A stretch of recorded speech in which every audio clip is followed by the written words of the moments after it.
Your home of netball.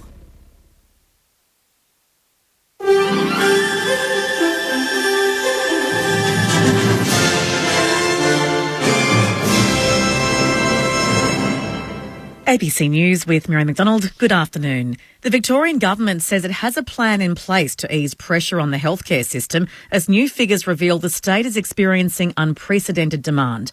The latest quarterly performance data reveals presentations to hospital emergency departments have jumped 5.1% from the previous quarter. Ambulance Victoria has experienced its busiest quarter in its history, with Code 1 case call-outs increasing 16% from the same time last year. However, Victoria's elective surgery waiting lists have stabilised and are now sitting at more than 87,000. The Health Minister, Mary-Ann Thomas, says the government is investing $12 billion in its pandemic repair plan. Our pandemic repair plan is about training and hiring an additional 7,000 healthcare workers as we continue to grow our healthcare system and meet the needs and demands of healthcare for all Victorians. We're hiring more paramedics and we are increasing the capacity for 000 call takers. Ambulance Victoria CEO Felicity Top says Victoria is no different to any other state when it comes to experiencing increased Code 1 cases during the COVID and flu winter surge. Many of those jurisdictions are sharing information, collaborating together on these strategies, virtual EDs, the offload areas in our emergency departments, and certainly our secondary triage service that we've implemented. Australia, the United States and Japan have condemned Chinese military exercises around Taiwan. Matthew Doran reports from Parliament House. In a joint statement, Australia's Foreign Minister Penny Wong, US Secretary of State Antony Blinken and Japan's Foreign Minister Hayashi Yoshimasa said Beijing was gravely affecting international peace and stability. China has been conducting large-scale military drills around Taiwan following a visit to the island by US House Speaker Nancy Pelosi.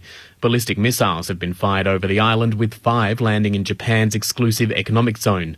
Senator Wong met with her Chinese counterpart Wang Yi on the sidelines of the ASEAN summit in Cambodia, expressing Australia's concerns about the military show of force. Police are investigating the importation of almost $300 million worth of cocaine hidden on a cargo ship in Sydney. Hosnia Shams reports. Border Force officers found the drugs hidden in bags in a shipping container on a cargo ship docked at Port Botany last month. The 700-kilogram cocaine haul is thought to be worth $280 million. Federal police say the ship had stopped at ports in Central and South America before making its way to Australia.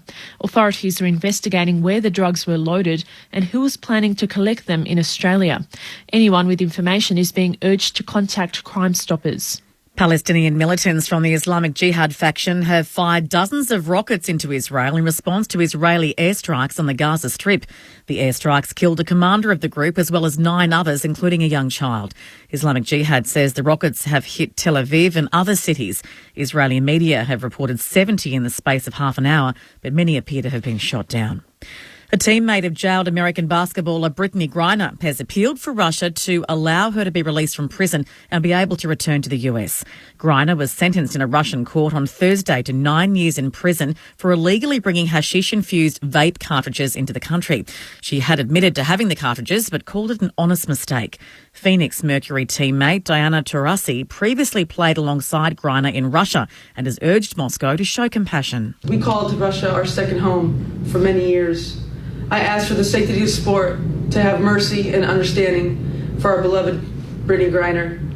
Thank you. Consumers are being encouraged to recycle makeup and beauty products that aren't typically accepted by curbside recycling through new in-store take-back schemes. The Australian government has recently awarded a $1 million grant to recycling company Close the Loop, which, in partnership with Maya and MAC Cosmetics, will investigate how products like old foundation bottles and eyeshadow can be recycled. Researcher Jenny Downs from the Monash University's Sustainable Development Institute says new recycling schemes need to be transparent. While I think most businesses really are trying to do the right thing, being transparent about how much is being returned, what it's being turned into, where, I think this sort of information really increases people's trust. To the weather now. For the state, isolated showers becoming more extensive during the afternoon, then easing at night. Possible thunderstorms across the west, north and southeast. A cool and mostly cloudy day. For Melbourne, partly cloudy, the high chance of showers. We're heading for a top today of 15 degrees. Tomorrow, a shower or two, 14. Monday, mostly sunny, 13. Tuesday, mostly sunny and a top of 13 degrees once again. Right now in Melbourne, it's 12 degrees. ABC News. Most quiz shows have intellectual giants. Did you know that, Craig? Did you know that? Most have fascinating facts. Julia Bishop got a Barbie doll. But only one has betrayal. Join Craig Rucastle and Alex Lee for Win the Week. Don't let me down. Where swapping celebrities Come to mama, baby. is the path to victory. Well, we're still losing. Who will they betray to win the week? Outrageous. Find out Wednesday nights on ABC TV and streaming on ABC iView.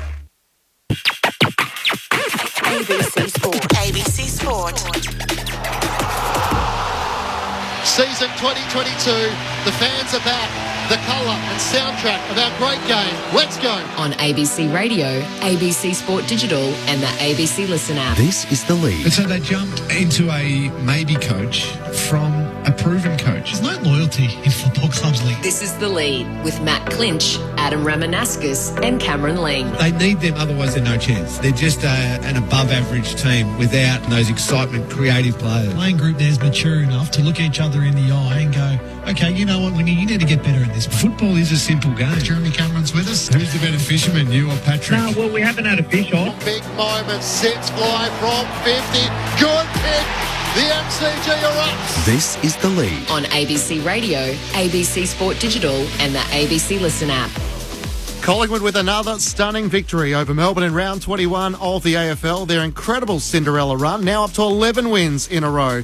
7 on the trot under 12 points, proving it's no trick. They are the real deal, sitting second on the AFL ladder. Dashing defender Darcy Moore will join us. Hello, welcome to The Lead on ABC Radio and ABC Sport Digital. I'm Matt Clinch. Saturday afternoon footy starts in Tassie with Hawthorn taking on the Gold Coast from Launceston. Hawthorn legend Peter Hudson will join us for a chat. He's being honoured with a special Legends jumper today. Then the Western Bulldogs and Fremantle in the twilight from Docklands. Geelong and St Kilda for most of our listeners from Caninia Park, and Port Adelaide and Richmond for those of you in South Australia.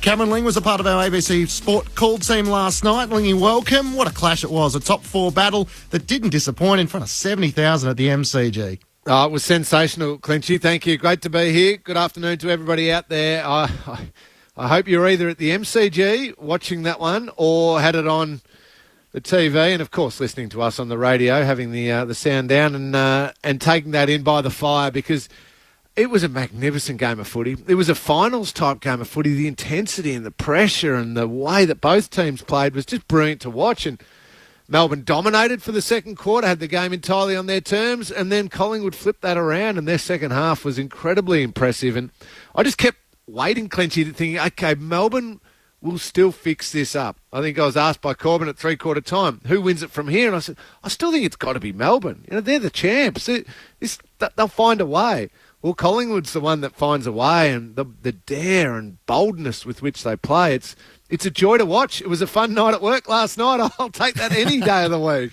Adam Ramanauskas, welcome to you. Another black and white thriller. Belief is building, and they continue to find a way to get the job done. Yeah, look, good afternoon. It was unbelievable just to watch. It was gripping. I was at home, Lingy, and as you said, watching it on TV, you could feel the tension and the drama just coming through the TV screen. But Collingwood they just find a way. Yep, Melbourne had some opportunities and they're able to kick goals on the bounce, but that gripping last sort of 2 minutes of the game where the ball was basically locked inside Collingwood's forward line, you were sort of hoping it came out to see what would happen, but it never did, and good on the Pies. So, Lingy, try and explain to us how a team who dominates the disposals, 409 to 316, dominates the contested possession, 161 to 139. Collingwood won the tackles, 71 to 59, but Melbourne clearly on top in the clearances and the inside 50s, yet we're on the wrong side of the result. Yeah, I'll try and explain it, Clinchy, because when you get stats that far askew, that there's not often a great explanation for it. But I think it was Collingwood's ability to get in the face of the Melbourne players. So Oliver and Petrarca and these players were brilliant around the contest. They were fantastic. They got their hands on the footy. But straight away they had a Collingwood opponent in their face, pressing into them to put enormous pressure on. And they were sticking a lot of those tackles, but even if they weren't, they were forcing a rushed handball to another Melbourne player.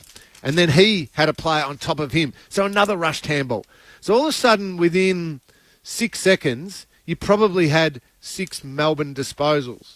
But they went nowhere, and they didn't really get somebody into space to break and get the ball going forward in a really dangerous manner. So therefore, you've got 6 extra disposals to Melbourne, and you've got the original contested ball to Melbourne. But Collingwood were always there, in their face, and then eventually created a turnover, either at the source or when it was rush kicked, and then the defenders, Maynard and Moore and all these terrific players mopped it up. And then Collingwood didn't stuff around. So they were just super efficient. When you look at the kick to handball ratio, Rama, yeah. it was so Melbourne had 201 kicks, 208 handballs, so worse than 1-1. Collingwood 217 kicks, only 99 handballs. So when they created that turnover with pressure, Clinchy, they went bang straight through, no stuffing around. We don't need to get the ball inside 50, 65 times. We can do it with 41 entries. Because it was super fast, super efficient, and gave their forwards a chance. And they kick enough goals, 7 goals to 3 in the second half. That's my attempt at explaining it. But Rammer, is that the way you saw it? It was what Collingwood did that forced Melbourne to overuse it? I think you look at it and you go, Oliver 42, Gawn 31, Petrarca 36, Brayshaw 32, Viney 30. They're massive numbers through the middle of the ground. So the leading possession getters are all Melbourne players. All Melbourne players. But what was evident and watching on the screen is that the ball going inside forward 50 for Melbourne was it was high. You know, I reckon there was 2 occasions where they might have hit Brown. They were wide. Even Bailey Fritsch couldn't find that space that he's used to. Cozzy Pickett was always under pressure. So it's the pressure you talk about through the middle of the ground that caused turnover in Melbourne's forward line. Collingwood are becoming great interceptors, and we'll speak to Darcy more shortly just about that, how they're setting up and making it reasonably easy to defend. I felt like it was Melbourne were only going to kick goals through a turnover, through a transition turnover. They weren't kicking goals when they were winning the ball and sort of strategically or surgically trying to get their way through Collingwood, and that played into the Pies' hands. And then you look at the Pies, well, Jamie Elliott kicks 3 of his goals through forward half tackles. Ash Johnson is becoming a player that I don't think Melbourne necessarily put enough respect into last night. And simply the efficiency of Collingwood is just extraordinary at the moment, Lingy. And the very, very best version of Jordan De Goey played a game. I've been critical at times, Clinchy and Rammer, of the anointment of De Goey as Dustin Martin way, way, way too prematurely. And he doesn't do it often enough, and he doesn't impact big games. Well, last night, that was a sign of the player that De Goey can still become. That was the perfect version of De Goey. 25 disposals, was involved in the game, but they were dynamic clearances, 9 clearances. They broke the game open, kicked a goal, was a threat when he was a forward. He was brilliant around the contest. That's the Jordan De Goey picture that elevates him, if he can do it multiple times, to an absolute superstar of the game. So he drove a lot of that. And then the others, as Ram is saying, they did what they needed to do. Their pressure was enormous. They backed themselves and they played great team footy. Yeah, it was the ability to kick hit those targets for Jordan De Goey that other players can't do, and it just opens up the game in front of him. Just a quick snapshot. How does it change your overall judgment on the season? Where do you see Melbourne and where do you see Collingwood, Lingy? I still see Melbourne as very, very good. I'm worried about that forward line. I'm worried about the connection between the mids and the forwards, and it's not a scary prospect at the moment what they can score, but I still think they're very, very good. That win last night, I know you keep thinking they're going to lose one eventually, Collingwood, because of how close it's been, but a special win like that last night makes them jump even further up in my mind that, hang on a second, this isn't just a little bit of a nice run where they win 5 or 6 through the middle of the year and then they drop away. This is legit, and this is finals-type football, and it can clearly stand up if they can handle that. So I've got them right there with with Geelong now. I'm starting to believe more in Collingwood than I am in Brisbane, you know, which 4 weeks ago I wouldn't have even contemplated that. But Collingwood do so much more with all their players than what Brisbane are doing right now. How do you see it, Rammer? Look, I think with Melbourne, firstly, they're still playing in moments. They're trying to play the game through moments. It's almost like individual brilliance. Whereas I think last year there was a connection from back to forward all the way through the ground. I don't reckon I'm seeing that enough this year with Melbourne to go, I'm really comfortable to say, you know, can they produce one out of the box on ground? Of course they can. We know that. But in terms of a consistency over 4 weeks of a final series, that's probably what I'm starting to question a little bit. You know, last night they had that game under control at certain points. Like you look through the second quarter. Yeah, they should have been 4 or 5 Correct. goals in front. They had 21 inside 50s in that second quarter, and they should have blown the game away. But it's that connection again. You got to connect all 3 areas of your ground. And if you're not doing that on a consistent, regular basis, you'll have lapses in your games.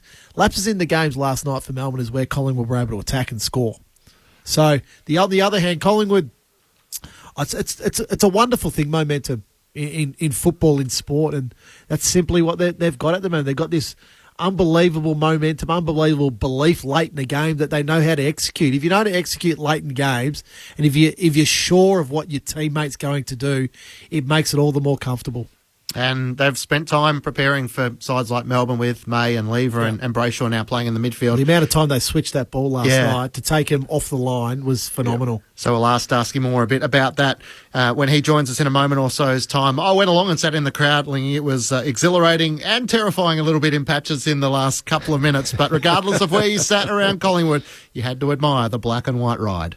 Boundary throw in, that's perfect. Just Darcy Cameron straight down to Degoe. And Degoe snares the first. Jamie Elliott to make it 5 for the Pies. What an explosive start we've had between these two top 4 teams. Oh, you can't do that. Cox has just risen his knee and almost gone straight in the hip or upper thigh, and that is an unsavoury action from Mason Cox. Gives away the free kick. Carmichael, his kick smothered. Ricochets to Myercheck. Through traffic. Swings it on his boot and swings it through for a goal. Noble between wing and half forward. Kicks inside the front 50. Hands on it for Hibbert. Spills down to Johnson. Hurried snap and he's put it through. Spills out to Ginnivan. Off to Degoe.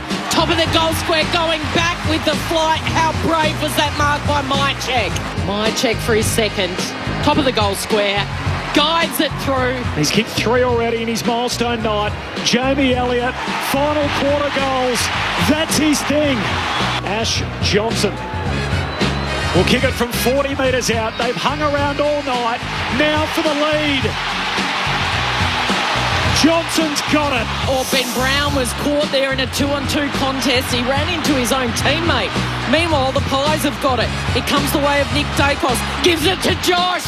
They've got Dacos running through their DNA. Collingwood to take back the lead in a seesawing final term. Johnson has dobbed it. You've got to play the minutes to beat them.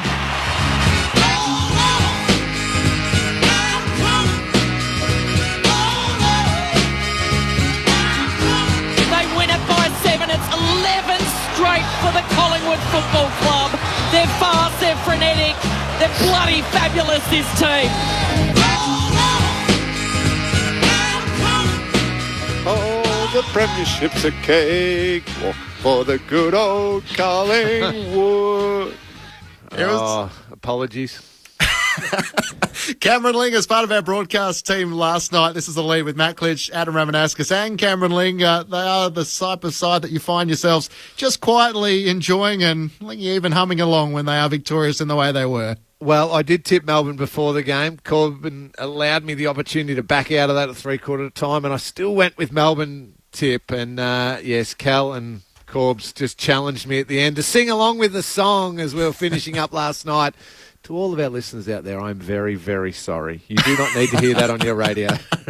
Well, one man who played a pivotal part in it was Darcy Moore, the Magpies defender, who's been good enough to join us on the lead. Darcy, welcome. Thanks for your time. You've done it again. How do you keep doing it? Thanks for having me. And I don't know what's a better achievement, 11 in a row or getting Cameron Ling Geelong champion to sing Good Old Collingwood forever. I'll take that as our best achievement of the year. What about the closing stages of last night? It felt like it was a finals atmosphere, 70,000 in the house, and once more you came from behind and the belief and confidence in the group to be able to execute in some of those clutch moments. Yeah, absolutely. It's we've just ticked them off this year, haven't we? There's been sort of probably 5 or 6 games that have really felt like a finals-like atmosphere with 70, 80, 90,000 fans there and the game on the line. So that's such a valuable experience for us, and it really looks like it, didn't it? Those dying stages, those last 5 or 6 minutes, we just looked calm and composed, and the guys were able to kind of shut the game down and hold on to the lead, which is super valuable going into September. Well, Darce, congratulations on the game. It was a brilliant game to watch. The atmosphere was magnificent. The pressure, everything was fantastic. The second quarter, though, just to go back to that versus the second half, Melbourne had the game on their terms in that second quarter, and no doubt you would have felt under the pump. The clearances were 16-3 Melbourne's way and everything like that. How did the group calmly get yourself through that dominance by Melbourne, not scoreboard dominance, but game dominance, to then shift it so well back into your court? Yeah, we definitely felt under the pump. I mean, I think we had the ball in our front half for a really short period of time in that second quarter, even in the first half in total, and we really felt that. Like, we were just playing on our heels a lot, and we were still managing to score and counterpunch back at them with our sort of full ground ball movement, but we were just playing the game in our back half so much, and it just put us under the pump. But I suppose you draw a little bit of heart from that as a team when we are throwing punches back and continuing to score. Like, they weren't piling on a massive lead, and we just thought if we can hold up and try and shore up our clearance work around the ball and just put them under some pressure to go back at them, that the game would turn. And we've seen that. That's been a theme for us. We've just been able to hang in there when things aren't going our way. And I thought, like you mentioned, the pressure, particularly in the third quarter, we were able to put their midfielders under. Meant, even if we did lose the clearance count, that we were able to sort of intercept and go back at them. So it was really encouraging to be able to, against such an accomplished team like Melbourne, to be able to wrestle back some momentum was a really good sign. It's got the sense at the moment, and watching you guys last night, that you're up for just really enjoying the ride and embracing the enthusiasm around the team. I even noticed you after the game, and I think Ash Johnson as well, just having some fun with the crowd and encouraging the Collingwood chant and getting things going. Is that a lot of that coming from Craig McRae? Just saying, soak it up, boys. Enjoy this one. Yeah, we're having the best time out there. We really are. And it's obviously been a rough few years for our fans, and it hasn't been the same playing for Collingwood away from the G and without the fans there. So pretty much ever since round one this year, we've really embraced that. And Fly, like you said, Fly's been a real driver of that for us, about looking after the fans and keeping them in mind when we do what we do, because it's been a tough time for them the last few years. So we've just been trying to make them proud of us and just play with energy. And when you work as hard as we do to do what we do, it's awesome to be able to enjoy it. And like you said, have a bit of fun with them after the game and celebrate. It's a great part of playing for Collingwood. Das, just tactically last night, it was evident that the pressure was there. You made Melbourne handball more than they kicked the ball, which is rare. But what I really noticed watching at home is you guys forced the ball off the line. You didn't want to kick down the line to Lee and Maver and Petty. Was that spoken about? Because you've had some great success now against Melbourne over recent times. Is that spoken about often? Yeah, it wasn't spoken about a lot. And obviously Stephen May didn't play on Queen's birthday, and that probably meant we were able to isolate Lever a little bit more back then. But last night I think knowing when you're pressured around the ball and just to sort of get the ball forward and surge the ball forward versus, putting on the boot and a sky ball, which brings those guys into the game. And so our ability to do that, we've got some real speed in the front half as well. So I think that naturally suits those sort of off the line scrub kicks, like you said. Like, we're just sort of making it up. We've got Bo McCreary there, who's super fast, and Jamie Elliott, who's super fast, and Ash Johnson's got speed. So Will Hoskin-Elliott. So we're just trying to bring those guys into the game by putting the ball into space and letting them just do their thing and make it up. Just a little bit further on Craig McRae. Has he ever raised his voice yet to you guys within the club? He just seems so calm. Like, even last night, Matthew Richardson interviewed him after the game, and the emotion of what was going on around him, but he just still seems so calm. So I imagine at halftime, when you were clearly challenged by Melbourne, does he come in and raise his voice, or is it still that calmness? Yeah, it's definitely a bit of a mixture. He definitely raises his voice when he needs to really get a message across, and that definitely happened at halftime last night about their about just wrestling back a bit of control around the ball, like you said, with the clearance stuff. So he does do that, but then he's just enjoying the wins like the rest of us, enjoying the whole experience and the ride. I mean, he's for a first-year coach, he's been thrown right in the deep end, and he's in the eye of this storm as much as anyone. So he's just holding on and enjoying it, and that's been awesome to be a part of as well, to see him kind of handling all the attention and the whole experience of winning 11 games in a row and being in the top four and all that as a first-year coach. It's as one of his senior players, it's awesome to see him enjoy the ride as well. And another one of those senior players is your great mate, Jamie Elliott, who played his 150th game last night. Now, again on the TV last night, in those 150 games, he's missed 89 through injury in the 10 years. But last night, just his tackling pressure, he really set the tone for you guys within that game. Yeah, it was extraordinary, wasn't he? He's having a really good month. He was unbelievable. It felt like he had 4 or 5 holding the ball, free kicks and shots on goal. It was just extraordinary, and he was able to almost single-handedly put the Melbourne small defenders under the pump at ground level, which is just so important to build pressure and to sort of get momentum swings in the game. And he was just unbelievable. And then obviously his finishing ability is well documented, and he put that on show again last night. And he's playing extraordinary footy. It took a while to get to 150 games, but let's hope there's 150 more, because he's playing some extraordinary footy.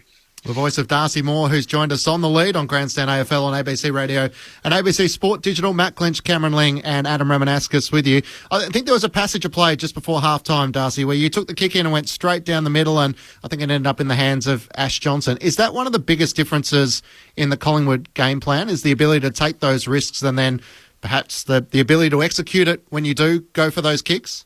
Yeah, I think we're trying to play with a bit of balance, but it's more of a mentality that we've got when the pressure's on, and Melbourne obviously had a lot of momentum in the second quarter. It takes a lot of courage to sort of be able to sort of go back at them and use the corridor and move the ball fast, like you said. But we've got weapons in that area. Like, we've got guys with speed in the back line and beautiful kicks that can use the ball through the midfield. So, we don't want to go away from that when things get tough. So I suppose we're just trying to embrace those moments, and like you said, just use the corridor as much as we can, and have guys like John Noble, Isaac Quaynor and Nick Dacos just really use their legs and break some lines and really test the opposition, especially when the scoreboard or the momentum's not going our way.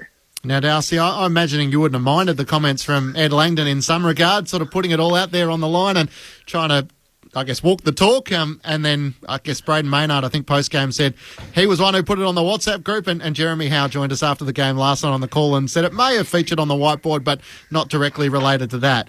When Braden Maynard lays those tackles that he does, I'm imagining that gives you a bit of a lift when the crowd goes nuts. Oh, yeah, it was crazy, wasn't it?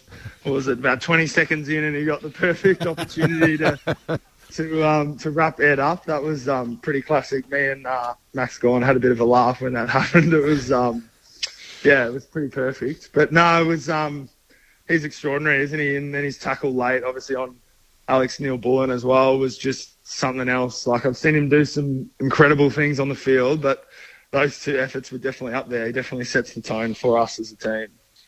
Did you chuckle when you heard the comments? Yeah, I'm good mates with Ed, so yeah, I loved it. I love that. Love that stuff, mate. It's good. Good on him. And, you know, they're the reigning premier. They can pretty much say whatever they like. And, yeah, so I loved it. It was great. Hey, does you as a father-son understand what comes with the territory of the expectations and the comparisons to Dad and everything like that? We've marvelled at Nick all year, and Nick Dacos in his first year, and how wonderful a year he's having. But just quietly under the radar a little bit, Josh Dacos just continues to blow people away with the footy that he plays, the composure that he's got. Do you try and help them or give them guidance, Nick and Josh, to say, you know, almost forget about all the comparisons to Dad and things like that and just play your own game? Is there any conversations that you've had to be able to steer those guys a little bit?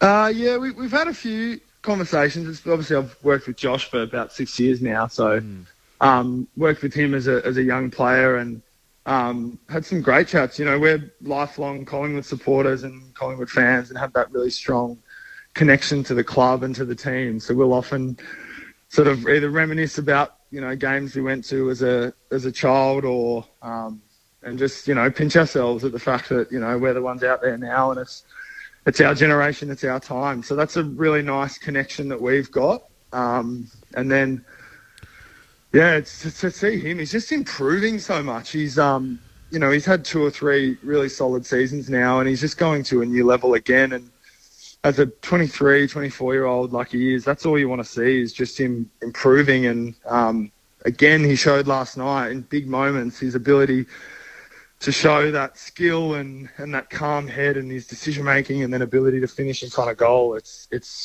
so rare and something special, and it's been awesome to watch him improve as the year's gone on. Hey, Dust, how are you winding down after games from all these heart stoppers? You know, the Essendon game after the siren, it's 6 o'clock, so you know you got a few hours. But last night the game's not over till 10:30. Do you go back to the club and have something to eat, or do you go have a few beers, or what are you doing just to try to wind yourself down to go to sleep? Oh, mate, it takes about a 30-minute spa at the club to try and wind down, and then get home, and then I'm running on about 2 hours sleep at the moment. Oh. So yeah, normally takes 2 or 3 days to come down from the high of a game like that for me anyway. So yeah, it's kind of like being hit by a bus every week. So it's yeah, it's not fun for the first few days. So what time do you reckon you got to sleep, Darcy? Although it's better being on the winning side than the losing side, I'd imagine. Yeah, definitely. Yeah, probably went to sleep about 4 o'clock for a couple of hours. So I'm a big Formula One fan as well. So normally I can stay up and watch the race, but there's no race this weekend. So I was just twiddling my thumbs.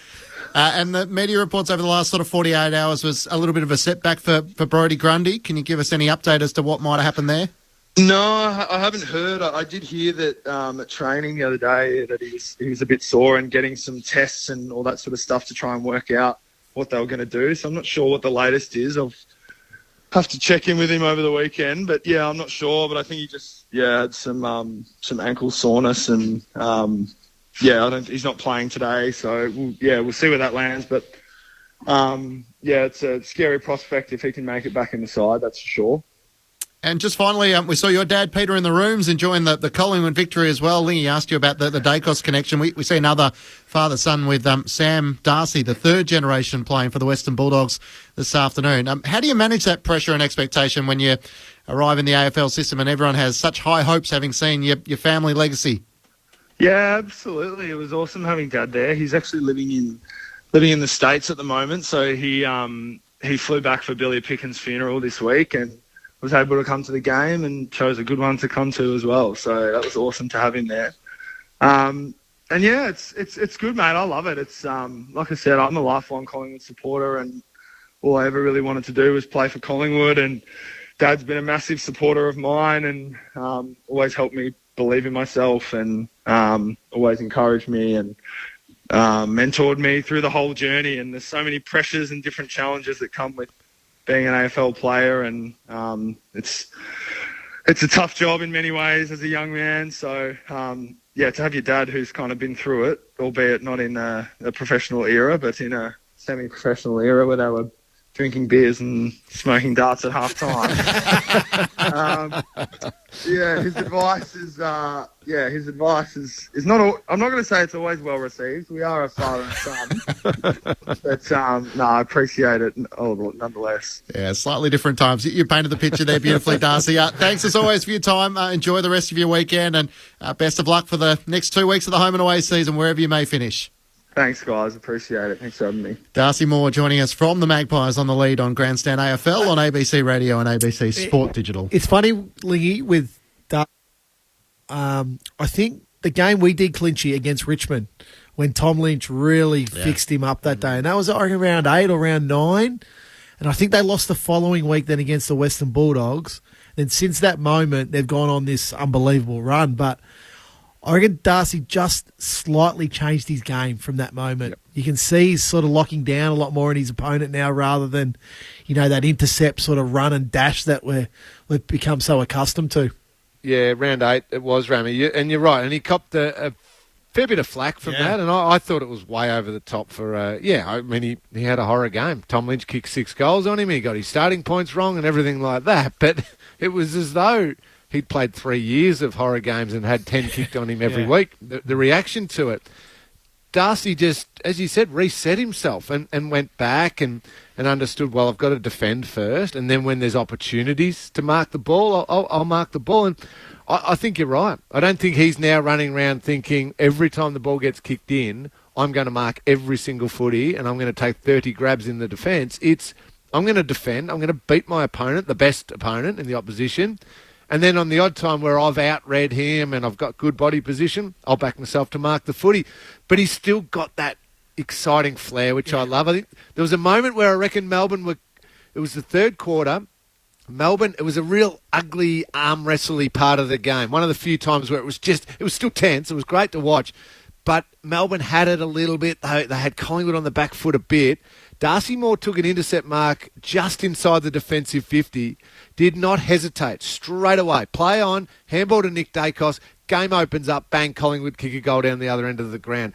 It's that instinct of how he wants to play that I love so much. He is looking to turn defence into attack every opportunity. And when he gets that balance right, he's one of the very best key defenders in the game. So I love the fact that he's reset after that round 8 performance and gone back to being just an outstanding defender. So the Pies join Geelong at the top of the AFL ladder with the Cats to play the Saints tonight. For Melbourne, they're in third position for the moment. Sydney and the Brisbane Lions a chance to join them on 14 wins. Here are the thoughts of Simon Goodwin, the Demons coach. If you're a supporter, if you're a coach, if you're a player, pretty filthy on that. For large parts of the game, we're able to dominate the game and get the game on our terms. But we let ourselves down, and in the end, Collingwood walked through the door. We left the door ajar, and like the good team that they are, they walked through and they won critical contests at the end when it mattered. But we left that door ajar, and to be the team that we want to be, you can't do that. You could be out of the top 4 by the end of the round, and a couple of tough weeks obviously to come. He's still as confident that you can do it. Yep, absolutely I am. We're a special group of players, we're a special club. For large parts of things, we're getting it right. So I've got enormous belief in this group, enormous belief in the people involved, and still plenty to go. Simon Goodwin there with his assessment on Collingwood's 7-point win over the Demons. They've got Carlton and Brisbane in the last 2 weeks of the home and away season. The Demons. This is The Lead on Grandstand AFL on ABC Radio and ABC Sport Digital. Coming up next, one of the all-time Hawthorn legends and Tasmanian legends, Peter Hudson, will join us. We come in on a crowded train or park our car in mud. Us kids play car park kick to kick in our team colours that we love. Records! This time I'll buy my own. And I can see the ball this year, cause that's how much I've grown. We're in the queue, we're through the gates and enter hallowed ground. I sit up tall and I can't wait to hear that siren sound. The AFL Final Series with ABC Sport. Starts September. On ABC Radio, ABC Sport Digital and the ABC Listen app. This is The Lead with Matt Clinch, Adam Ramanaskas and Cameron Ling. Grandstand AFL. Well, Hawthorn will wear a specially designed Legends jersey for their clash against the Gold Coast Suns this afternoon. They won the jumper a couple of times this season, but will formally acknowledge one of the all-time great goal kickers, Hawthorn and Tasmanian legend Peter Hudson, who becomes just the second legend to be honoured behind John Kennedy Sr. And Peter Hudson's been good enough to join us on The Lead. Peter, welcome. What sort of honour was it when you received the phone call to be told you'd be honoured with this special jumper this afternoon? Yeah, well, look, it was sensational, to put it bluntly. I didn't expect it, and but I really appreciate it because the club have done it so well, the way they've structured it all and the way they've produced the jumpers, and I've got no doubt they'll all become a bit of a collector's item because last year and I think the last 2 or 3 years has been John Kennedy, the greatest of all time, in my opinion, and next year I'm pretty sure there'll be another legend, and it'll go on and on. It can go on pretty well for a long time. But no, it was a real honour, and as I've said to many people, with these sorts of things, and I'm sure you guys can appreciate what I'm saying, is you don't ask for these things, but when they come along, it's really sensational. A bit like the Hall of Fame type things. When I started playing footy many decades ago, there was no such thing as a Hall of Fame, but when it comes on and the opportunity is offered to you, you grab it with both hands. So paint a bit of a picture for our listeners. What does it look like, and does it feature your signature on it? Yeah, it's and it looks like my signature too, but it's mainly gold with a brown V across it, and it's got my signature on the front underneath the Hawk logo, and then on the collar, which is interesting, it's got a little bit of a story in my case about me, but in John's case it was about him. So to me it jumps out as collector's item stuff. Well, Peter, congratulations on the acknowledgement. Very, very well deserved. Do you still get along and watch a fair bit of the game? And how do you see it when you look at Hawkins and Jeremy Cameron and Charlie Kerner and the King brothers and Buddy still strutting his stuff? Do you still love the way the big forwards go about it? Oh, yeah. No, I think there's always a place. I often say, the big three, Plugger, Jason Dunstall and Gary Ablett, you put those in any side in any era, and guess what? The players, and Cameron, I'm sure you'd vouch for this, the players would kick it to these guys. For some strange reason. But no, I love the game. I don't think personally that the days of the 100-goal full forwards, even though the game has changed, I still think there's room for 100-goal full forwards.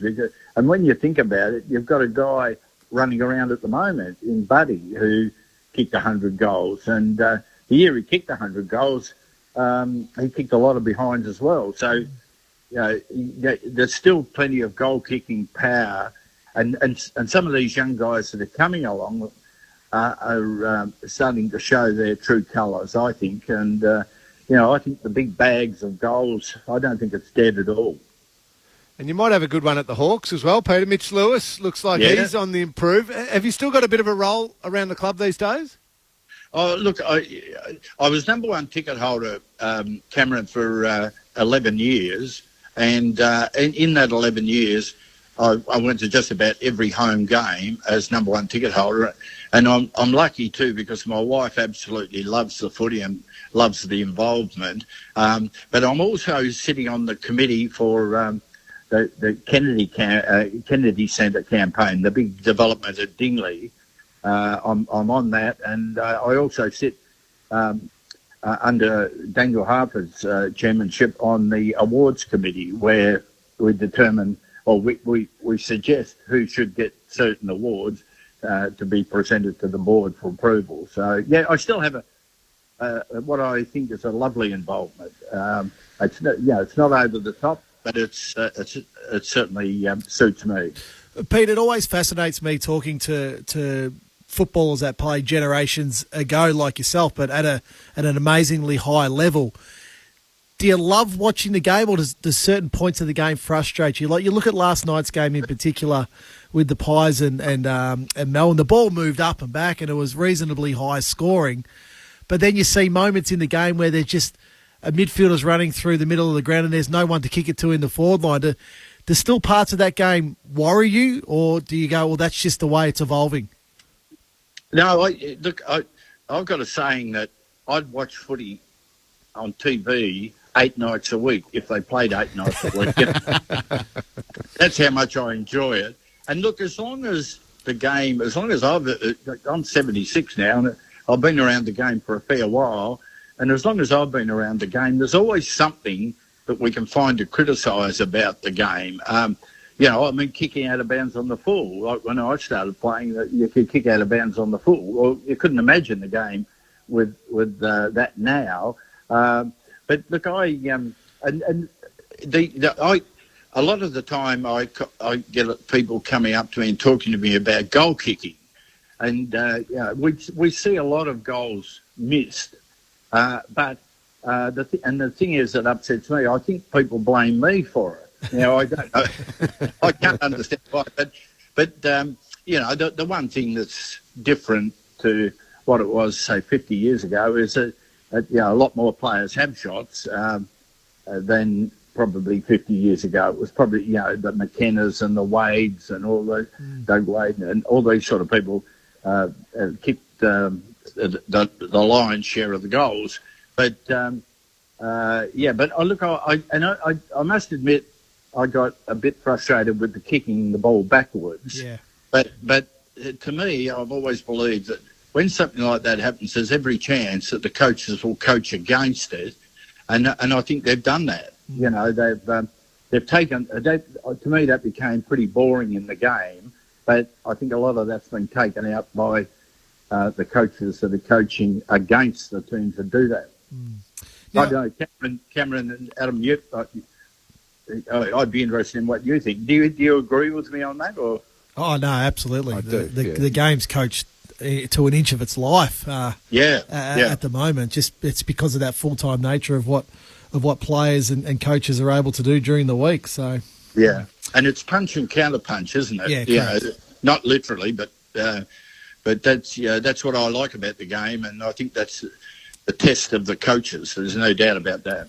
Now, Pete, one thing that fascinated me in your book, A Football Genius by Dan Eddy, is the opening round, or what was meant to be your first game in 1967 for Hawthorn.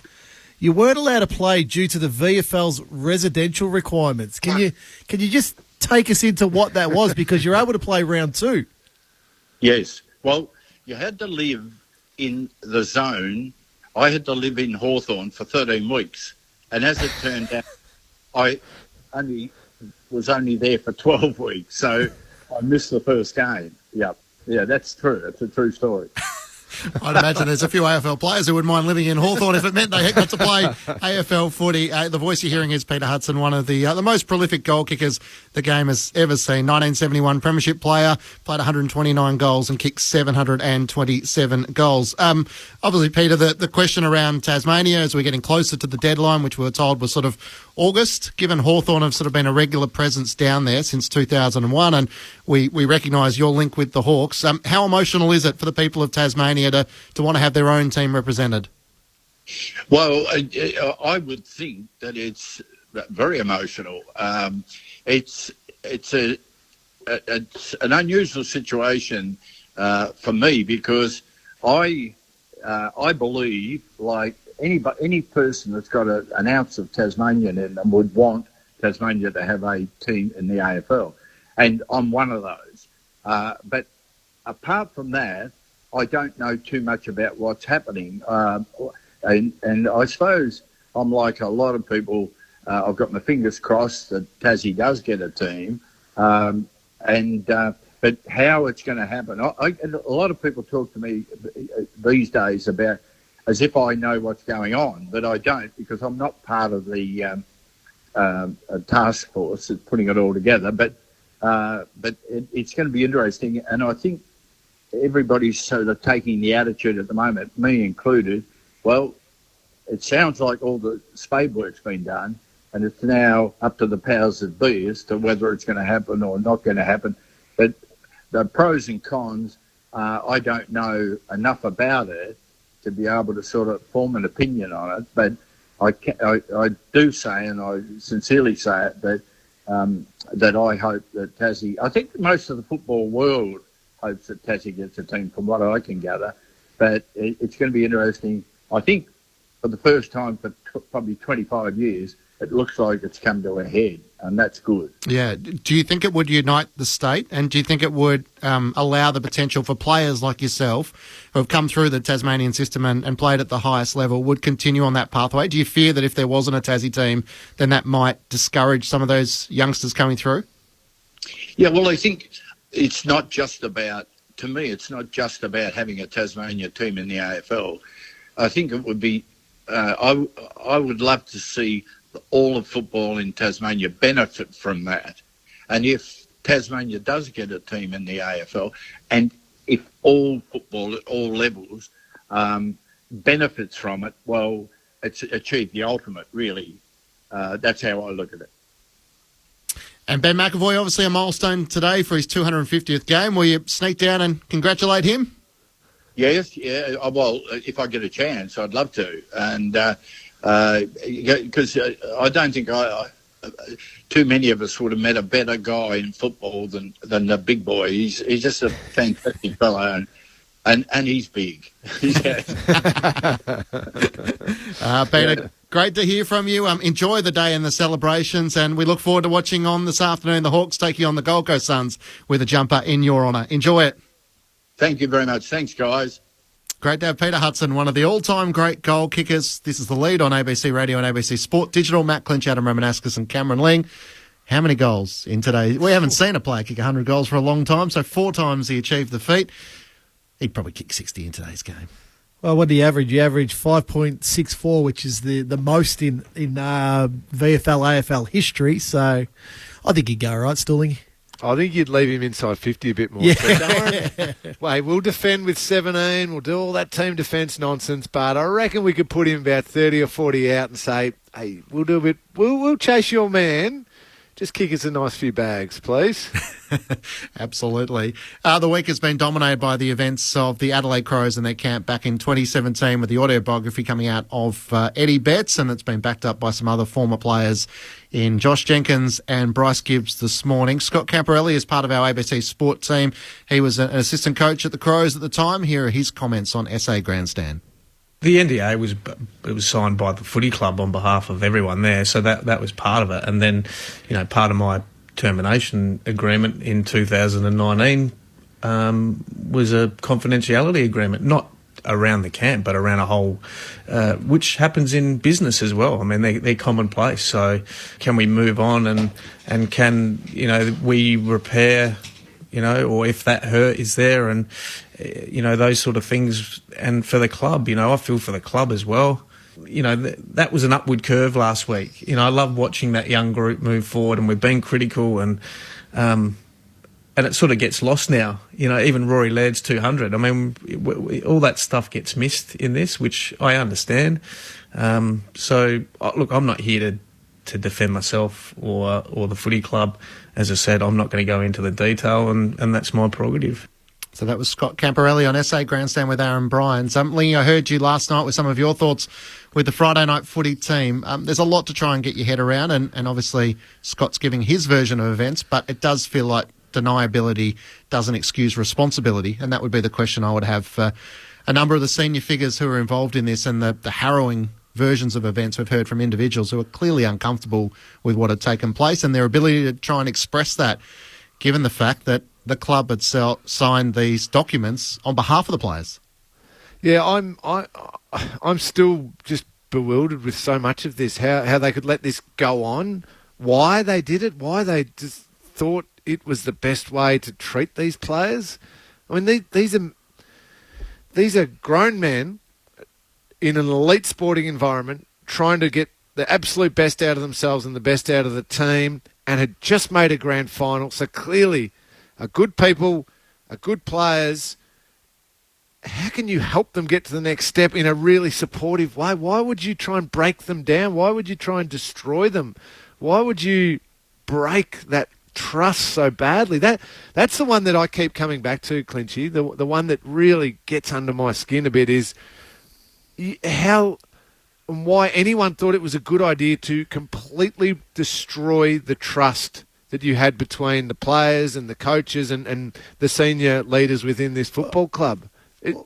That's the one for me, Rama. Well, I think if you continue to read what's being said at the moment, is it's talking about this mental resilience that they wanted to build into this playing group, but it clearly had the opposite effect.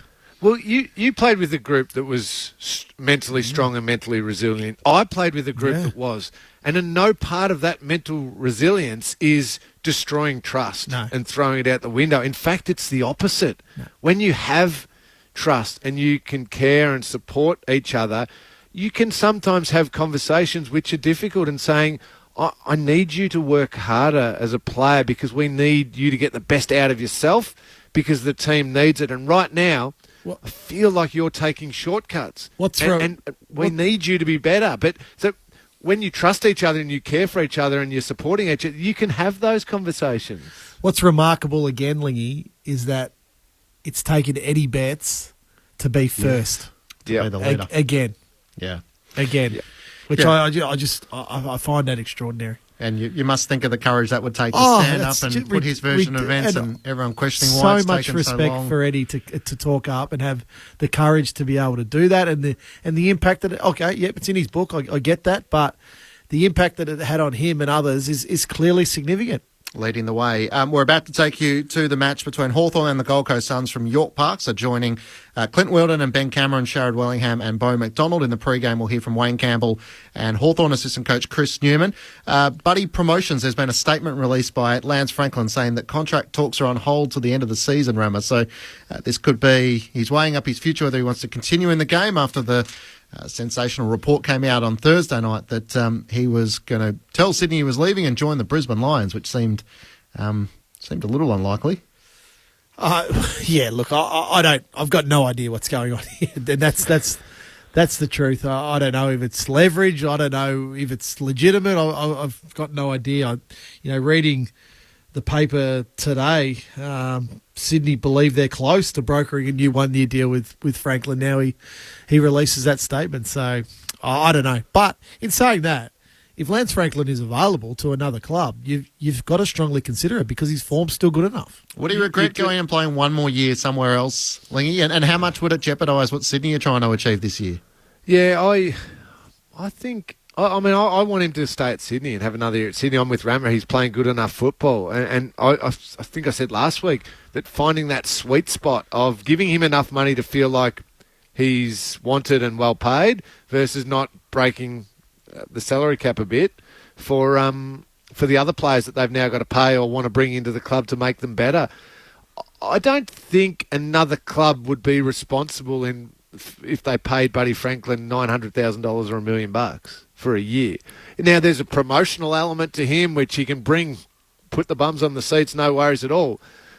But say the Brisbane Lions, who's the club linked with him, are you doing the right thing if you're paying him $900,000 or $1 million? Now, if you're paying him $600,000 or $700,000, sure, absolutely, he deserves that. He's playing good enough footy and he's got enough to bring to the table. But if you're paying him $900,000 or $1 million, where you probably need to find another midfielder because that's where you've got to grow some of your depth for the Lions and all of that. Well, it's not a smart list management decision. So Ram is saying strongly consider it. He's not saying do it at all costs. But I'm backing him up by saying don't go and get Franklin at all costs just because he's Buddy Franklin. No. There's a tipping point. Of course there is. But if that gap, what he wants and what Sydney are prepared to pay is too big and somebody else is sitting there offering it, well... It's Buddy. What's he kicked? 41 goals in 19 games, so he's averaging a tick over 2 a game. Not too many that do that in the competition at the moment. No, there's not. A couple of big games still from the weekend. Rama and I heading to Docklands, the Western Bulldogs and Freo. Port Adelaide and Richmond tonight has me intrigued. Lee, will we see the best of the Tigers again, or could Port Adelaide spoil the party? And Brisbane and Carlton is a massive one on Sunday. What are your thoughts on the Dockers this afternoon? I think the Dockers are a little bit cooked, a little bit tired. I think the Dogs, it's all of a sudden a bit of an easier game for the Dogs. Not an easy game, but it's more winnable for them. The big one for me is Brisbane-Carlton. Two teams stung with their performances last week. Brisbane should have beaten Richmond. That was a bad loss, and Carlton was so disappointing against the Crows. How those two respond, that's where my eyes are going to be firmly planted. Can't wait to see that this afternoon. Sam Darcy makes his debut and the Bulldogs. I'm looking forward to that. That's what he's no pressure on the young man, but he's 210 centimetres. He's huge. Still growing. Yes. What have the Dogs got? We'll head to Docklands for this afternoon's clash. Hawthorn and the Gold Coast coming up next on ABC Sport. From York Park, enjoy your afternoon.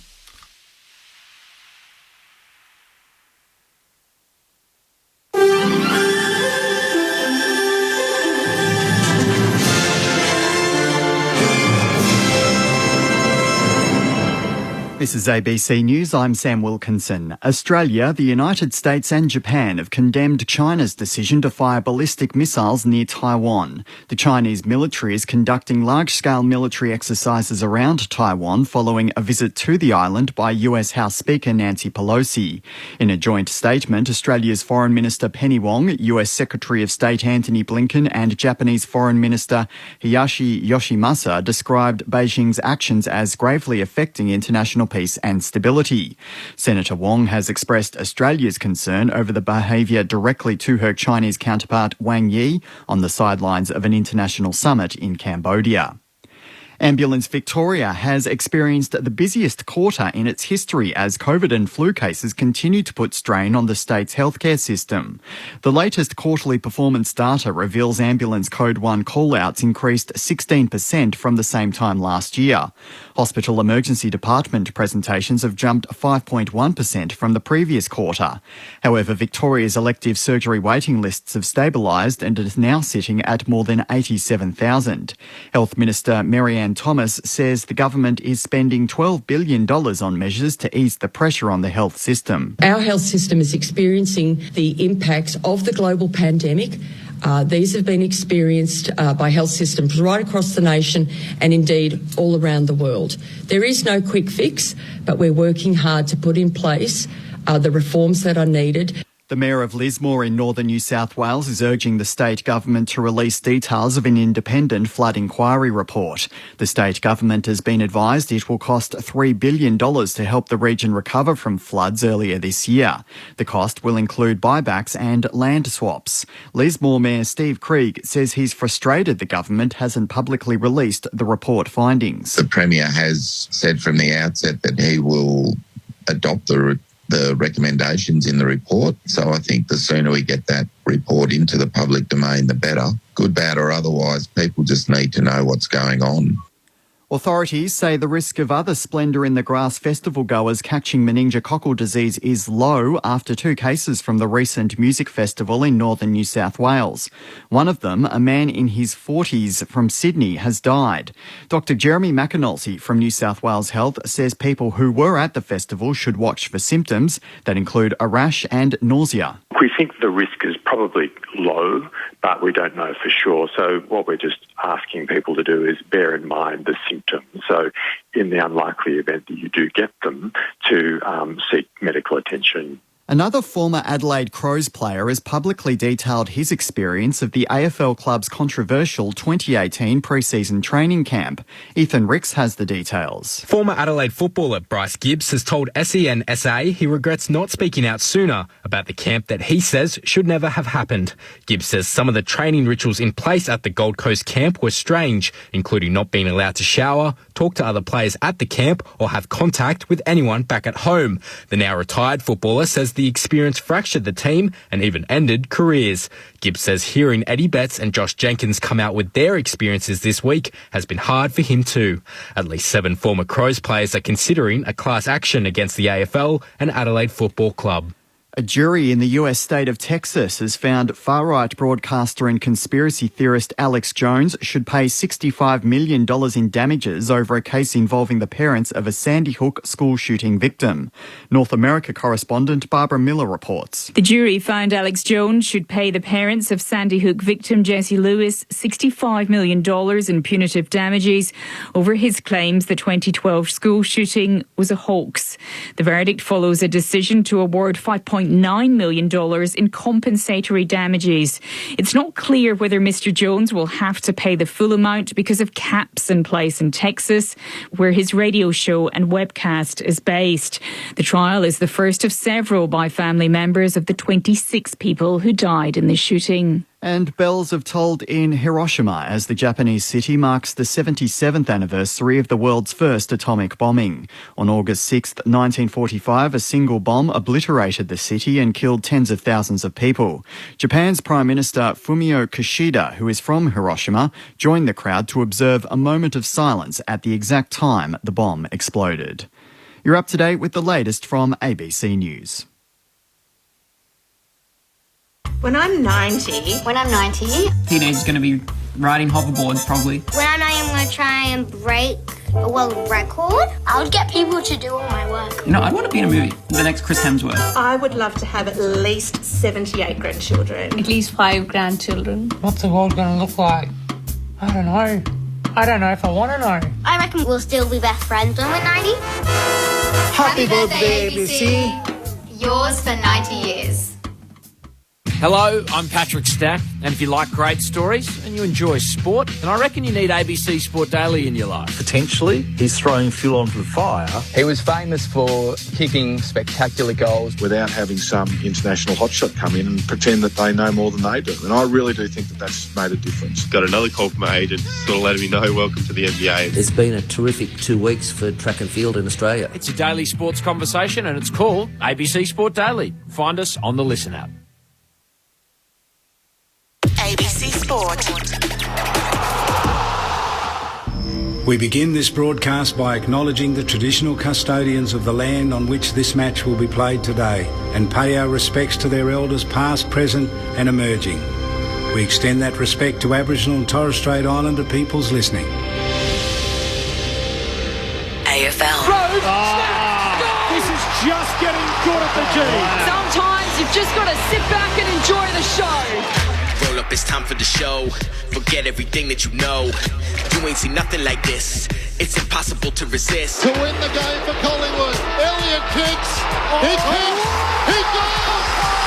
You ain't seen nothing like this. The lefty for goal. He's got it. From 40, brings it back for Debutant. 51 metres out. Goes bang. Sets the crowd alight. Is it too far out? It's carrying. Oh my! What a finish. Grandstand AFL. Towards the pocket. Oh, beautiful play and mark to Danaher. What a mark. From long range, you bet. The master to the apprentice from 50. Goes by. He has split the middle. What a finish. This is awesome. Fires, goes, brilliant. We're gonna be kids. He shoots goalward. Jamara's kicked it. What a breakout night for the number 1 pick. Brings it back superbly. Oh, he's a star. Charging through 50 to finish. He does. Never looks like missing. It's just magnificent. It's on its way. It looks pretty good. It sails through. He points to the crowd to celebrate. He's hit it pretty well. Jack Rebold. Superstar.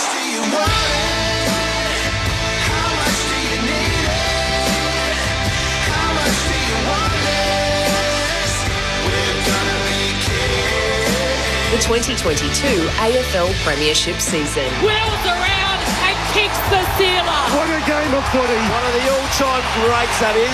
On ABC Radio and ABC Sport Digital.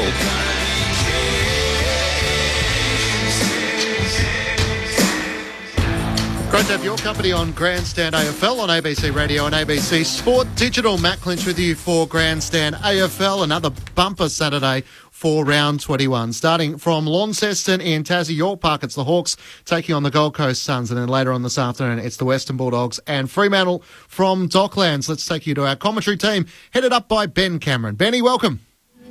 Yeah, thank you, Clinchy. The Gold Coast Suns, they remain a mathematical chance of playing finals, but they need to win out in 2022. They also need results to go their way, but they can only control what's in front of them. And today, that's a quickly improving Hawthorn side coached by Sam Mitchell. Welcome to York Park, Grandstand AFL, round 21 action. I'm joined by dual premiership Lion, Bo McDonald, and premiership Pie, Sharad Wellingham. It's a little bit like, so you're telling me there's a chance for the Gold Coast Suns. They are alive in 2022, but they need to take care of business and hope for some other results to go their way. Welcome, gents.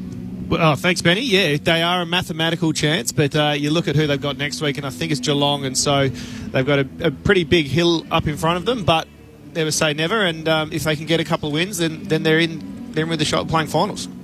Yeah, it is. Look, we've said this year, the Gold Coast have to play finals, but look, I think whether they do or they don't, they've played some good footy this year, and they're starting to form a DNA as a side. I really love the two big fellas up forward in Chol and Casbolt. They've Chol, what a pickup. Is he around 50-odd goals for the season? I mean, that's great to be able to get into your team. So he's just off that mark. And, it's going to be an interesting game to see with the dangle of finals still there for Gold Coast. You think there'll be a bit of sting in them early.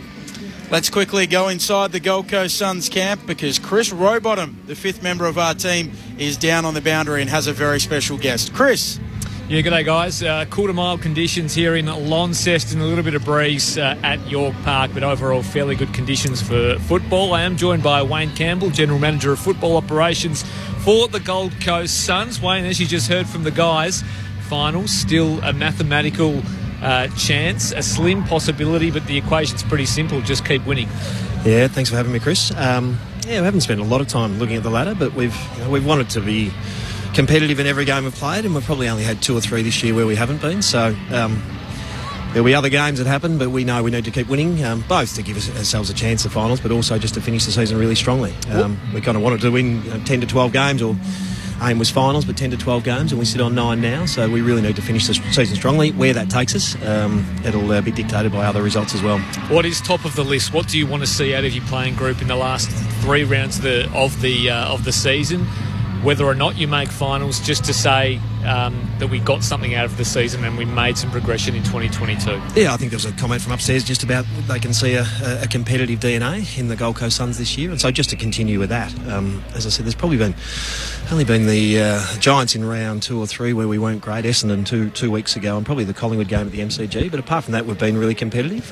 Even last week we got out to sort of 5 or 6 goals against West Coast, and then they clawed us back. But they've got some really top end players as well. So, but in the end, we were up for the fight. We were competitive, and we got our nose in front at the end. So, really competitive performance. Hawks are going pretty well. Their home ground obviously makes it a bit harder, but competitive. And then we get a shot at Geelong, and then we finish with North. So, but what we've been okay at this year is narrowing the focus. So that's York Park today. Do you feel like it's been a season where you've made steps forward and progressed as a football club and perhaps put yourself in a position to go into 2023 and have a real crack at playing finals footy for the first time? Yeah, definitely so far. But it sort of depends on what we do in the next 3 weeks and starting today. So I think we won 7 games last year. As I said, we're sort of aiming for 10 to 12. We're at 9. We lose all 3. I go extreme, lose all 3. It'll be really disappointing, even if we're competitive. So feel like we've made strides forward, but this game of footy is brutal, and you need to front up every week. And I think that's, again, as I said before, that's been a strength of the group, but we need to do that again today. Where do you beat Hawthorn today? I feel like your engine room is a place where you might be able to get on top. Rowell, Anderson, Swallow, Miller. Is that a trump card for you guys here at York Park this afternoon against the Hawks? Yeah, I think so. I think when we played in Darwin, whatever it was, 6 or 8 weeks ago, I'm not sure they had a ruck, whereas McAvoy comes in this week. He's been a fantastic warrior for them, so that evens it up a little bit. But our midfield this year, I think Miller, Rowell, Anderson, Swallow, I think they've played every game, so they were just getting really good synergy together, and Wits as well. They really played some good footy together, so feels like that gives us a bit of an advantage, but the Hawks have got some pretty good players in there too.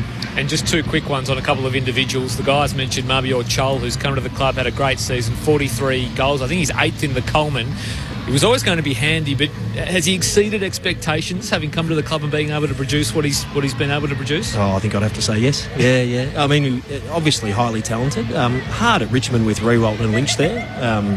he'd sort of been in and out a bit. So we really wanted him to play 20-odd games and at the start, form a synergy with Ben King. But then that gets thrown out the door in February, and so Levi comes on, and Levi's played whatever he's played as well and kicked 30-odd goals too. So, it's been really pleasing. It's been a really good bit of recruiting for us. Has it exceeded our expectations? We'd have to probably say yes.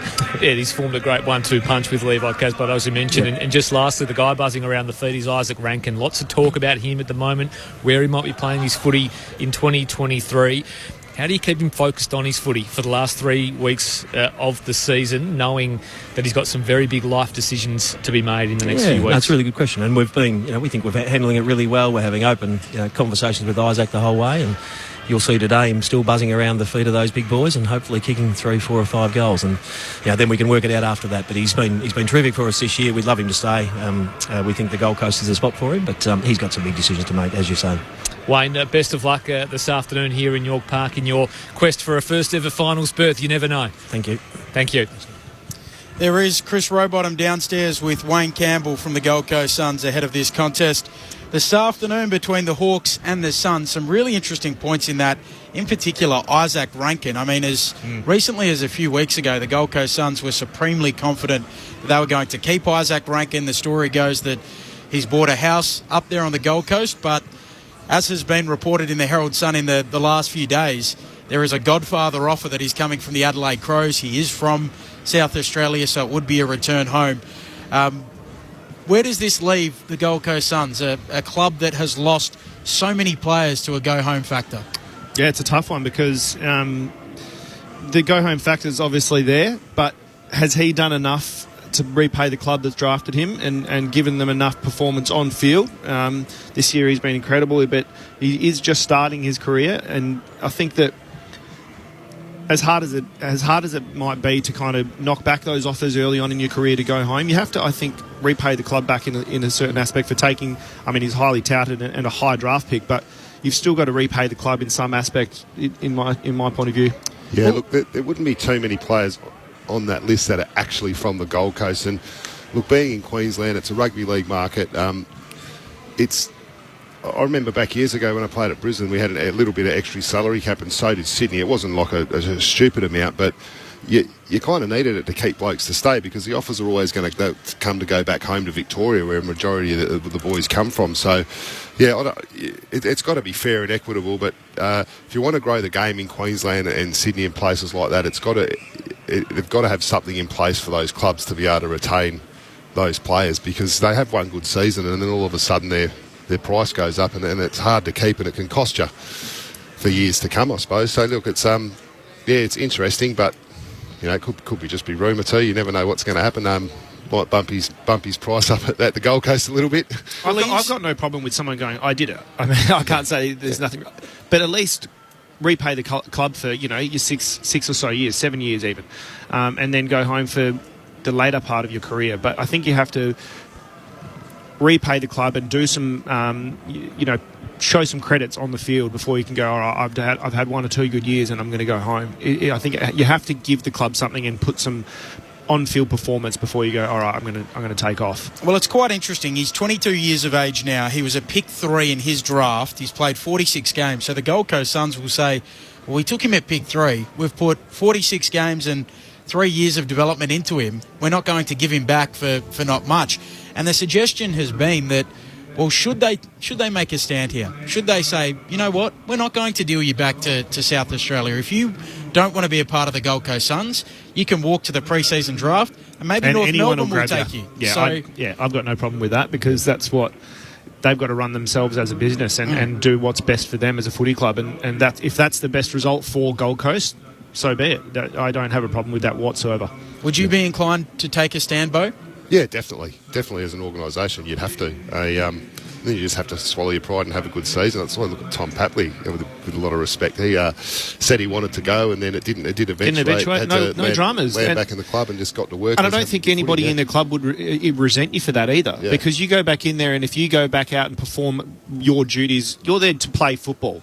Doesn't matter where you want to be playing, but while you're at that club, you're there just to play football. And if you come back in on day one, put your head down through the whole of summer and work really hard, no one is going to hold one thing against you, and neither will the club. No, the players don't speak about it. That's what they tell us. Oh, you still give him a bit of grief, but you have a laugh about it, but you don't hold it against him whatsoever. The other story this week, just quickly before we head down inside the Hawthorn camp, was Dyson Heppel linked to the Gold Coast Suns as a player of interest for them. Very, very quickly, is that a good fit for the Gold Coast Suns in your opinion, Sharad Wellingham? Oh, I don't. I think that Dyson's a really, really talented player, but I don't think that they should be. I love to ask Wayne, is Gold Coast, does it have the potential to be more of a destination club? Can they get players earlier on in their career, like they have done with Mabia, and have players go up there and become really good players instead of really good players coming in and finishing off their career? I'd like them to probably take a little bit of a change in attitude towards that. In a word, Bo, yes or no? No. I think they've got enough to develop there, that sort of player. Let's head back downstairs, boundary side. Chris Newman, the Hawthorn assistant coach, is with his namesake, Chris Rowbottom. Yes, Chris Newman does join me now on the York Park turf. Chris, thanks for joining us on Grandstand AFL. A funny old period, isn't it, when you can't make finals, still 3 games to go. How do you ensure that you're still getting something out of the season and that you don't wrap it up too quickly, I suppose? Oh, well, usually you do get to the end of the season and maybe you do question some players' efforts to finish off the year when they don't have something to play for. But this year has been sensational. The playing group are great. We've got a long-term vision and they're all on board. So in terms of motivation levels, it couldn't be any more motivated. Our training standards have increased, I think, as the year's gone on. So it's been a test in terms of mindset, but I think the players have risen to that test, and every week that comes is a new challenge for us. What is the last month or so all about for the football club now that you can't make finals? What do you want? What's the number one thing you want to see? Well, as I said, we have a long-term vision, so it's beyond this year. And beyond these 3 games that are left. We've tried not to count down the games. It's also an opportunity for some players to just play more games together. So I think with any successful team, you need to keep those players consistently playing together and that squad together. So that's been our aim. We're blooding some new talent. There's a debutant playing today in Jai Sarong, so another opportunity for him and a day that he'll never forget. And just on some of that young talent coming through, Mitch Lewis had a terrific season so far, not playing today, probably on ice for the rest of the year. How disappointing to lose someone like that just as he was starting to get going and really impose himself on the competition as one of the premier young key forwards in the land. Yeah, feeling for him. He's obviously a really talented player and a player that's straightened us up. We've loved the way he's been able to compete this year, and I mean, he's a tall forward. We want him taking marks and kicking goals, but very rarely beaten, which is a sign of his character and his willingness to compete. So we'll see how he goes. So hopefully he can get back up for a game or two to finish the season. But I think there's enough there to build from. He should take confidence out of that. You mentioned Jai Sarong. What can you tell us about him? Yeah, so really mobile, tallish forward. So probably a hybrid type. I think he's around 192-ish or thereabouts. So, really good ball user, work rate really high, high character, great kid. He's really, really excited to get out there today, and he got the jumper awarded before and presented before. He's a little bit nervy. He's really serious with the way he presented. He said, "I'm really excited," but sort of didn't come out in his tone of voice. But I can't wait for him. He's earned it, and hopefully he can get on the end of a couple of nice goals today. I'm interested in the midfield mix as well. Finn McGuinness is a player that's gone in there in recent weeks doing some really strong tagging jobs. Does he have a role today? Does he have a direct opponent today? Could it be Took Miller, Noah Anderson, Matt Rowell? There's a couple of options. He's been great for us. He's been able to, negate a player from either line. He's played against players that have played forward. He's played against, midfielders and, played against, backmen. So, yeah, we'll have a look today. It's a bit of a wait and see on that. But the other thing that has been great for Finn is even if it hasn't worked or the game hasn't played out quite to plan, we've been able to throw him into the midfield and just be a genuine midfielder, and he's been able to accumulate possession there. So, high work rate, really, really strong runner. So it's great to see him, add some strings to his bow. And just on the game itself, the Suns gave you a bit of a touch-up in Darwin earlier in the year. What did you learn from that game, and where can you get the Suns today? Oh, yeah, that probably a game we'd like to forget. But, they're a team that are really honest, and they work really hard from contest to contest. Speak about Took Miller, his ability to get from contest to contest is as good as you'll get. So their midfielders are really strong, honest players, and they've got so much talent forward. We'll have to be on our guard. So, today will be as much about effort as it is, the X's and O's. So that's what we'll be looking for out of our group today. Best of luck today in your home away from home in Launceston, and best of luck for the final 2 rounds after today for the rest of the season. No worries. Thanks for having me. That was the Chris's downstairs, Chris Newman and also Chris Rowbottom on the boundary for us today down at York Park. Fascinating with the Hawthorn team today, and both teams, no late changes. That is the team news. So the Medi sub, Rory Atkin for the Gold Coast Suns, and for Hawthorn, James Blanc is their Medi sub, which is a fascinating choice. 196 centimetres, 93 kilograms, a key defender as the Medi sub today for the Hawks. I just wonder whether they're carrying some level of concern around maybe an injury to a key position player, or potentially even Ben McAvoy in game 250 or something of the like. Yeah, potentially. Someone who might be under a little bit of a cloud, so they bring someone in who can potentially cover a few different positions, would be my thinking behind that one. Which is interesting because, at this time of the year, what's the point of bringing in someone that's under an injury cloud and risking further injury, I suppose, if you're not going to make the finals? So it's an interesting one. And then what happens if it starts raining at half-time and someone does get injured and you've got to bring a big, tall, slow player on? Well, it was interesting. He was listed as managed, so James Blanc. So maybe he's a little sore. It's just a fascinating choice from the Hawthorn Football Club. Ben McAvoy, Bo, you are the man who's in charge of our ruck portfolio. I know he spent time playing at fullback, but let's say predominantly Ben McAvoy, Big Boy McAvoy, is a ruckman. How have you viewed his career over a long period of time? Oh, look, unbelievable. Well, when he first started at St Kilda, I'll be honest, I watched him and didn't think much of him, but his mental toughness must be absolutely elite to be able to just get better and better each year and then become a captain of an AFL football club. Massive respect for McAvoy and what he's done, and what a terrific player. He's shown he can go down forward as well, but yeah, as a pure ruckman, he developed a lot and became a number one ruckman in an AFL team and a good one at that. So yeah, he's been a terrific story. Yep.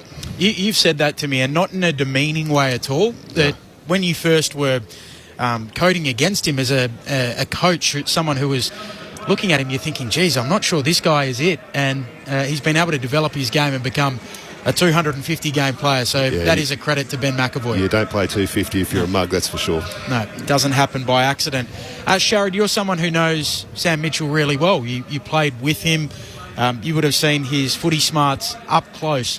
He seems like such an intelligent football mind, and we know that he comes from the coaching tree of Alistair Clarkson and also Adam Simpson, having worked with both of them. What would he be bringing to this group as a developing group and their coach trying to mould his team? Yeah, the thing I loved most about Sam Mitchell is that he did keep things really simple. He didn't overcomplicate things, and he didn't try and reinvent the wheel, which football can be a really simple game. And he played it at a really, really high level of intelligence in the way he read the play. But when he actually had the ball in hand, he always said this, make sure you take the cleanest and most easy option to pull off for you. So he could obviously, his trick bag was a lot bigger than most people's, but yeah, he didn't overcomplicate the game, but he wanted everyone to master the fundamentals. So making sure that you had really clean hands. I mean, you saw his hands when he was in his playing days, being left and right footed, and also, keeping the ball in motion. So you look at, and I think this transfers into the way Hawthorn are playing, they're a really high handball side and like to keep the ball moving. But yeah, the main thing from Sam Mitchell was that he just really liked to keep the game simple, but at a really high level. If that's kind of like an oxymoron in some aspects, but keep it simple, but play at and keep your fundamentals at a really, really high level. Josh Sarong is going to make his debut for the Hawthorn Football Club. Is he any relation to Caleb? Brother of Caleb. Younger brother. And a really beautiful story during the week as to how they presented his debut to him. I believe there was the ability to get a video from Caleb, and they played that to him, and Sam Mitchell had avoided Jaiserong all day so that he didn't know it was coming. Away. And, there was a surprise that he was debuting. You've both been there. Did Sam think that he would give it away if he saw him? Yep. Maybe. He said he was avoiding him all day. He said, I just kept avoiding him. And finally we got into the team meeting and sort of the video played and he found that's out nice. he was debuting. His whole family is down at York Park ready to celebrate the debut with him. You guys have been there. You've lived it. What's he going through right now? Oh, no, I got told on the Tuesday, so I had to wait. Or had the nervousness of all week. I probably would have been rather told on the selection night later in the week, so I didn't have to stew about it. But yeah, he'd just be, he'd be feeling all the emotions, I suppose. But and then he'd just be looking for his teammates to bring him back down and just give him, 2 or 3 things to concentrate and do what you've been doing. Yeah, I guess there is a little bit of a confidence you get throughout the year, and if he's been playing really good footy down in Box Hill, you kind of go into the game going, look, I've just got to stick to the process that I've been doing for the year so far, and club land now is so process oriented that you go through the week and you're just ticking boxes throughout the week to make sure you're right before the weekend, and he'd probably just have the same mindset as if he was going out there to play a game of VFL, except there's just a lot more emotion to it. So And back to your other point, like my debut was a short turnaround. It was a Wednesday game, so I only had a little bit of time to think about it. So it was a nice little bit of you're playing and then straight back out. Into it, they're great stories. It's a great moment for those that are fortunate enough to play AFL football in the modern era. The build-up to the Suns and the Hawks from York Park, it continues in just a moment here on Grandstand AFL. When I'm 90. When I'm 90. We'll celebrate our 90th birthday definitely together.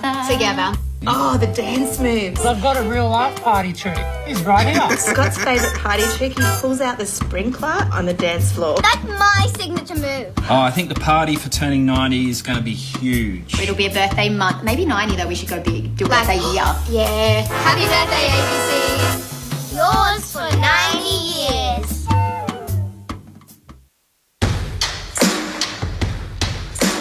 This is ABC Sports coverage of the 2022 AFL Premiership season. We're gonna be kids. Grandstand AFL on ABC Radio and ABC Sport Digital.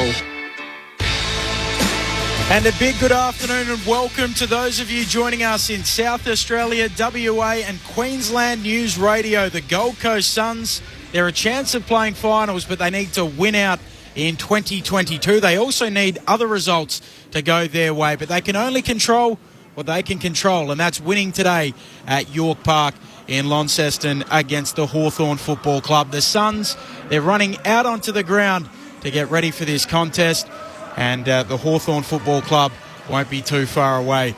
Mabior Chol and Bailey Fritsch, they are the only 2 players this year to have kicked a goal in every single match.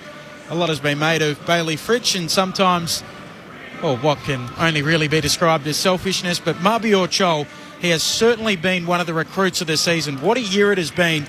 He's played all 19 games. He's kicked 43 goals and kicked a career-high 5 goals last week against the West Coast Eagles. Bo McDonald, the dual Premiership Lion, and Sherrod Wellingham, the Premiership Pie. Good to see you both, and Mabior Chol, great story, Bo. Yeah, it's a great story.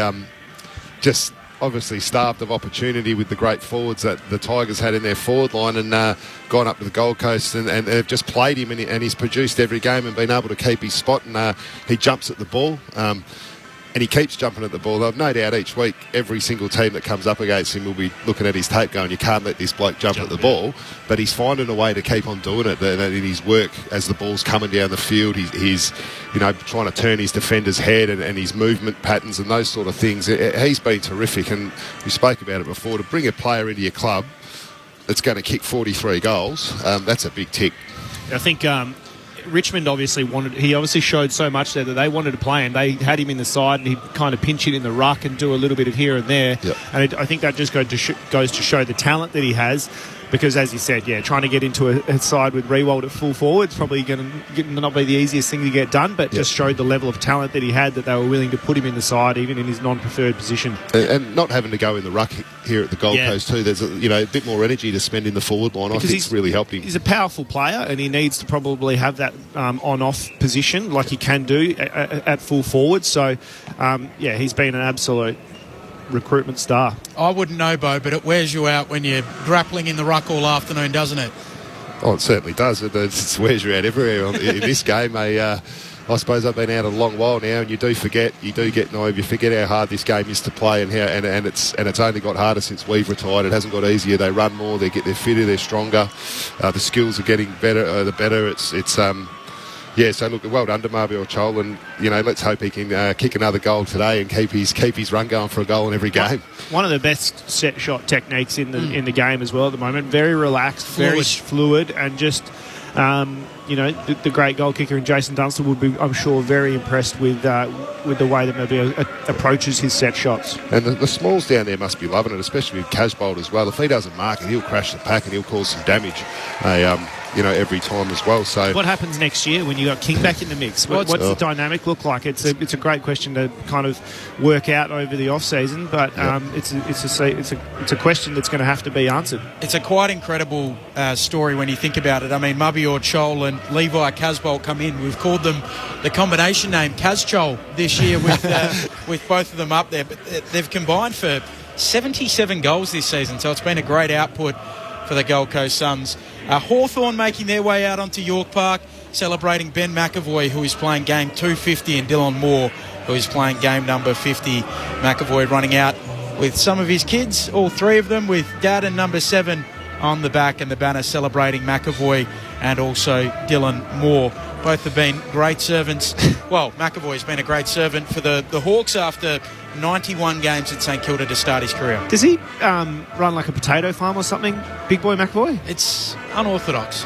He does? I don't know what a potato farmer runs like, but it's... No. Does he run up? Does he have a potato farm like or something as a business or as a hobby or something? I don't know, possibly. I swear I've read farmer, that. You reckon? Yeah. I swear I've read that along. If anyone listening knows the answer, if they could let us know. 0437 774 774. That's 0437 774 774. That is the number to get involved on this afternoon. Wherever you're listening, let us know how and where. Hawthorn's improvement throughout the season. They're throughout the course of the entirety of the season rated as the second worst clearance team this year. Only Richmond have been worse, but their best 5 performances in the clearances have come since round 12, so there's been some level of improvement there.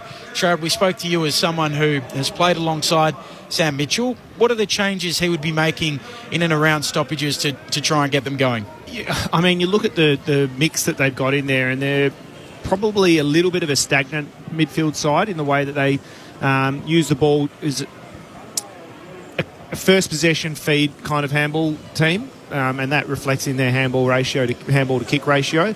I'd love Hawthorn to be able to bring a dynamic where they can be a little bit more on the move, and you look at a Fremantle, the way they have played with their young guys coming through. They really like to be dynamic, and you don't have to be super fast through any stoppages or anything like that. It's just about that little bit of dynamic movement that can open up a stoppage, and I'm really, really surprised that Hawthorn haven't been able to get their clearance rate better with the maestro that Sam Mitchell was when he was playing there. But it's a question that they've got to probably sort out, and it's something that he would want to improve a lot on. They probably, and this is me thinking about how Sam Mitchell would be approaching it, he probably wouldn't look too hard at the raw numbers. He'd look at the result of the clearance, where they're exiting the clearance, where they're kind of getting the ball to from that clearance. If they're going wide and not really having any effect from that stopper, he hated it when opposition would come out the front. So if they're not coming out the front, if they're allowing them to go backwards from the stoppage, and they're then able to put pressure on the stoppage on the player as they're exiting the stoppage, he would go, look, I don't really care if they've won the clearance as long as we're putting pressure on them. I think he's got some mids to work with. Look, Newcomb's popped up this year, and it's just going to be a matter of developing it. And we've spoken about that with Hawthorn all year. They've been up and down, but I think some games I've watched, Hawthorn have played some fantastic footy, and have certainly have got the blueprint there. And I think they just need to further develop. I think Granger Barrish is going to be a good one for them down back as well. So look, they're a developing team, and the run of the Gold Coast midfield will test them today. Is like the coaches spoke about it pre-game. When that ball leaves the stoppage, Tuke Miller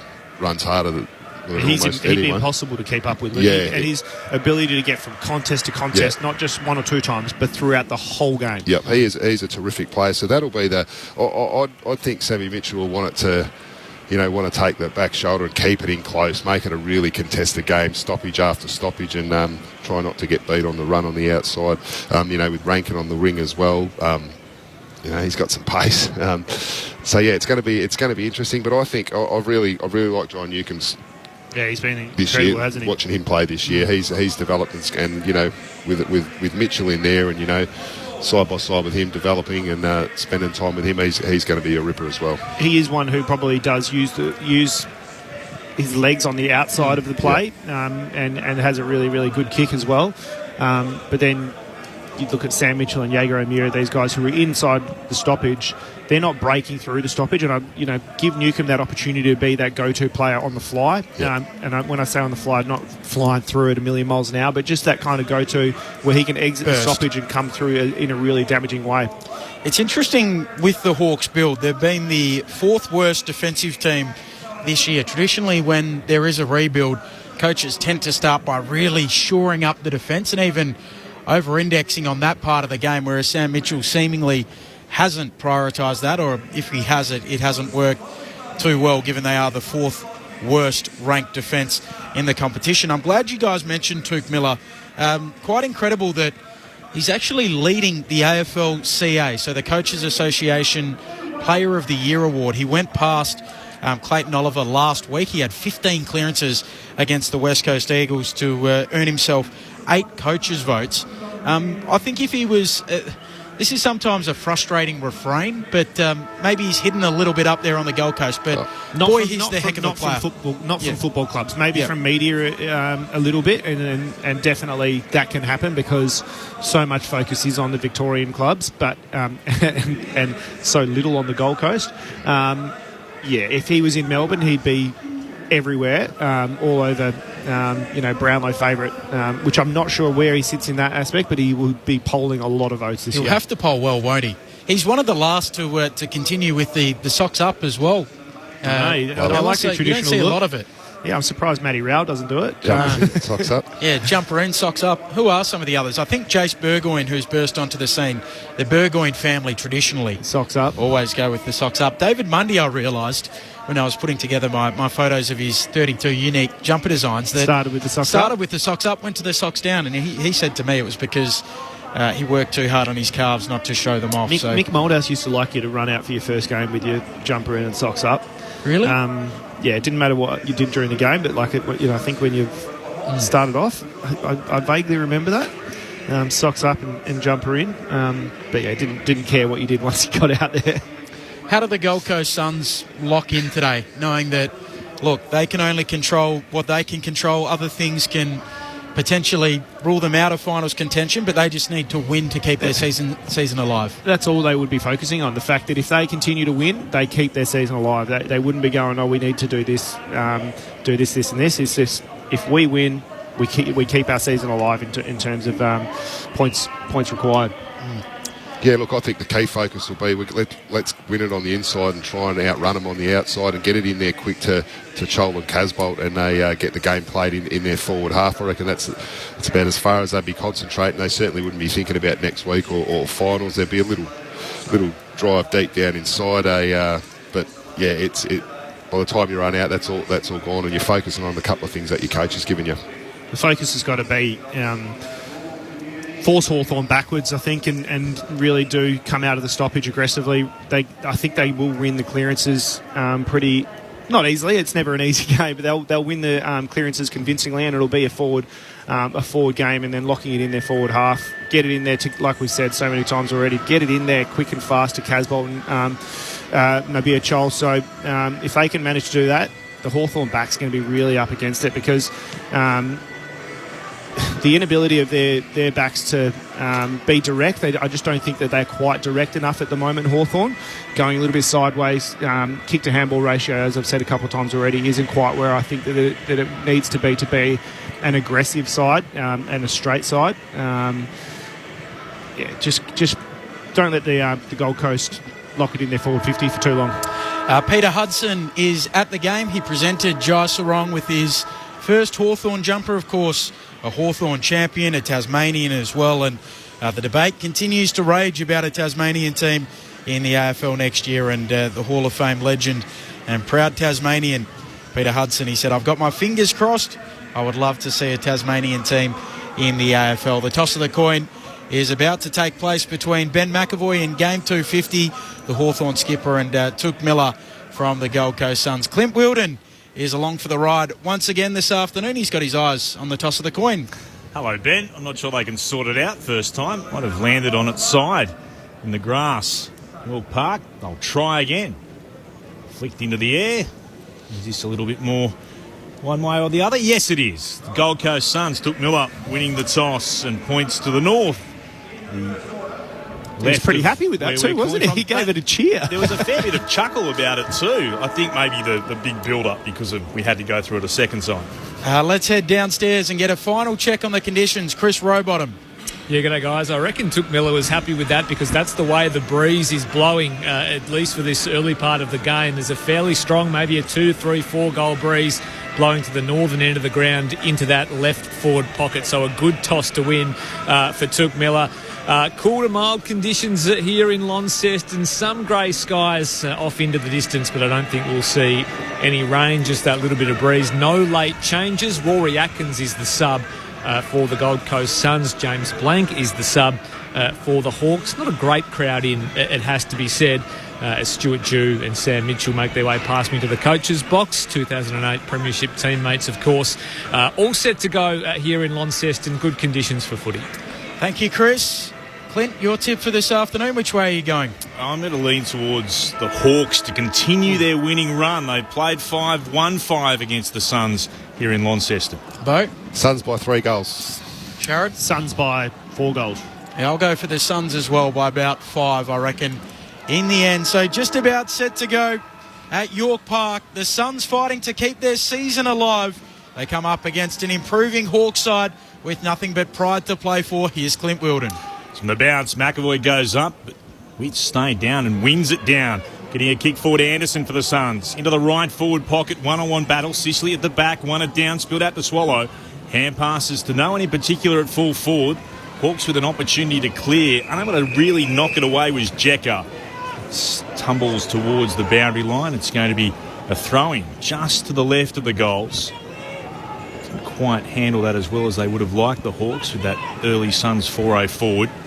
Spun back into play. Witts gets there, tried to take clean possession, and was tackled immediately by McAvoy. It's going to be holding the ball decision. Some time for the whistle to be blown as well. McAvoy will have the free kick. He's at right full back. Congested in front of him. Took a couple of steps to the right. Almost turns it over. In fact, going up and winning it down was Ainsworth. Had 2 bites at it. Hand pass inboard from Lukosius. Suns should be, doing better with that. The Hawks are able to clear it away. Newcomb was in the right spot at the right time. Got a hand pass out to Moore to Hardwick. Goes beyond defensive 50 through Scrimshaw, but it's a clanger. And it's marked by Andrew, who goes back to Ellis. And Ellis has it a little bit shy of right half forward. No score, opening minute and a bit. Ellis drives it long towards full forward for the Suns. Coming out, Jekka can't quite complete the mark. Lukosius toe pokes it forward in the goal square. Rankin goes after it. Scrimshaw sees it through. A rush behind to start. A minor score for the Gold Coast Suns. I can't decide whether it's Hawthorn stuffing it up or there's really good pressure on them by Gold Coast. A little from column A and a little from column B, Sharad. Yeah. Scrimshaw goes short to Hardwick. Short again to Scrimshaw. Too short to be a mark. He's under pressure immediately and he takes it over the boundary line. He gets away with it too under a bit of pressure. And it's a perfect example. He didn't need to play on there. The play on just enabled the Gold Coast forward to put that frontal pressure on him. Ball to be spun back into play. Still in the Suns forward 50. It's been camped down here for the opening 90 seconds or so. Thrown in. No Ruck gets a clean clearance. It bounced back to Witts. His kick was smothered. Comes out the side. Now an opportunity coming from Anderson to shoot towards goal. He's missed to the right-hand side. 2 behinds to begin the scoring for the Gold Coast Suns. Hawthorn yet to score, opening 2 minutes. A gangly Will Day with the kick in. He kicks long towards the wing, trying to take the mark there. Sam Butler, he can't quite It's out of play. We'll get a throw in on the wing.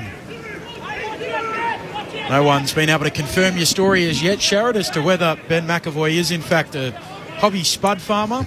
0437 774 774 the number. Witts palms it down. Miller onto the footy. Shovels out a handball towards Ellis, but onto it Moore.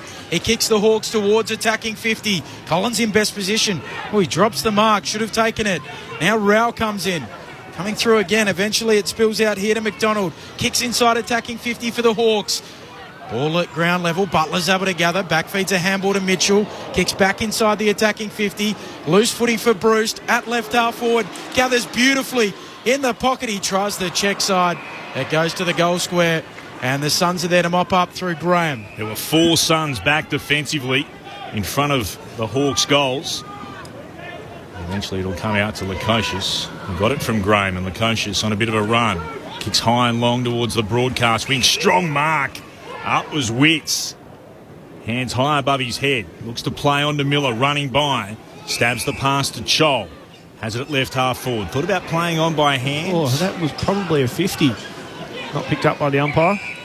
Explain it to us, Sherrod. Well, Charles pretended to play on by feigning the hands, and I think it was Day on the mark has moved, but the umpires let him off. They have been a lot more lenient on that over the last couple of weeks by the dummy, as it was. The kick inside 50 from Chol was marked by the Hawks. Jecker had it, goes across the face of goal. This is now his Scrimshaw, who moves it short to Newcomb. And he has it in the left back pocket for Hawthorn. John Newcomb tries to wait his kick for Jarman Impey. It's a good kick. Impey wants to keep the ball moving. Chips it over the top. Finds the run of Ward. Ward on his left. Kicks the Hawks forward of the wing. It's a good kick for Butler. Can't quite complete the mark. Has to gather at ground level. Andrew there with him from the Suns. Gets around him. Kicks inside attacking 50. The spoil comes from Graham. Loose footy. Picking it up there. Miller for the Suns. Handball away to Anderson. Overruns it momentarily. Pushing him off it there quickly. McDonald snaps back towards Moore. Should have taken the mark. Drops it. Now Gunston jams it on the boot. Tumbles it through for the first. The Hawks draw first blood. And Jack Gunston, he loves being in Tasmania. He kicked 5 goals for the last time the Hawks were in the Apple Isle. Hawthorn 1 straight 6. The Suns 2 behinds. We've played 5 minutes. Opening term on Grandstand AFL. Anderson a little bit unfortunate there, a little bit of a awkward bounce, and he kind of thought it went into his hands, and he's lifted the eyes just as it's bounced away. I don't think he was lifting the eyes because he thought there was any frontal pressure coming, but just a really awkward bounce. Dropped mark, but then, yeah, Gunston's ability to kind of sidestep the oncoming Gold Coast defender, and a great finish. You don't think that Anderson thought that the pressure was coming then, but it was obviously the wrong end. You'd think it was about to go into his hands. He's lifted his eyes to kind of look at the options that were going to present themselves, and it's just evaded him very nastily. Witts against McAvoy. McAvoy wins it down for the Hawks with the restart. Newcomb got a hand pass away. Onto it quickly. Moore was crunched in a strong tackle by Swallow. Knocked back by O'Meara for the Hawks. To Newcomb. Now they can set up. Hawthorn looked to put it inside forward 50. Impey couldn't quite mark. Back there, Farah for the Suns. Farah from the left back pocket. Wobbles a kick beyond defensive 50. Wasn't pretty. Hollins tries to pick it up. He's got some real pressure now surrounding him. Newcomb gathers, got tackled by Rao, and he'll get the free kick. Newcomb has it at right half forward for Hawthorn. The Hawks lead by 4 points. We've gone nearly 7 minutes in the first. Newcomb sets it up towards the top of the goal square, looking for a marker. No one able to drag it down. Graham's at the fall of the ball, loses it in a tackle. Swallow goes in. O'Meara too, the former Sun. And Swallow, his former teammate, games record holder at the Suns, piles on top of him.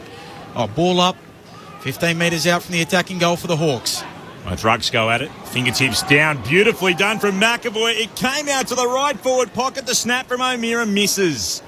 It was beautifully done, but he just couldn't convert. The Hawks 1-1-7, Gold Coast 2 behinds, 7 and a bit gone in the first. Farrell with the short kick into the pocket. Mark taken there by Ellis. Gives it off to a teammate in McPherson, who goes for a little run, kicks around the boundary. A good one for Sharp. Sharp able to mark neutral territory on the wing, goes backwards to Ellis. Ellis twirls the red Sherrin, kicks it short again to Sharp. Sharp tiptoes the boundary with his next kick, and closely monitored there McPherson. by Harry Morrison. He spoils it out and will get a throw in neutral territory on the wing. Eastern side of the ground. Hawthorn 1-1-7. The Gold Coast Suns 2 behinds. 7.5 minutes into the opening term. Back into play. McAvoy front position to try to tap it down in the direction of Newcombe. Couldn't gather. O'Meara could. Picks it up and puts the Hawks inside forward 50. Stretching Kajitsi. Couldn't mark it. Back there trying to work it away. McPherson. Diving over the top. Farah trying to put himself on the football was Butler. Farah's there with it again. It's been held into him. Ball up with a call. Still inside the Hawks forward 50. Too late for the rucks to arrive. It's hurled aloft. Both rucks had a touch. Came down there to Anderson for the Suns. Got it away to Ellis. Errant hand pass. Scooped on by the Hawks. Left half forward. A long range shot at goal from Ward is missed. It's to the left hand side. 1-2-8 the Hawks. Gold Coast 2 behinds. You're on Grandstand AFL. We've gone 8.5 minutes in the first. Farah goes to the left back pocket and Graham, who moves it on towards the wing. Mark taken by McPherson. Comes infield with his kick. Swallows able to mark. 0437 774 774. The SMS line number as Swallow kicks to a leading Ainsworth on the wing. Ainsworth assesses what's before him. Hawks leading by one straight kick early in the first.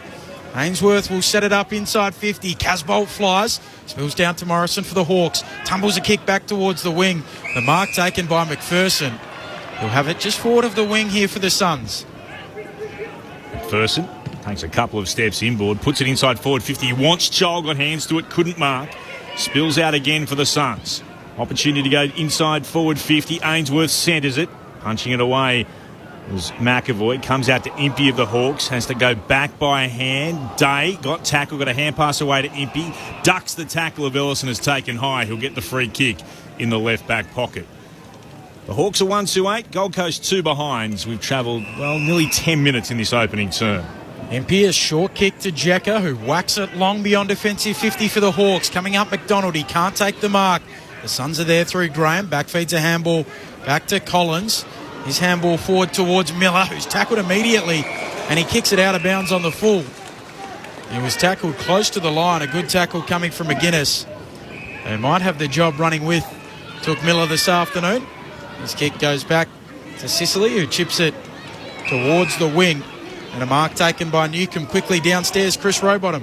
Yeah, you're exactly right. Finn McGuinness running alongside Took Miller. A hard tag, and at the last centre bounce, Took Miller actually did start in the forward 50, perhaps as an early attempt to break that tag. Morrison tackled across half forward by Swallow. The ball came back to him. He looked to work it out the side. Bruce got it away for the Hawks. O'Meara with the kick towards full forward. Well trapped by Collins of the Suns at full back. To Ellis. Now to Farah for Gold Coast. Takes a bounce. He's got some room to work with in the right back pocket. Stops for a moment and then kicks beyond defensive 50 to the lead of Lukosius, who marks it right half back. The Hawks lead by 6 points. 11 gone in the opening term. Lukosius chips towards the wing. Casbolt drops a mark he should have taken. He's able to follow up. Back feeds a handball back to Lukosius. The pressure coming. Snaps around the corner. It bounces to McPherson. He chips the Suns infield towards the logo. Wits the big ruck, a nice pickup. Handball to Miller. He takes them on. Just dragged down as he kicked. It tumbles towards half forward. Ainsworth's able to gather. Gets a handball away to Hollins. Handball to Swallow. Handball to Anderson. 45 out. He'll pull the trigger towards goal.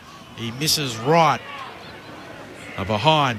3 behinds to start for the Gold Coast Suns. Hawthorn 1-8. We've played 11 minutes in this opening term.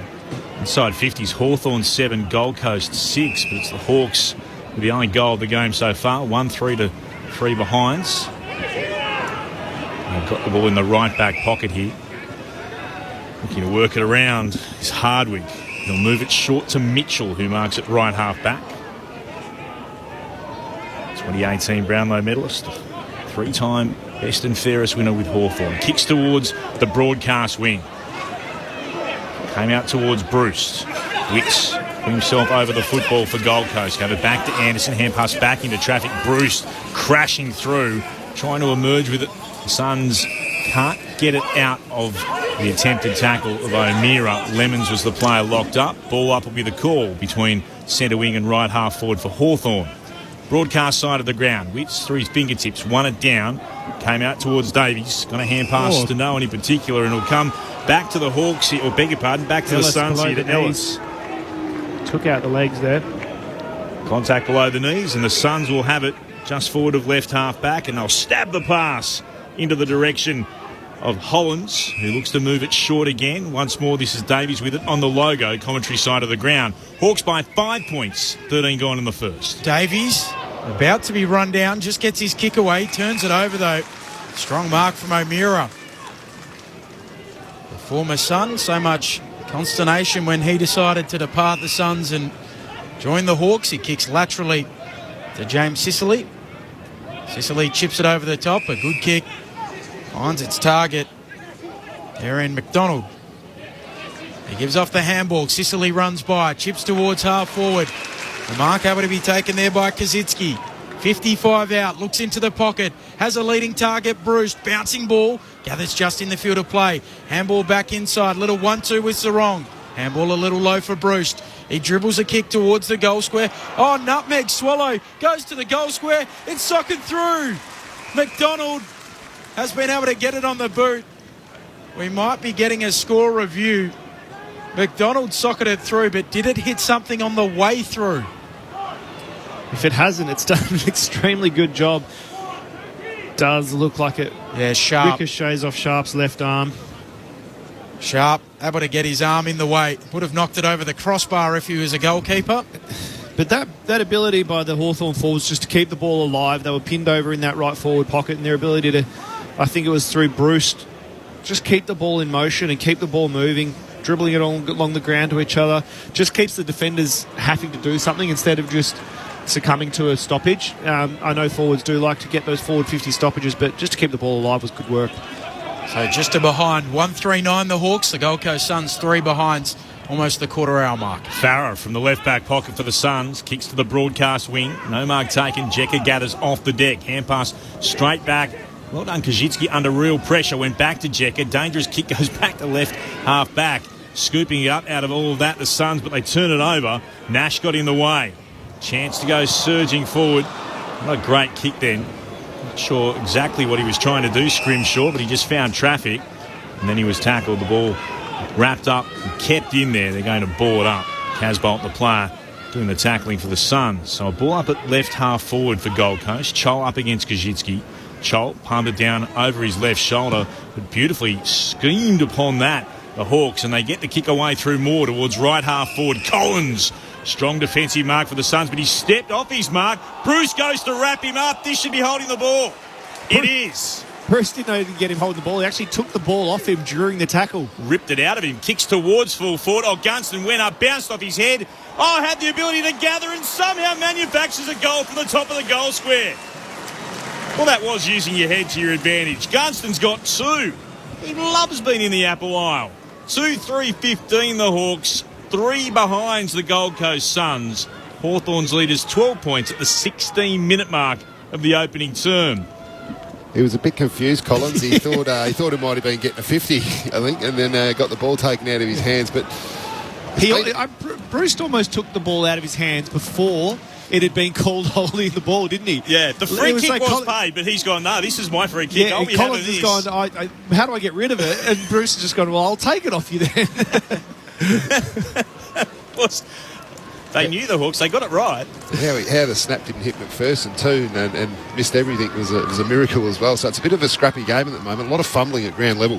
Have been a notoriously slow starting side this year, the Gold Coast Suns. They've only led at quarter time 4 times this season. Witts wins the tap down for Anderson. He's tackled quickly by O'Meara. And we'll get another ball up. Just with Witts there, winning the tap by a forearm. You'd like to see him just stump it forward and get the momentum going. Be a bit aggressive home. There's a free kick as well. It's going to go the way of McAvoy.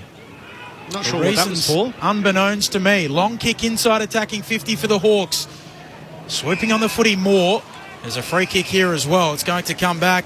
And it's going to go the way of Moore. High contact. And the Hawks will have another shot on goal. Only field position at the moment, aren't they? Just getting it inside the forward 50 and keeping it in there, keeping the ball alive when it does go in there. Seem to be doing a better job around the contest getting to the front and centre as well at the moment, Hawthorn. Game number 50 for Dylan Moore. Boot to ball from 45. He sends it on its way. It looked good for a lot of the journey. The wind taking it late. He misses to the right. 2-4-16 the Hawks. The Suns yet to score a major. They're 3 behind, who have played 17 minutes 40 in the opening term. Farah short to Andrew in the left back pocket for the Suns.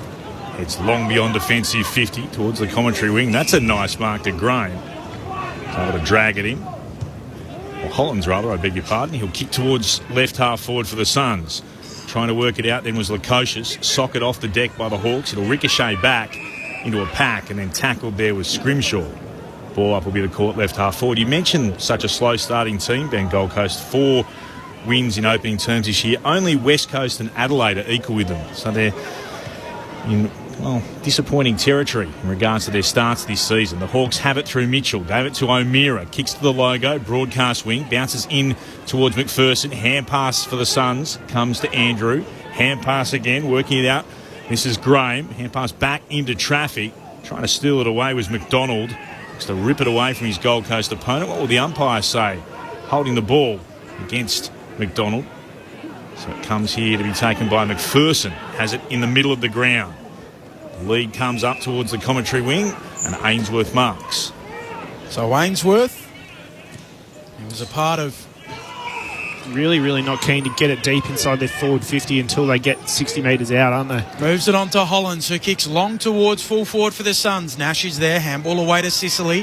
Handball to Morrison. Clears the D50 for the Hawks. Long kick to the wing. Collins in good position. Drops the mark. Allows in Gunston again. The Hawks in possession down the wing. Nash. Handball forward. Here's the debutant Sarong. Interesting looking kick, but it finds its target. Mark taken there by Impey. He'll whack it long inside 50, looking for Bruce. Big spoil from Graham. He thumps it away towards the boundary. Sharp tracks it. Picks it up for the Suns. Breaks one tackle. Goes with the check side around the boundary. Impey drops the mark. Now Davies for the Suns.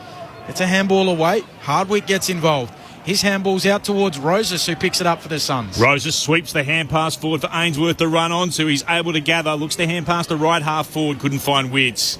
The Hawks can mop up. They've done well. And then Sicily tackled to ground, wrapped up in an absolute great tackle.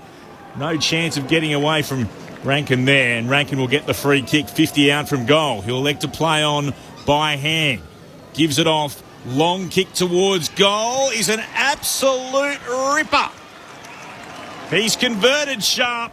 That is a great goal and the first of the day for the Gold Coast Suns. Much needed too. It drags the Hawks lead back to just 7 points. 2-4-16. Gold Coast 1-3-9. And we've travelled 21 minutes in the opening term on Grandstand AFL. It was a great handball, knowing your teammates, knowing that Sharp's got a big kick. Getting to him, and that's a great goal from outside 50. A great tackle to set it up by Rankin. Those kind of things from your small forwards. Hitting a big player like Sicily and being able to pin him down with a tackle like that is really team lifting, isn't it? We spoke about the clearances and contested possessions pre-game. Hawthorn leading the clearances 9-3 at the moment. Contested possessions, they're +4. We spoke about how we thought that would be a strong suit for the Gold Coast Suns, but it hasn't been as yet. Bounce back in the middle. Whitson, McAvoy. McAvoy over the top of him. Palms it down into the path of O'Meara, who kicks long inside attacking 50. No mark taken. Ball knocked towards the boundary line and out of play. We'll get a throw in. The Hawks leading by 7 points. 21 and a half minutes into the opening term. Poor umpire had about 5 players running at him then, didn't he? He was trying to back out of the way, but there's the ball going towards the boundary line. Hardwick's had it 7 times for the Hawks. Hollins and Ellis, 7 apiece for the Suns. McAvoy took front position, palmed it down with the left, straight back towards the line though, and over for a boundary throw-in. Just inside the Hawks' forward 50, about 49 out from their attacking goal. They're kicking to the right of the broadcast wing in this quarter, city end of York Park. Thrown in again. Witts takes front position this time. Wins the tap down and slaps it forward for the Suns. He wanted Scholl. Checker got there first, couldn't gather. Ricocheted off him to Davies. Just got a hand pass away to Scholl. Oh, Rao wrapped up in a great tackle by Butler. Held it into him. That was a beauty. And he'll win the free kick as well. So Sam Butler to have it for the Hawks. Just his 9th AFL game. He hands it off to Scrimshaw, who kicks inside attacking 50. Big numbers there. Kajitsky dropped the mark. Collins was at the drop. Ellis gets a clearing kick away, and then Scrimshaw's able to take another mark, this time at right half forward for Hawthorn. He'll flare the ball all the way back into the centre square.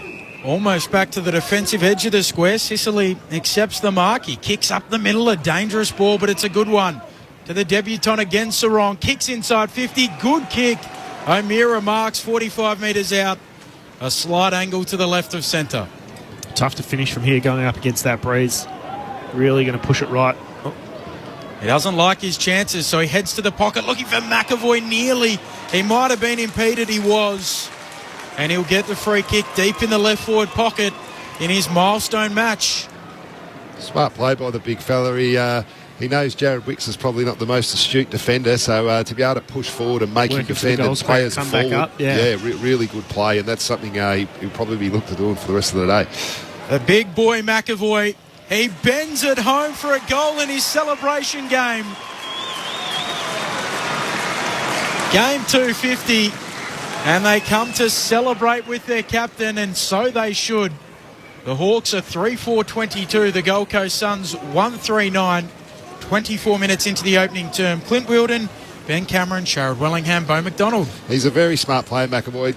Back to the centre bounce. Witts had won the last couple, and McAvoy just changed his angle up and won the last centre bounce and was able to get the hit out into space, and hence Hawthorn got the ball in their forward half, and they've been able to keep it there. It was a different look, isn't it, at the moment from Hawthorn? They're moving, like I said pre-game, they aren't a dynamic midfield, but that's exactly what they're doing at the moment. They're getting it just outside that 2 metre radius and getting the ball moving in the forward direction. So it's really, really good either coaching or strategy from Hawthorn at the moment. Back in the middle, McAvoy against Witts. Palmed it down. Might have been taken around the shoulder there, McAvoy. Umpires decide to play on. Newcomb almost swatting it forward. Tennis style, trying to get rid of it. Incorrect disposal. Rao gets the free kick. Hands it off to Swallow. Kicks towards full forward for the Suns. Big pack flies. Spills down. Day had got tackled. Rankin held it in. No prior the call. Another great tackle by Rankin. His ability to pin the arm once again. He did it before with Sicily and just gives them no chance of disposing of the ball. Throwing it off. Ruck battle's a good one. Comes down to Witts. Wins it out, though. The Hawks can rebound through their defensive 50. It comes from Newcomb. Got it originally from Day. Newcomb kicks towards the commentary wing, and it's marked there by Gunston. Already with 2 goals today for the Hawks, and they lead by 13 points. 25 gone in the first. So Gunston comes infield with a short kick to Ward. Pick 7 in last year's draft. He moves it on to Jekka, who will kick long towards half forward. McAndrew. Strong defensive mark there for the Gold Coast Suns. And he got bundled into by Butler, who gives away the 50. So McAndrew march downfield. 9 disposals on debut last week. Kicks inside 50. Good mark. Then for Granger Barris. He's able to mark 40 out from his defensive goal for the Hawks. That's his game. He flares the kick away to Newcomb as well. Newcomb, hand pass inboard to Jekka. Fires it down the commentary wing. Nicely worked. Chance to build up again here. This is Kajitsky. Kicks into the right forward pocket. He wanted Impey. Andrew got back there. Spoils it away and sees it across the boundary line for a throw-in. 45 out from the Hawks' goal. Good spoil from Andrew. Just his second game. The Hawks midfielders are getting back well and running it out to the top of to the half back line and help them bring the ball out as outlets. Boundary umpire unfurls. McAvoy with the tilling tap down to Mitchell. Kicks quickly towards the goal square. Trying to gather it Sarong. Drags it in and then tackled immediately by Andrew. He's wrapped up. What the umpires say will ball this up at right full forward for the Hawthorn Footy Club, who still lead on the scoreboard. They're up by 13 points. 27 gone in the first. Umpire puts it aloft. McAvoy works his way around Witts. Out towards Moore. Fires a handball back to the top of the goal square. McAvoy off to Impey. Dumps it on the boot. And just misses to the right-hand side. Behind for the Hawks. They lead by 14 points. Closing in on quarter time. Been a good debut so far from Jai Sarong. Of course, the younger brother of Caleb, a rising star from a couple of years ago. It's Ellis to Lemons of the Suns. Goes from the right back pocket to Lukosius, marking just shy of the rail yard wing. Kicks to right half, 41 to Ainsworth. Scrimshaw stayed down, won it down, went out after it, tackled by Rao, manufactured a kick away, but only as far as Holman. The Suns at right half forward. Worked it onto Lukosius. 51 out from goal, pops it into the right forward pocket. Beautifully worked. It came over the shoulder of Ainsworth, and then he had to dive forward at full stretch almost to complete the mark. And then he spots a teammate inboard and pops it to him. He's improved the angle and a chance to go back and have a shot for Elijah Hollins. Poor checking then from Hawthorn. I know disappointed that they've had the mark inside forward 50, but he's up against the boundary and you've just got to be switched on and ready for that inside kick, don't you? Yeah, spot on. It's not the time to switch off and get a breather. The 20-year-old in his third game of AFL football, 45-degree angle to the right, kicking from 25 out. He steers it through. Gold Coast had their second, and they fight back at York Park. Hawthorn a 3-5-23, Gold Coast 2-3-15, so the Hawks lead cut to 8 points, and we've travelled 29 minutes in the first term. Hawthorn have done a good job going into the breeze and had limited Gold Coast to 1 goal. You would have been happy with that, but just to get that second goal with 25 seconds left in the quarter, I think you'd be really disappointed. Elijah Hollins, he was picked up by the Suns even while he was recovering from an ACL injury. So they were big on this young man. 0437 774 774. Let us know where and how you're listening this afternoon. Great to have your company. Umpire lays it down in the middle. Wits this time, straight down to Miller. Handball away to Swallow. Under a tackle there from Mitchell. It impacts the handball, picked up by Moore for the Hawks. Off to Newcomb, chips a kick out wide, looking for Mitchell. Just finds him. 80 out from goal. He'll wheel onto the left. Kick a high ball towards full forward. Kaczynski, 2 hands to it. Doesn't complete the mark. Then at ground level, spinning out of trouble, Lemons. Handball away to Hollins. He'll kick into the middle of the ground. And the siren will sound. Quarter time at York Park. Hawthorn kicking the first 2 goals and 3 of the first 4, but Elijah Hollins able to kick a goal with 25 seconds remaining in the quarter to just bring that margin back to 8 points at the first change. The goal kickers, Gunston with a couple, McAvoy in game 250, and then for the Suns, Sharp and Hollins, as we mentioned. Quarter time on Grandstand AFL down at York Park. It is Hawthorn 3-5-23, leading the Suns 2-3-15, the Hawks by 8 points. This is Grandstand AFL. Lend us your ears and experience a world of audio content with ABC Listen. A world of sound. Like the new pop culture podcast, Schmeitgeist, decoding the biggest trends this year. I saw a trend happening on TikTok, basically, I've never seen before. Trash reality TV. It is my favorite thing in the world. And for the kids, Dynodome. T-Rex is ahead. Check out those lunges. The ABC Listen app. Lend me your ears. Download it now from your app store. The 2022 AFL Premiership season. Grandstand AFL. On ABC Radio and ABC Sport Digital. Loose footy. Picking it up there, Miller for the Suns. Handball away to Anderson. Overruns it momentarily. Pushing him off it there quickly. McDonald snaps back towards Moore. Should have taken the mark. Drops it. Now Gunston jams it on the boot. Tumbles it through for the first. Collins. Strong defensive mark for the Suns, but he stepped off his mark. Bruce goes to wrap him up. This should be holding the ball. It is. Ripped it out of him. Kicks towards full forward. Oh, Gunston went up, bounced off his head. Oh, had the ability to gather and somehow manufactures a goal from the top of the goal square. O'Meara marks 45 metres out. A slight angle to the left of centre. He doesn't like his chances, so he heads to the pocket looking for McAvoy nearly. He might have been impeded, he was. And he'll get the free kick deep in the left forward pocket. The big boy McAvoy, he bends it home for a goal in his celebration game. This is the 2022 AFL Premiership season. On ABC Radio and ABC Sport Digital. Great to have you with us. York Park is where the action is taking place between the Hawks and the Gold Coast Suns, and Hawthorn once again have made it tough for the Gold Coast Suns in the opening term. We spoke about that in that first quarter. Just 4 times this year the Gold Coast Suns have led at the opening change. They're alongside the likes of the Eagles and also Adelaide as teams that have performed poorly in the opening term this year. But with the other two sides, it's more consistent with their overall form this year. 0437 774 774 is how you can contact us. Brett from Bayside has done that. He says, you'll like this, Shaz. Hi, chaps. Big Boy has a large farm in Western Victoria, grows some crops and has animals too. Presented at a grain growers conference in 2020. There you go. So I don't know about the Spud farm. Not Spud, but yeah, he's got a farm. He does have a farm, so you were half right, Shaz. We'll call you 50-50 from here on in. There is another game ongoing at the moment between the Giants and Essendon. Early stages of the first term, the Giants have kicked the first 2 goals, 2 straight 12 to 2 behinds. I spoke about it during that quarter. We mentioned the clearances as a weakness area for the Hawks.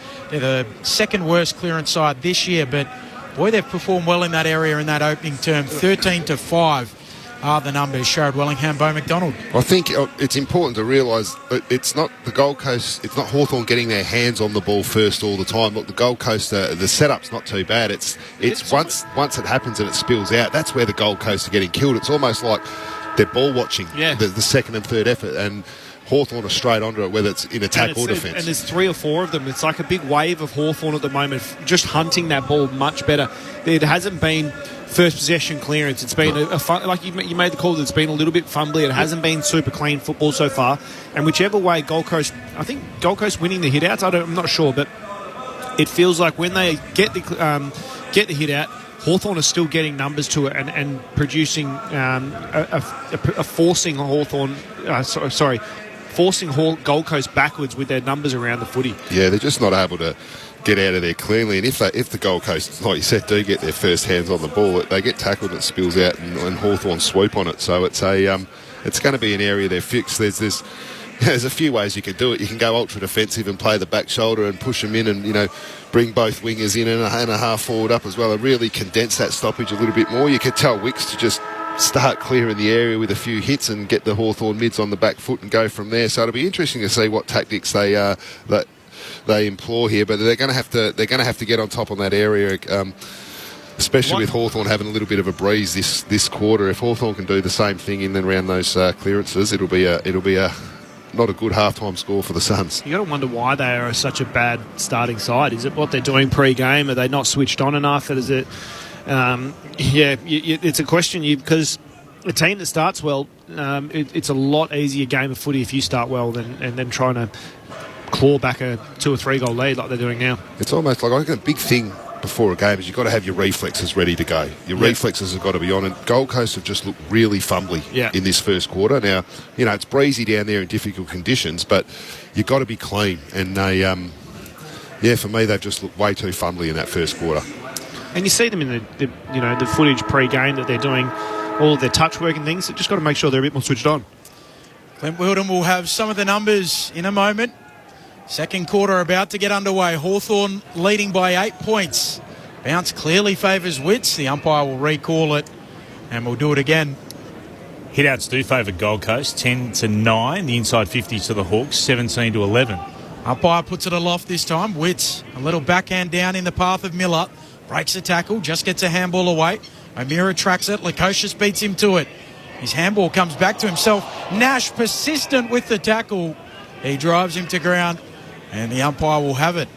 Free kicks the way of the Hawks, 8-5, leading disposal winners. Newcomb's had it 9 times for the Hawks. Hollands and Ellis, both 9 disposals for the Suns. Ralph feeds out a handball away to Ellis. Long kick towards half forward. Big spoil going back with the flight from Granger Barras. Picked up there by Rankin. He's tackled by Hardwick.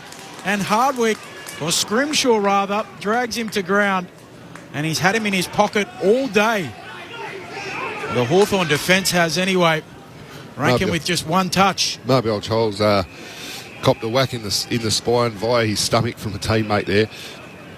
It was Casbolt coming through. That was in that spoil you heard from Granger Barras a moment ago. He's certainly worse for wear, Chol, in the arms of the trainers as he makes his way off the surface. The ball's with Granger Barras in the left back pocket for the Hawks. He'll kick beyond defensive 50 to Nash, who marks at a metre in from the boundary line. He'll head towards the commentary wing. Lemons dealt with his opponent. Couldn't get there, though. And at the back, the Hawks with an opportunity to go surging away through Butler. Butler runs to 50 out. He had 2 options, and he decides to go short. He could have gone to get Impey. Instead, Kazitsky was the target, and he marks. Almost had too many options then, didn't he? He was running through. He didn't know whether to knock over the goal or hit up his teammate. And right option, I believe, in the end. Great run. Tucked the ball under the arm. Didn't run too far. Could have gone to Impey and then decided no. Kazitsky was the option. 16-7 for the season. He's pretty much right in front. Kicking from about 40 metres out. He kicks the goal. Great start to the second term for the Hawks. Their leaders out to 14 points. They're 4-5-29. The Suns 2-3-15. And we've travelled 2 and a bit minutes in the second quarter. Yeah, well, it's exactly the start they wanted. Getting the breeze. They're just outrunning Gold Coast from every part of it there. We just see the ball leaves the area and Hawthorn are the first, not 1 or 2 out, they're the first 3 or 4 out. It's just that, 1 or 2 seconds of ball watching at the elite level can be costly. It's almost, 1 second ball watching is almost 5 or 6 metres, isn't it? Like they'll get 5 or 6 metres on you straight away, and they just don't look switched on. I spoke about the reflexes and the fumbling and that 1 second ball watching. They're all telltale signs that you're just not switched on. You haven't come ready to play. We'll go down to the boundary in a moment. Nash with the clearance for the Hawks. Tumbles it back inside attacking 50. Quickly gathered by the goal kicker, Kazitsky. He's dragged to ground in the Graham tackle. And pinned for holding the ball. Smile on maybe Chol's face on the boundary line is a good sign as well, because that collision with Casbolt would have absolutely killed. Graham chips his kick to Ainsworth, who leads up and marks at right half back. Ainsworth thinks about going back inside the defensive 50, elects to kick down the line. A high ball, it'll go close to the line. Casbolt coming through, brings it down for Lukosius, tumbles a kick forward. Scrimshaw tracks it back. Look away handball, a little silly, turns it over. Roses to Rankin from deep in the pocket. This would be something. Bouncing ball, doesn't quite get to the goal. The Hawks are there, content to walk it over his Ward. A good decision under pressure. And it's back to 13 points. Let's go downstairs. Chris Rowbottom on the boundary. Yeah, Chol did come from the field. He was his right arm was fairly limp, and he's just getting his right shoulder tested as we speak. Hawks put themselves under a little bit of pressure across half back. Sicily's able to work a ball forward. Home to O'Meara and pass back into traffic. Mitchell tackle. Got a hand pass out. Spilled though to Roses though for the Suns. He spots Sharp in space at left half forward. Doesn't find him. Gathers though on the bounce. Sends it inside forward 50 for Gold Coast. Casbolt coming out. Got just a little break on Granger Barris. And he's able to mark for the Suns. 45-degree angle to the left. He'll kick from 45 outs. In fact, no. Is there a free kick being awarded here? Yes, to Ainsworth against Scrimshaw.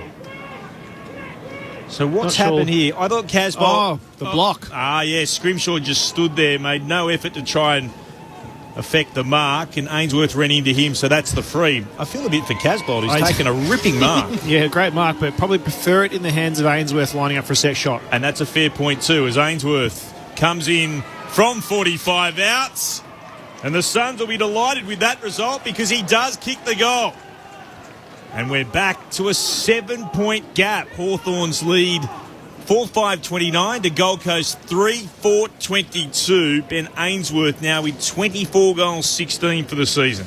He does attack the line of the ball really well, Casbolt. He picks the drop zone really well and just launches at it. He's got vice-like hands. Surprised he hasn't popped a few balls, but in terms of the set shot, I'm pretty sure that the Gold Coast would have preferred it in Ainsworth's hands. As I think, how many years Casbolt kicked for the year? 20-odd? 34-20, but a lot of those on the run. Yeah. Great finish from Ben Ainsworth. A lot of SMSs rolling through. Laying in bed with sciatica. Wouldn't wish it on my worst enemy. Oh, that's no fun. Forget the pain. Listening to Grandstand of the Hawks, certainly that's no fun. We are thinking of you. Glad we can help. Witts palms it down. Miller's able to gather. Handball away to Rao. The Suns through Ellis now. He kicks out towards the wing. Finds Hollins. Chips forward of the wing. A good kick for Lukosius. Lukosius feeds the handball to the run of Farah. Farah kicks long towards the pocket, looking for a marker. The Hawks come across in numbers, spills out towards Rankin. Handball to Swallow, dumps it on the left boot. Kick goes straight up and down. Able to gather Day, knocked out of his hands. Newcomb picks it up, breaks a tackle, gets a handball away. Off to Scrimshaw and Mitchell. They do really well, the Hawks, to work it out to McAvoy. And the big fella takes a bounce and now kicks to the wing. It was slick. The hand passes was great. The kick towards the outer side, not quite what they wanted, but Bruce has manufactured something, had 2 to beat. Grabbed the footy, gave it to Kajitsky. Kicks inside forward 50. Gunston drops the chest mark. How often would you say that? Collins able to get a hand pass away to Farah, who can run beyond defensive 50. Gunston has stayed down. That will be a real blow for the Hawks. And the kick from Farah heads towards the line on commentary wing. It's over for a throw-in. He came out to get it, dropped the chest mark, and then was bumped by Collins as he put himself over the football. It wasn't a bump per se. Collins was looking to pick up the footy. Nevertheless, it did get him a little bit high. From the throw-in, either side can get the ball away cleanly. Umpire will come in and take it off O'Meara, who is tackled to ground by Rao. So the Hawk throws it back to the man in light blue today. Wicks wins it down, but straight to O'Meara. Will kick the Hawks towards the top of the 50. Lemons got a hand to it. Spilled out to Bruce, though. Was knocked away from him by Lemons. Allows Ellis to gather the loose footy. Kick had to be precise. It floats up in the air. Sharp waits, and he can just mark before Kajitsky closes him down. And he'll hand it off to Graham of the Suns. Kajitsky does affect the tackle on him. Ball jars out. Socket forward by Kajitsky. Play on the call once more. Back there's Gunston. Tries to pop a hand pass. It's out towards McDonald. Barrett tackles him. The ball jars free. It's going to be locked in eventually. Deep in the right forward pocket for the Hawks. They're going to have a ball up. Bit going on. The Hawks lead by 7. We've gone 8.5 into the second term. So the umpire to put it aloft inside the attacking 50 for the Hawks. Witts knocks it boundary side. O'Meara onto the football. He carries it out. A throw in. Kevin says enjoying the call from a fairly cold and wet Myrtleford in Victoria. Great to have you with us, Kevin. Stay warm, stay dry. Hawks leading by 7 points. Early stages of the second. Witts brings it down. Bruce around the football. Can't gather. There's a free kick. It's going to go the way of Luke Bruce. So Bruce to have it. No one knew what that one was for, did they? Gold Coast players started running forward to the ball and the Hawks were standing around a little bit bewildered. Oh, the best set shots going around. He's going to snap it on his left. Interesting choice. He doesn't make the distance. It goes to the goal square. The kick was from just 30 out. Why would he do that? As Miller wins it back for the Suns, kicks across the face of goal and finds McAndrew. Andrew to Farah beyond defensive 50. Marked by Graham for the Suns. That was an odd choice for Luke Bruce. It's bewildering. Very strange. Commentary cursing full effect there, Ben. No, well, I was making the point as to no, you're why right. Why he wouldn't kick a regular drop punt, I meant. Well, he's such a great set shot, as you said, and then did the set snap. The Hawks win it on centre wing once more. Mitchell to Nash. Kicks inside forward 50. Wants Bruce. Out points Lemons. Running by Ward. Gathers. Kicks into the right forward pocket. Gunston marks this one. And he'll go back and shoot. He'll start in line with the right hand behind post and he'll kick from about 25 out.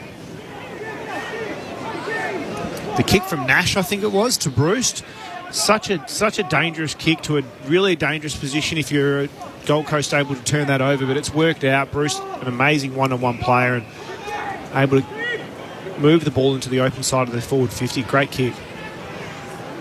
So Gunston starts with it swinging from right to left, but he sees it right through the middle for his third.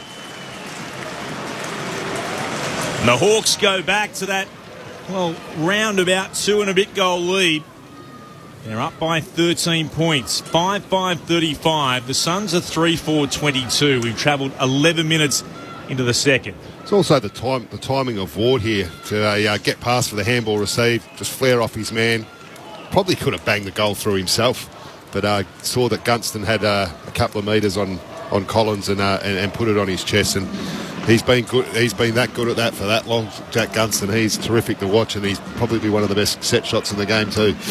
We mentioned he kicked 5 goals 4 in Hobart a fortnight ago, and he's got 3 goals already this afternoon. 0437 774 774. Have your say on this match, or let us know how you're listening. In the ruck. One down there by Kazitsky. Now Moore comes away with the footy, just about tackled. Feeds out a handball to Mitchell. On his left, kicks in towards the pocket for the Hawks. Collins arrives to spoil for the Suns. Down towards McDonald. Handball away to Kazitsky. He's tackled by McAndrew. Gets a handball away towards Sarong, the debutant. His snap misses the lot out of bounds on the full. He's been visiting the same barber as his brother. Short sides. Everywhere else is long. McPherson in the back pocket for the Suns goes with a short kick to Swallow. His kick is a little dodgy to Farrow. Bounces to him though. Kick short, and he's able to find Graham. The Hawks by 13 points. 12 and a half minutes into this second term. Graham will stab it short. Nicely worked again as it came through Farrow. Now to Swallow. Swallow for the Suns. Moves it short again. Low, flat pass. Hits Sharp on the chest. Still at left half back to Suns. Sharp decides to go on a short run. Kicks long towards left half forward. Travels the pack, and Sicily at the back is able to take the mark uncontested. Steers it back inside deep defensive 50. Comes to Day. He'll switch play to Nash, marking in the left back pocket. Nash chips back inboard to find Sicily again. It's between centre half back and the left back pocket, and now moves it to centre half back where Jekka marks. Hawks controlled football here until they turn it over. Jekka tried to go short to Newcomb, getting in the way though. Hollands read it well, runs the 50 out from right half forward, centres the kick. It's a 2-on-1 in favour of the Hawks, and going up to take the defensive mark was Day. He saves Jekka's blushes and marks in his defensive goal square, and out to Newcomb, who marks despite incoming traffic. The kick just good enough to find Newcomb on the paint of his defensive 50. He kicks long towards the wing. Moore gets it at ground level, slaps it on, trying to find McDonald. He does, but he's tackled quickly. Just gets a handball away, coming through Nash. He carries it out. Now that's commentary curse at its best. Controlled football, and they turn it straight over. I love the name Emerson Jekka too. Sounds like he should be named, as a new signing for Arsenal as a star striker or something of the like.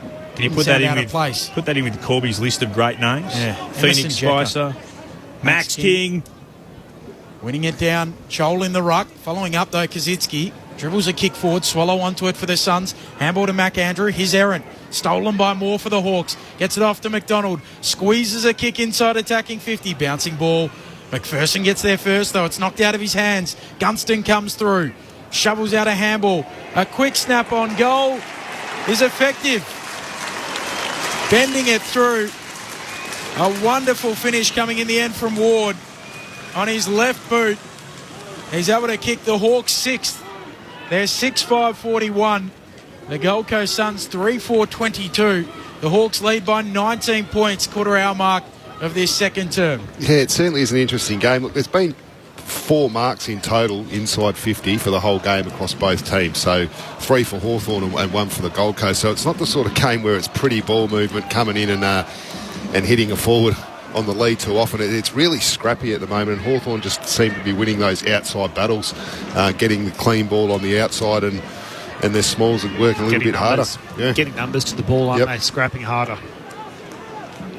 And the midfield just moving the ball at pace.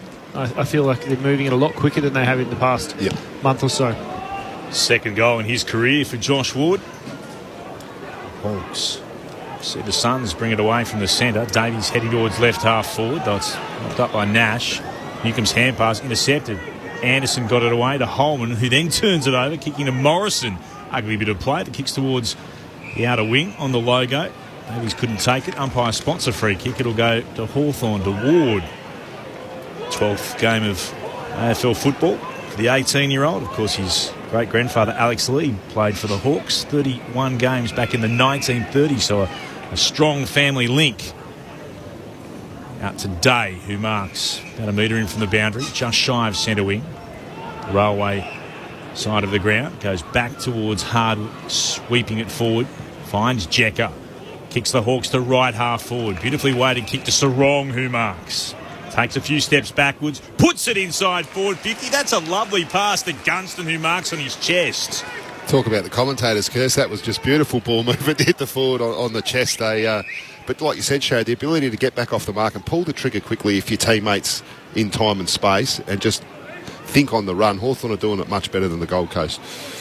I was giving no one any raps in that passage of play, bro. just calling what I saw. And it was beautiful. I won't put the mocker on Jack here.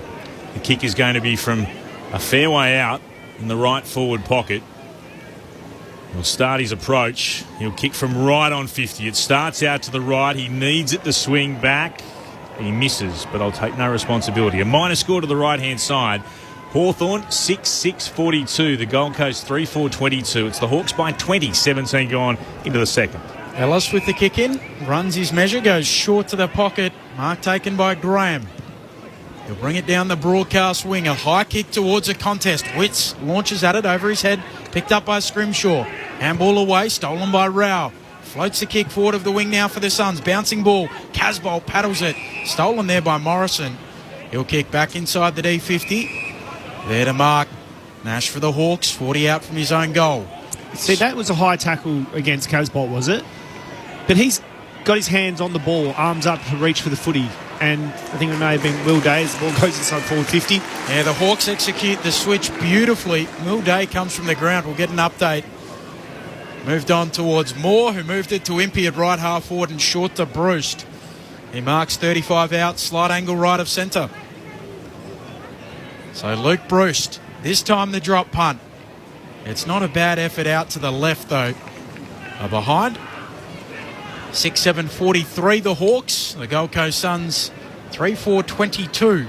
They lead by 21 points here on Grandstand AFL. Ellis on a run to the right back pocket for the Suns. Kicks towards right half back. Casbolt stuck up the arm. Couldn't drag it down. It spills out here for Graham, who kicks out of bounds on the full. Holland's run. It's a clanger. Out of bounds on the full on the broadcast wing. Scrimshaw puts it back inboard. Sicily couldn't mark first time. Mopped it up though. Gave it to Jecker. Stepped inboard from Hollands. Did really well. Great sidestep. And then he kicks it out of bounds on the full. So the balk was beautiful. The kick not so great. It's going to be a free kick for the Suns. They'll have it through Ellis at right half back. Who stepped away from his opponent and then was chased by Butler. Had to kick quickly towards the commentary wing. And Sicily decides to get the fist on the footy and thumps it over the line as Ainsworth has a little bit of a discussion downstairs with one of his opponents. Let's head downstairs. Chris Rowbottom. Yeah, Will Day came straight from the ground after copying that knock. The doctor went straight out to him and he's currently undergoing a concussion test on the sidelines. Thank you, Chris. Throw in on the wing. Witts to the front, brings it down beautifully there for Miller. Handball to Ellis, his kick impacted. Stolen there by McDonald. Kicks the Hawks to half forward. No mark taken. Onto it though, Sarong. Handball to Bruce. Breaks the 50. Breaks a tackle. Snaps on goal. Finishes wonderfully. Great goal from Hawthorn. And there's 7-7-49. The Gold Coast Suns 3-4-22. The Hawks by 27 points. 20 minutes into the second. And it's getting worrying for the Gold Coast Suns. It's great pressure at the stoppage, wasn't it, to affect the Gold Coast kick? Yeah, it was. And then again, it's just numbers to the fall of the footy. Hawthorn, 3 players there willing to get and work harder than their opponents. And Luke Bruce just, pure class there, experience. He's a very, very fast player. And his ability to keep running while turning. So he was changing the angles there very slightly, but just running on that slight angle and opening up the goal face and then kicking across his left shoulder. Beautiful finish. 27 points, a game-high lead for the Hawks. They win the tap. Comes down to O'Meara off hands of McAvoy. Booted the last 3, the Hawks. 4-1 in this term. Tackled by Rout. They'll go again. McAvoy got the fingertips to it, but Witts was able to gather. Gets a kick away for the Suns towards right half forward. Socket off the ground by Lukosius. Inside forward 50. Trying to get to it, Roses knocked away from him. This is straight towards the boundary line by Scrimshaw. Or the umpire say it's going to be insufficient intent. So the Suns have it. A kick back inboard. It comes towards Swallow. Kicks towards full forward. Underneath it, Sicily. He was infringed by Davies. And he'll have it for the Hawks at full back. Bad inside 50, wasn't it? Bad inside 50. You're just kicking it to the goal square with nobody there. Yeah, a little bit of a brainless kick there from Swallow. SMS is rolling in. Grant says, listening to your coverage while ironing on the peninsula, watching the Hawks VFL side on the telly. Only Grant, great to have you with us. As from the D50, the kick from Newcomb to Morrison on the wing, stabs it short, a good pass onto the chest of Impey. Hawks leading by 27. Impey plays on his kick towards the logo, no good for Morrison. He's able to knock it out towards Mitchell, bounces back towards Impey, sweeps a handball forward for Morrison on his left, kicks towards half forward, a skill error. It tumbles out, a throw in at left half forward. In the other game that is ongoing at the moment, the Giants leading by 2 points at quarter time against Essendon. 3-5 plays 3-3.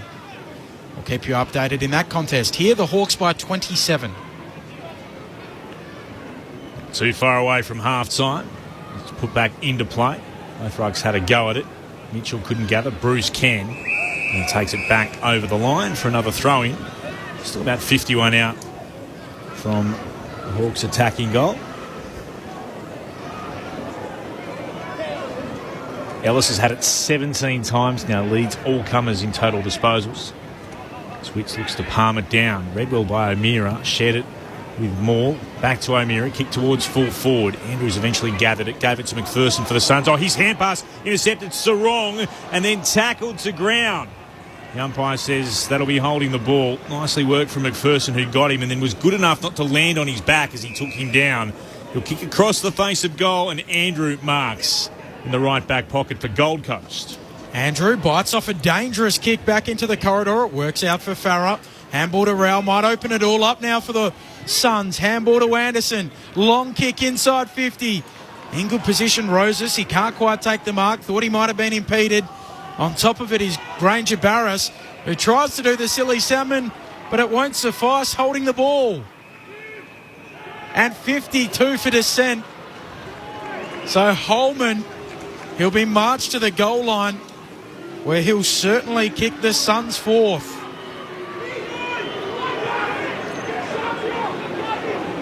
Was it there, gents? Was the holding the ball or the dissent? Both. Wait for Holman from the top of the goal square. He pops it through on the left. And the Suns end a streak of 3 unanswered goals from the Hawks. They needed that. And it comes courtesy of a 50-metre penalty. 7-7-49 the Hawks. The Suns 4-4-28, 24 and a half into the second. Sharad Willingham, Bo McDonald. Well, I'm not sure what the dissent 50's for. I can't see anything at all. He must have slipped a little nice word in there to the umpire, but I don't think it was holding the ball. He got it dragged into him. Yeah. I don't like those ones when the oppo drags it in, but the umpires can often be caught. It wasn't a demonstrative display from Not at all. Barras, so he must have said something. Must have been a good I word. think it was while he was on the ground, when he realised he was about to get pinged. Before he did the silly salmon, I think he said something then. Well, isn't that just a free kick then? Yeah, because they haven't actually paid the free kick. So you're not actually protesting about the free kick. That's a really good point. Neither side can take it away from the restart. It's been locked in the outer edge of the centre circles. Thrown up into the air. McAvoy with the more telling tap, but again went straight down towards Witts. The Suns can bring it away. Quick hand passes. It came from Anderson. Now to Holman. Back to Anderson. Sweeping it forward to Graham. He's at left half forward. Heads towards full forward. Leading out Lukosius marks. Right in front of goal. It was put to the right spot. Lukosius leading out strongly from full forward. And he can go back and have a shot from about, let's say, 40 out from goal to give them back-to-back majors if he kicks truly. Not too sure it was intended for him, but it was a dangerous kick to a dangerous spot. Better than the last couple of ones that have just gone to the top of the goal square. Lukosius trots in from right in front. He misses to the right-hand side, which means he now has 6 goals, 12 for the season. Such a good kick too, around the ground, precocious. Except when he's standing in front of the big sticks. A minor score. The Hawks lead is down to 20 points. Sicily goes right up the middle with a long kick. More there to rove the pack. Runs away from them. Chips it short. Good kick to find Butler. Butler keeps it moving forward. O'Meara runs on. Markson goes 55 out. He'll kick towards full forward. Kaczynski in good position. Ball misses him. Tumbles quickly towards the boundary line. He slaps it back. There to mop up. Lemons for the Suns. He kicks short. And Rankin working up the ground. He marks it right half back. Thinks about playing on Rankin. Eventually does. Floats the ball towards the wing.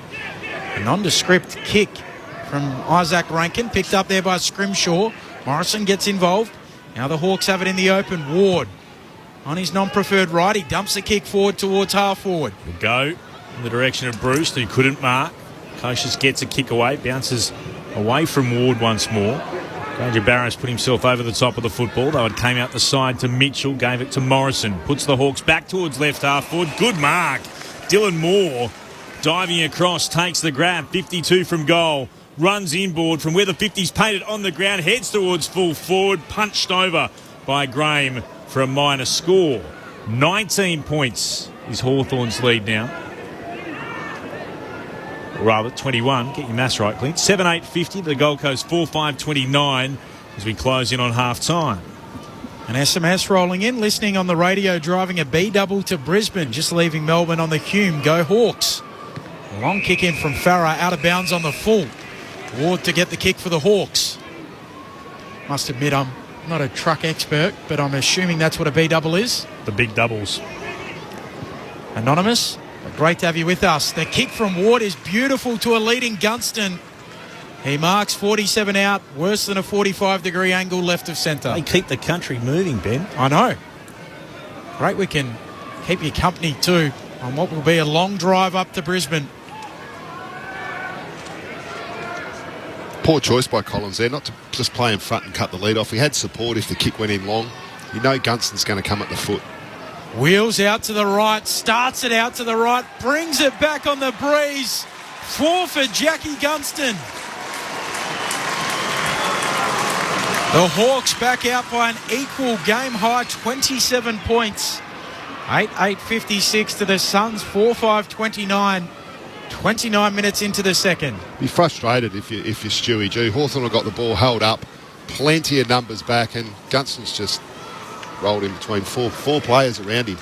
Not one of them went to take his lead. It was like they were zoned around him, waiting for the ball to just come in nice and quick, and they could quickly get to a body as it was coming in high. But as you said, the hit up, no one went with him whatsoever. It's how often do you see players, they go back to help in the 50 and they guard an area, but you've got to take the player, get some skin on him, actually play defence if they're in that area. And then from Gunston's point of view, a beautiful kick. It probably had about 8 or 10 metres of draw on as it came back with the wind.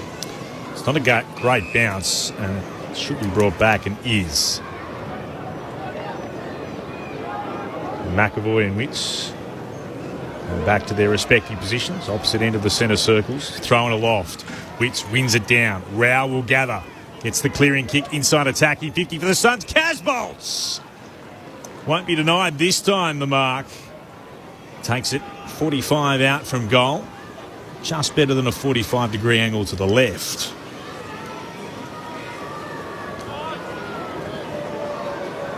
Big deep breath from Levi Casbolt. Suns could do with this one in the shadows of half-time. Casbolt kicks from 46 out. Looked all right off the boot. It sails through. That could be a telling goal.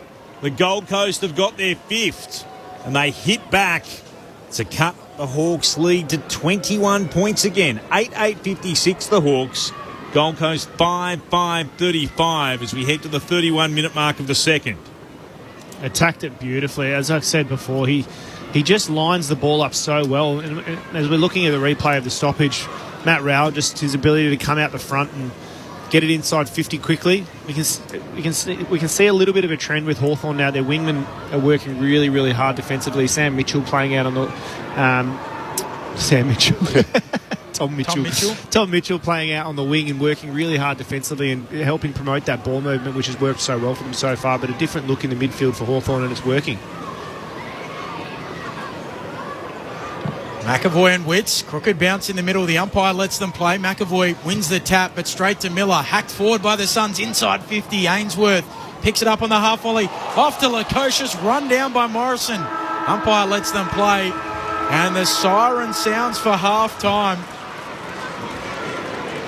Lukosius almost firing a final shot on goal. It will be 5-3 in that second term, the way of the Hawks. Jack Gunston has been the main man in attack in the brown and gold. He's booted 4 majors for the Hawthorn Footy Club. Singles then to McAvoy in game 250. Luke Bruce, Jacob Kaczynski and Josh Ward.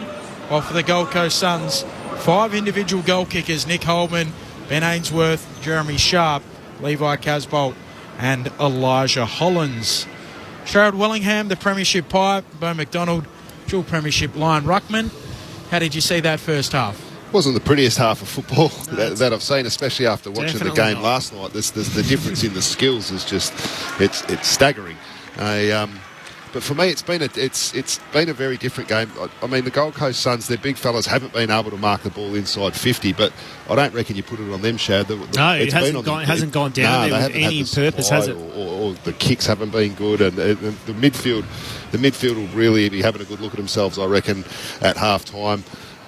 Every time Hawthorn win the ball in some part of the ground, you can look up and they just get goal side of the Gold Coast Suns every time, and it's not just one bloke getting goal side. There's 2 and 3 just going hard. So, and they're using the ball. If the Gold Coast can turn that over, they'll be able to get Hawthorn going back the other way, but it just hasn't looked like it. It hasn't looked like it at all. And just having a look at the scores from turnovers, Hawthorn have scored 8-4 out of their 8 from turnovers. Wow. That's just absolutely damning, isn't it? And then Gold Coast, in the same aspect, have scored 4-3 from turnovers.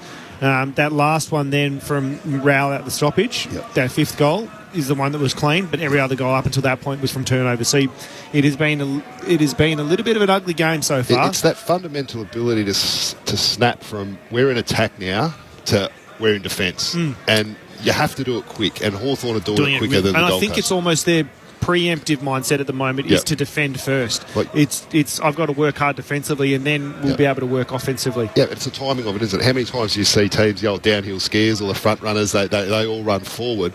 It looks like Hawthorn are doing that, but their timing's excellent. They've gone, right, we've got the ball now. They're not going too early. They're not presuming they're going to win the ball. They're going at the right time. And that'd be the message to the midfield for the Gold Coast, I reckon, is we have to work harder and work together. Gold Coast, I was just about to say, it doesn't feel like they've got enough physical presence today, but they've had the 34 tackles, but you're not getting your hands on the ball enough, that's going to be the only way you can impact the game. 34 to 22 in favour of Gold Coast, but it doesn't feel like their physicality at the contest is there today. It doesn't feel like their ability to impact a contest through physical presence is there. So I'd really like them to get one of those famous Stewie Juice sprays at half time and come back out with a different purpose and a different mindset on how they can impact the game. There was that famous one that was documented in Making Their Mark, where he said, "Are we going to have a crack or what? Are we going to be fair dinkum?" I hope he's in there giving him a little bit of a rev up, because the skill and the ability and the talent is there, but they're just not employing it today. Yeah, look, 21 points, I think, flatters them a little bit. They probably should be a lot more down. But yeah, it's a running game. The wind's a difficult wind here. It comes across the ground and sort of to one end. And Hawthorn are predominantly a handball happy side, and they're just willing to get it on their boot a lot more today. 134 kicks to 74 handballs. We usually see that around just over 50-50 in terms of favouring handballs. So their mindset and they play Tasmania so well. They go down there a few times a year. It's second home. So their ability to play this stadium may be having a bit of an effect on the Gold Coast players, but they're just not. You can still impact a contest physically, and I don't think that they're doing that well enough. Yeah, one of the things we spoke about pre-game, and we've continued to monitor it, is the fact that Hawthorn are the second worst clearance team in the AFL, only behind or ahead of Richmond, and they're plus 10 in the clearances. Sorry, plus 8 in the clearances as it stands at the moment. And contested possessions, they are also plus 8. So we thought that would be a really strong area for the Gold Coast Suns. Yeah. And that again comes back to physical and preparedness to work hard around the contest, doesn't it? You mentioned, Bo, comparing this game to what we saw last night. Now, I don't want to speak down the game that we're calling at the moment, but Craig from Peterborough says, after last night's thriller, this match has as much excitement as a rerun of a country practice. Hey, I didn't mind a country practice. Yeah, it's a bit rough. A bit rough on a country practice there. But no, the SMS isn't wrong. It is a little bit of a stark difference in terms of the skill and intensity around that. But last night was the premier game of the season so far, would you say? Yep. Yeah, right up there. I mean, there's been some good ones. First quarter was incredible. Intense. It looked like every bit like second against third last night. So that was good. 0437 774 774 if you wish to have your say. One thing I would say is you think this would spring to life in the second half. The Suns would have to come. Yeah, they've got to. They've got to cop that bit of a rev up from the coach and their line coaches and come out with a different mindset. And Hawthorn have just got to keep employing the attitude that they've got. And I think it could turn out to be a good game in terms of a contest in being that it's close, but Gold Coast have really got to change their mindset for mine. Another SMS from Anthony in Wild Dog Valley. He says, lovely afternoon, having a practice on the bowls green, listening to the footy. Where is Wild Dog Valley? I don't know, but how did it get its name as well? I would like to know. It's in South Australia. Somewhere in South Australia. But great to hear from you, Anthony. How'd you get that so quick? Someone typed it up on the screen. Craig Davis back in the studios in unbelievable producing form. I think Anthony's been inspired by the Com Games as well to get out there and have a roll. But fantastic to have you with us. Anthony, don't go like me. I get the bias on the wrong side. It rolls across the neighbour's line. Yeah. Oh no. That's gone wide. It is Hawthorn 8-8-56 leading the Gold Coast Suns 5-5-35, 21 points at half time. We expect the Suns to come. They need to lift in the second half. But right now, let's pause and take the latest from the ABC newsroom.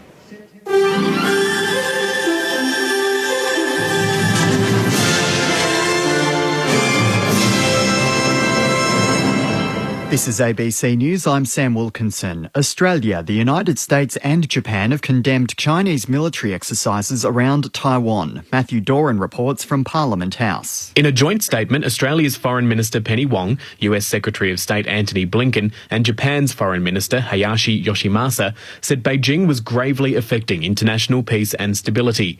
China has been conducting large-scale military drills around Taiwan following a visit to the island by US House Speaker Nancy Pelosi.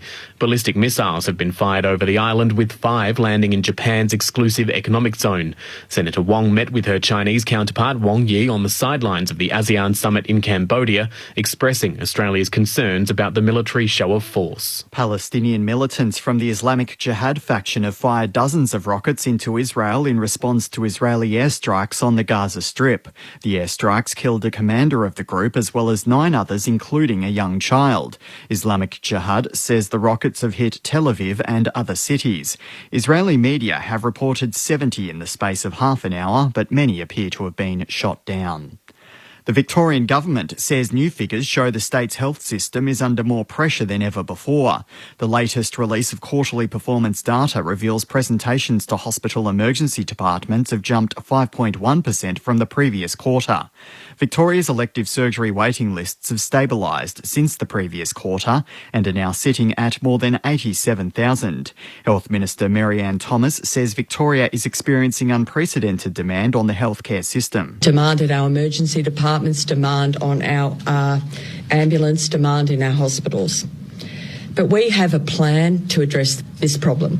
The Andrews Labor government is investing $12 billion in our pandemic repair plan.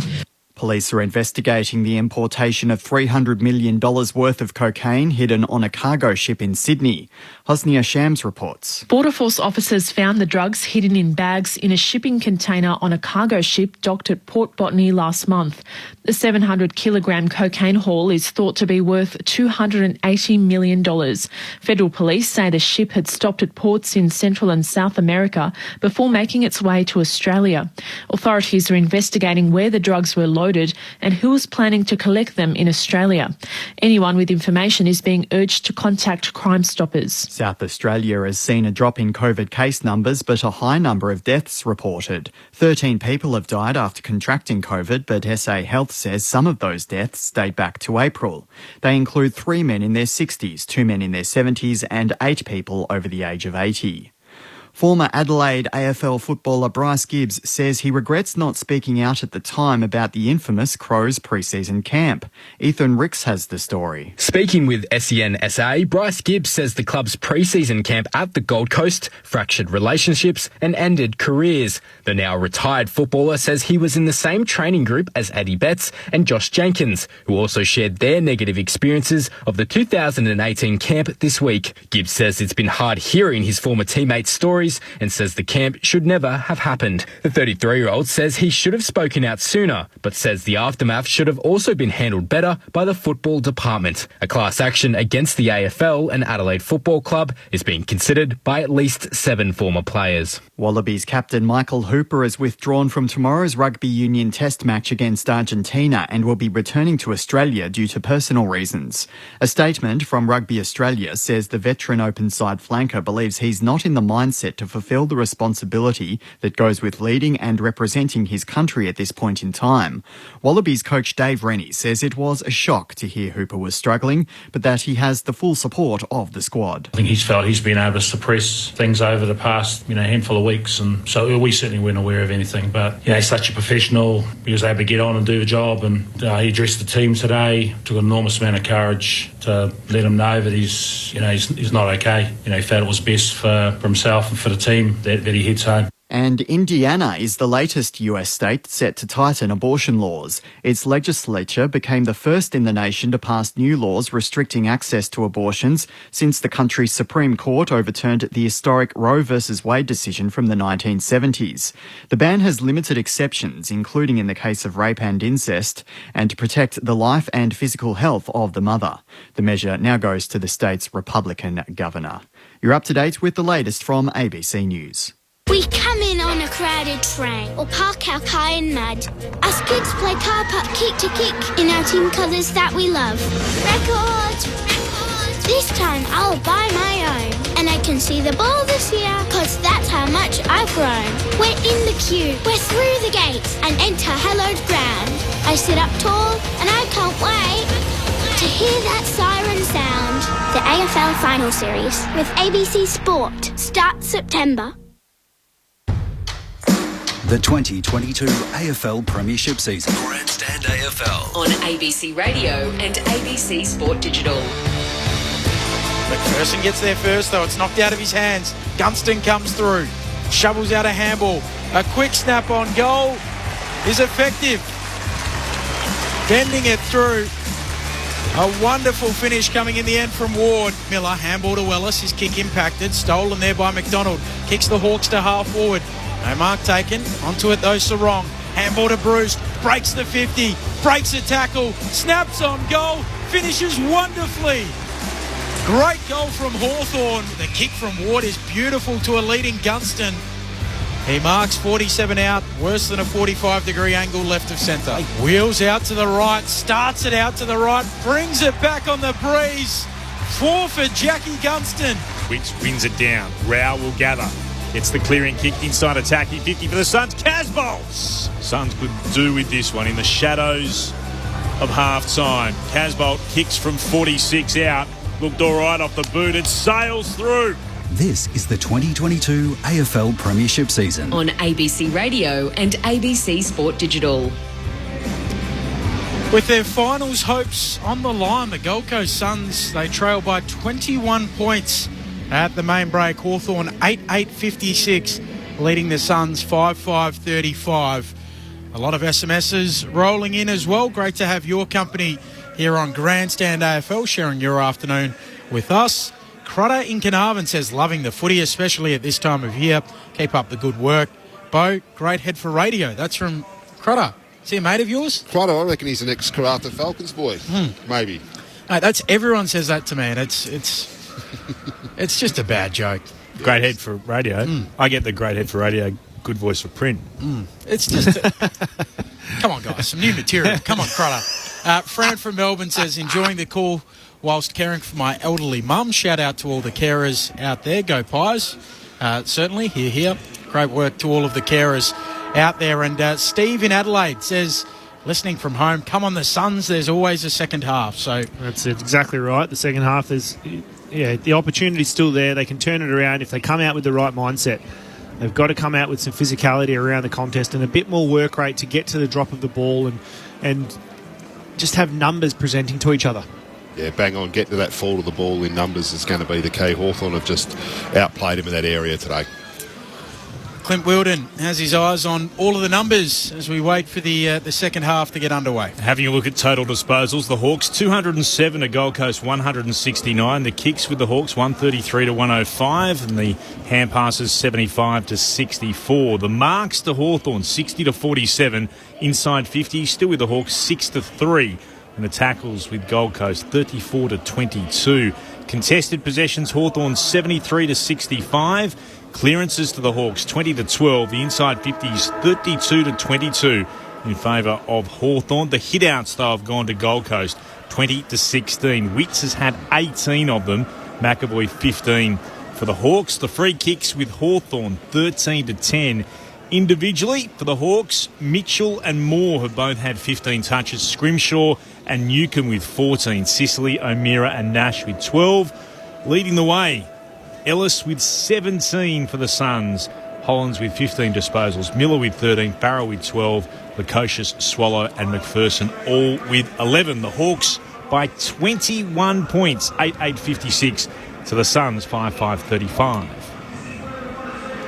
In the other game that's ongoing at the moment, the Giants and Essendon, 6-7-43. The Giants lead Essendon 3-5-23 in that contest. We'll keep you updated as that advances. The other big story today is around Buddy Franklin. John Longmire, the Sydney Swans coach, held his press conference today, and he said that, look, it's Lance's right to put his contract talks on hold and to wait and see or weigh up his future at the end of this season as to whether he continues playing, whether he continues playing elsewhere, or whether he does remain a Sydney Swan moving forward. Of course, the story during the week broken out of 9 News in Brisbane that the Lions were a front runner for the services of Buddy Franklin moving forward. Their coach, Chris Fagan, said it was news to him. So the saga of Buddy Franklin continues. Now, we're very fortunate here, Clint. We've got one of his great mates in Sherrod Wellingham who has said he's prepared to drop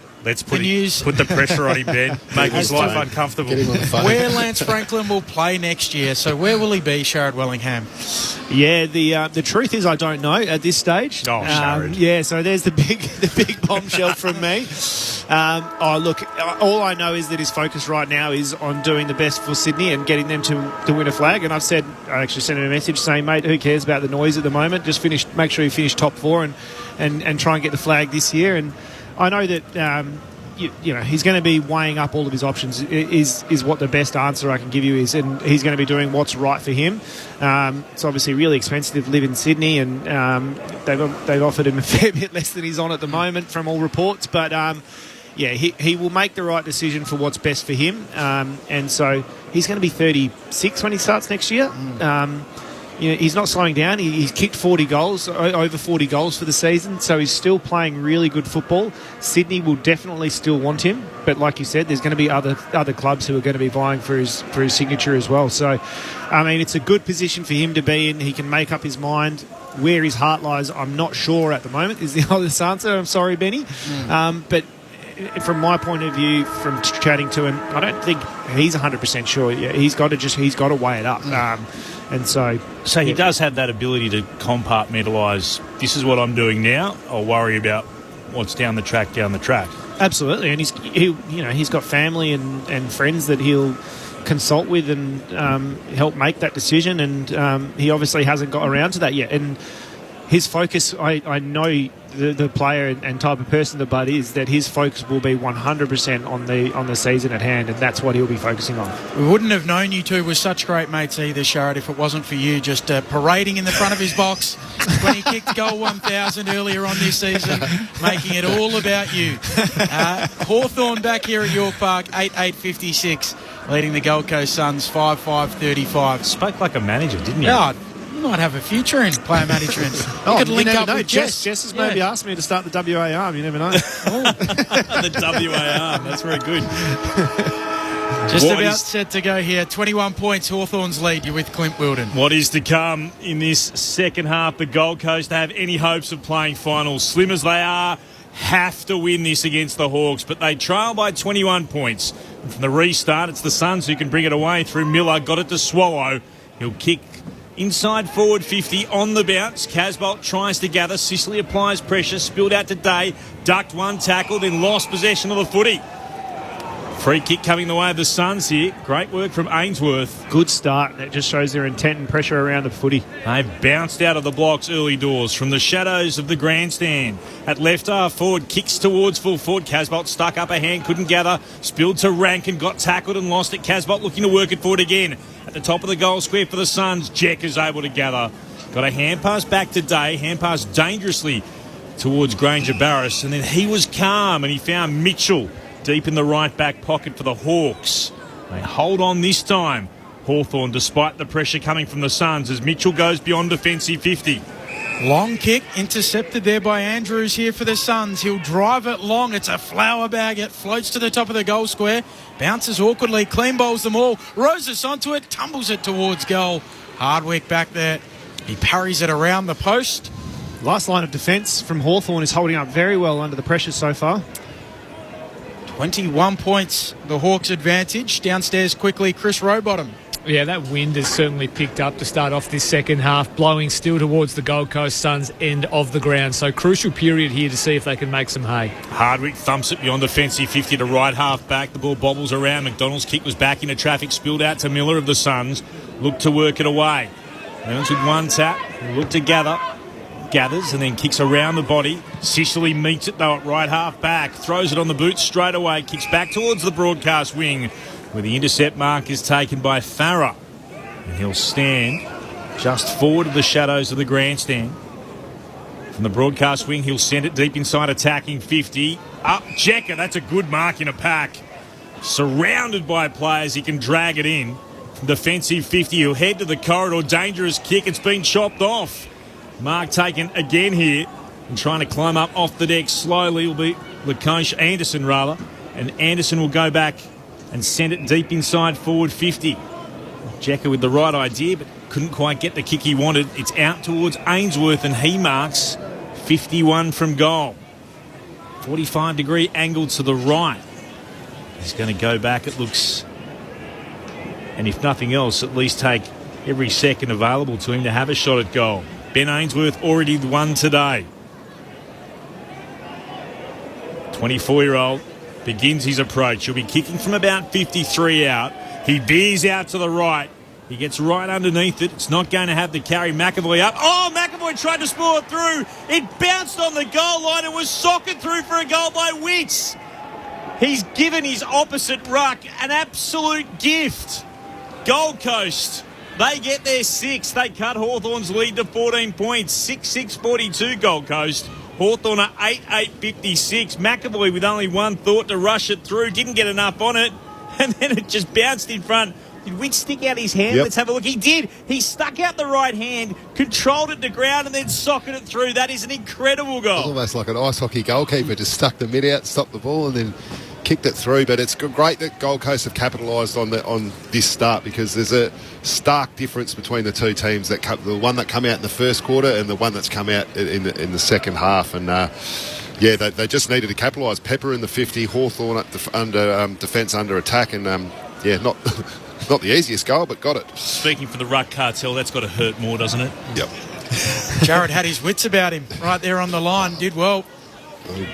Out of the middle, Anderson tumbles a kick towards left half forward for the Suns. Bounces on its point and tumbles out. We'll get a throw in. No, deliberate. Insufficient intent, says the umpire. Sprayed it from the middle of the ground. That should be a goal of the week contender. Oh, yeah. That was brilliant. Yeah, through the traffic, I didn't see the touch on it first time, but to have that parry awareness, it down. Yeah. Sicily Remarkable. with a long kick forward of the wing. No one able to mark it. Lemons taken down in a tackle and he's caught. McDonald pins him. Advantage taken, says the umpire. I'm not sure about that. Now Newcomb under pressure. Handball to Mitchell. Shovels it back towards Checker.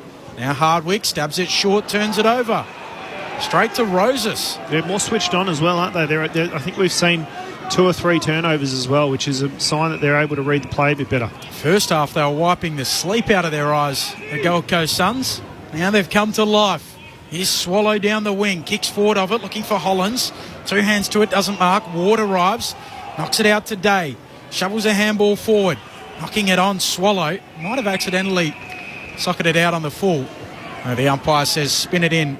Stephen Genie on the SMS, driving into Denham, WA, doing the lap of Australia from Brisbane. Go Hawks. Beautiful spot, Denham. Oh. Enjoy. Just past that Monkey Mire Coral Bay, as good as it gets. Francois Perrin Point, beautiful spot. The restart, 1 down by the Suns. Ellis's kick was smothered, bounced up in the air. Andrew took it, was tackled by Impey the moment he did. On the outer edge of the centre square, we'll have a ball up just forward of the wing for the Suns. Price sends it skyward.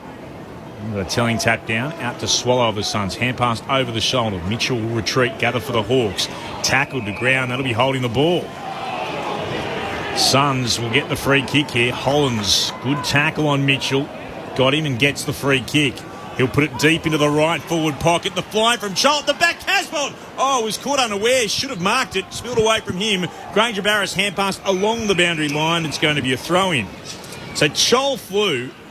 Casbolt stayed down and the ball made it to him. It was like, oh, hang on, how did there it is. Yeah, where did this come from? If he'd been able to mark it, he would have been having a shot at goal from no more than 20 out. Hurled back into play by the boundary umpire. Bounced in front of Witts. Sat up there and then tackled was Ward. It's going to be a ball up.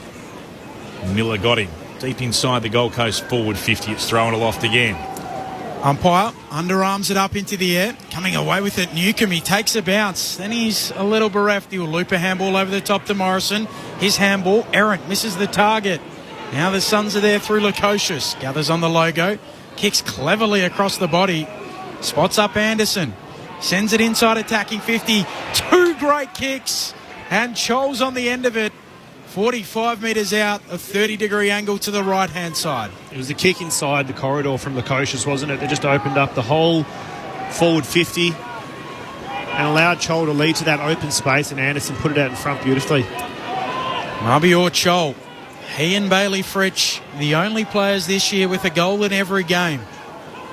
A quiet day so far, only 2 disposals. Trying to keep the streak alive. Boot the ball from 50. It's a good kick, but it's out to the left. He's got 1 3/4 quarters to try and keep that streak alive. Hawthorn by 13 points. 8 minutes played. Third term. Hardwick with the kick in, short to Sicily in the right back pocket. Bright orange boots, standing just on the edge of the shadows. Kicks towards right half back for the Hawks, leading out and marking Gunston. 4 goals today. He puts it down the commentary wing, and that's a great fly, leaping up into the air. Sarong, what a statement on your debut game. Gave it to Newcomb. Kicks into the right forward pocket. Bruce thought he was infringed. Spilled out to Kajitsky. Hand pass to Bruce. Settling. McGuinness misses to the right-hand side. The goal was at his mercy from about 25 metres out. He puts it to the right. 8-9-57 Hawthorn. 6-7-43 the Suns. We've travelled 8.5 in the third. I like what we're seeing on debut from Sarong. Fair bit taller than his brother as well. Yeah. More of a medium-sized player and a rangy type as well. 193 centimetres. His brother just 184. Loose footy on the wing. Witts was just tackled without the ball for about 10 seconds. Quick kick back inside attacking 50 from the Hawks. Graham puts his fist through it, comes down for Lemons, dribbles it around the boundary cleverly in the end. Finds a target in Holman, who chips it towards the wing, spoiling McAvoy. Newcomb onto the footy for the Hawks, drills it short, more marks, runs to the 50, waits his kick towards full forward. The Suns are there. Farah takes the defensive mark. He has it at fullback for the Suns. Hawthorn by 14 points. The Suns looking much better in this second half. Gold Coast in their bright red jumper, shorts, socks, the golden sides. They kick towards the outer wing. Wing it down was Witts, but the Hawks will emerge with it. Getting it out from the McAvoy spoil. It comes eventually to Day. Now this is Ward, who kicks inside forward 50 and spots O'Meara. Marking about 30 from goal. He'll start in line with the left-hand goal post. The Hawks kicking to the right of the broadcast position. That's the city end of York Park in this quarter. That's a lovely centering kick. And just this presence of mind to run at the defence and make them make a decision. Jager O'Meara starts the approach to steady some Hawthorn nerves. He kicks the goal, putting their lead back out to 20 points. And after Gold Coast got the opening two of the third term, the Hawks get their first of the quarter. 9-9-63 they are. Gold Coast 6-7-43. 11 gone in the third term on Grandstand AFL, thanks to ABC Sport on ABC Radio and ABC Sport Digital.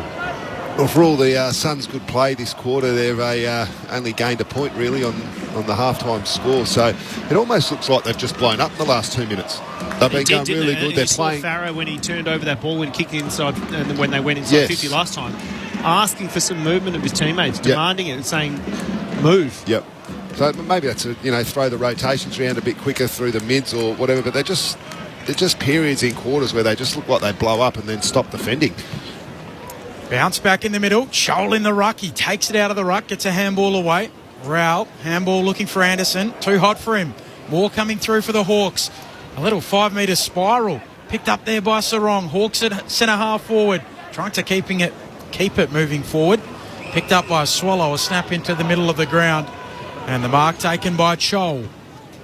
So Chol will kick long towards half forward. In the Casbolt direction. Sicily does well.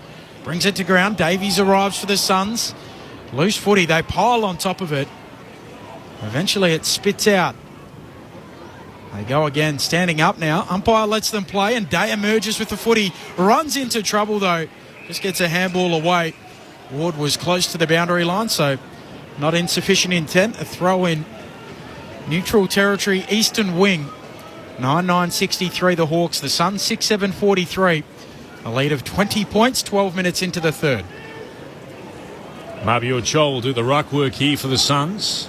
Well done. Kajitsky got front position, won it down, but it's Rowell who emerges with it for Gold Coast. Kicks into the attacking 50. There's no mark taken. Ward got there first. Tackled immediately by two Suns. Davies was one, Holman the other. Ball up the call. Ellis now with 21 touches for the Suns. Hollands with 18. Swallows 17. Thrown aloft again. Scholl palmed it down. Swallow trying to go through. Couldn't gather. Newcomb picks it up. Tackled by Davies and Holman again. Another ball up the call, but a little bit closer to the Gold Coast goal.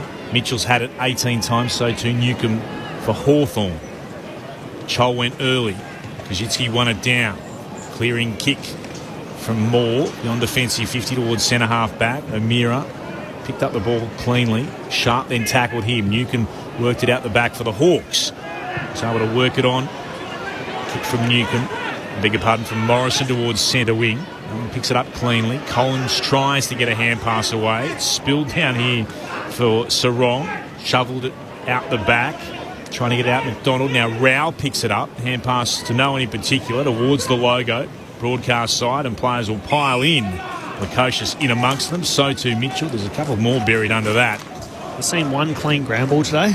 Yeah, it was very scrappy, as has been most of the game. Swallow underneath all of that as well. Kajitsky palmed it into the head of Chol, bounced off him. Swallow looked to soccer it away. Knocked forward here by Kajitsky. O'Meara gathered it at pace. Oh, ran into a brick wall of Caleb Graham. That's a great tackle. I'm not sure he had a lot of prior opportunity. Yeah, he didn't, but I think they do pay that now for the attempted fend-off, don't they? Yeah, great tackle. Suns go back into attack. Graham handed off to Farrow, and then his kick is turned over. It's marked by Sicily in the right back pocket for the Hawks, who lead by 20 points, 15 gone in the third. Sicily goes short. Mark taken by Hardwick. Kicks dangerously to centre-half back, but a good kick for Newcomb. Gets the handball off to Moore. He's had a lot of it today. Handball on today.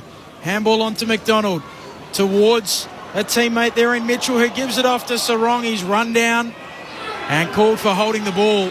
So the Suns will get it back. And Mac Andrew will have it at centre-half back. He chips into the middle of the ground. Mark taken by Davies. Off to Ellis. Kick to the wing for Chol. Suns down the broadcast wing. Wheeling around and kicking long is Sharp. Towards half forward. The Hawks are there. Good grab, Kazitsky. Took a little bit of contact. Able to complete the mark. The Hawks by 20. Jen and Jeff say, go the Hawks. Listening from Eggs and Bacon Bay in Tassie. It's my kind of bay. Give me all the eggs and bacon you have. Ball moved by Hawthorn nicely. Ward to Hardwick. Bright yellow boots. He'll kick towards right half forward. Newcomb has done well in front of Rao. Marks the Hawthorn. Oh, the hand pass was disappointing. Missed Ward. Had to go and regather. Broke the Davies tackled. Hand pass off to Mitchell. Moved it on to McGuinness. He'll kick long towards full forward. Gunston in the goal square. Takes the mark for the Hawks. He should go back and kick his fifth.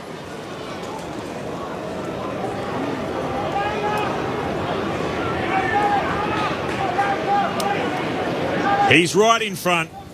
Jack Gunston from point-blank range kicks 5. Tasmania, there's no place he'd rather be. 5 goals once again for Jack Gunston. And the Hawks, well, he's kicked half there. Goal tally, 10-9-69. Gold Coast, 6-7-43. Their lead, 26 points, those in brown and gold. 16 gone in the third. This is the second time today Collins is behind. It just turns his head and Gunston loses the ball. Gunston's ability to just use his agility, like we spoke about, to get his defender to turn his head and get him confused in time and space, and then just his timing to come at it and takes a really easy mark. He's such a hard guy to defend. Because he can mark, but then his agility as well. It's very difficult. Creates the space for himself, doesn't he? Yep. Well, he's matched his 5 from a fortnight ago in Tasmania. Hooking it down from the restart. McAvoy, more. Little bouncing handball to McAvoy, who slaps it out in front of McGuinness. Soccers it inside, attacking 50 for the brown and gold. There to meet it, McPherson for the Suns. Handball towards Sharp. Ward tackles him. Drives him over the line and forces a throw in.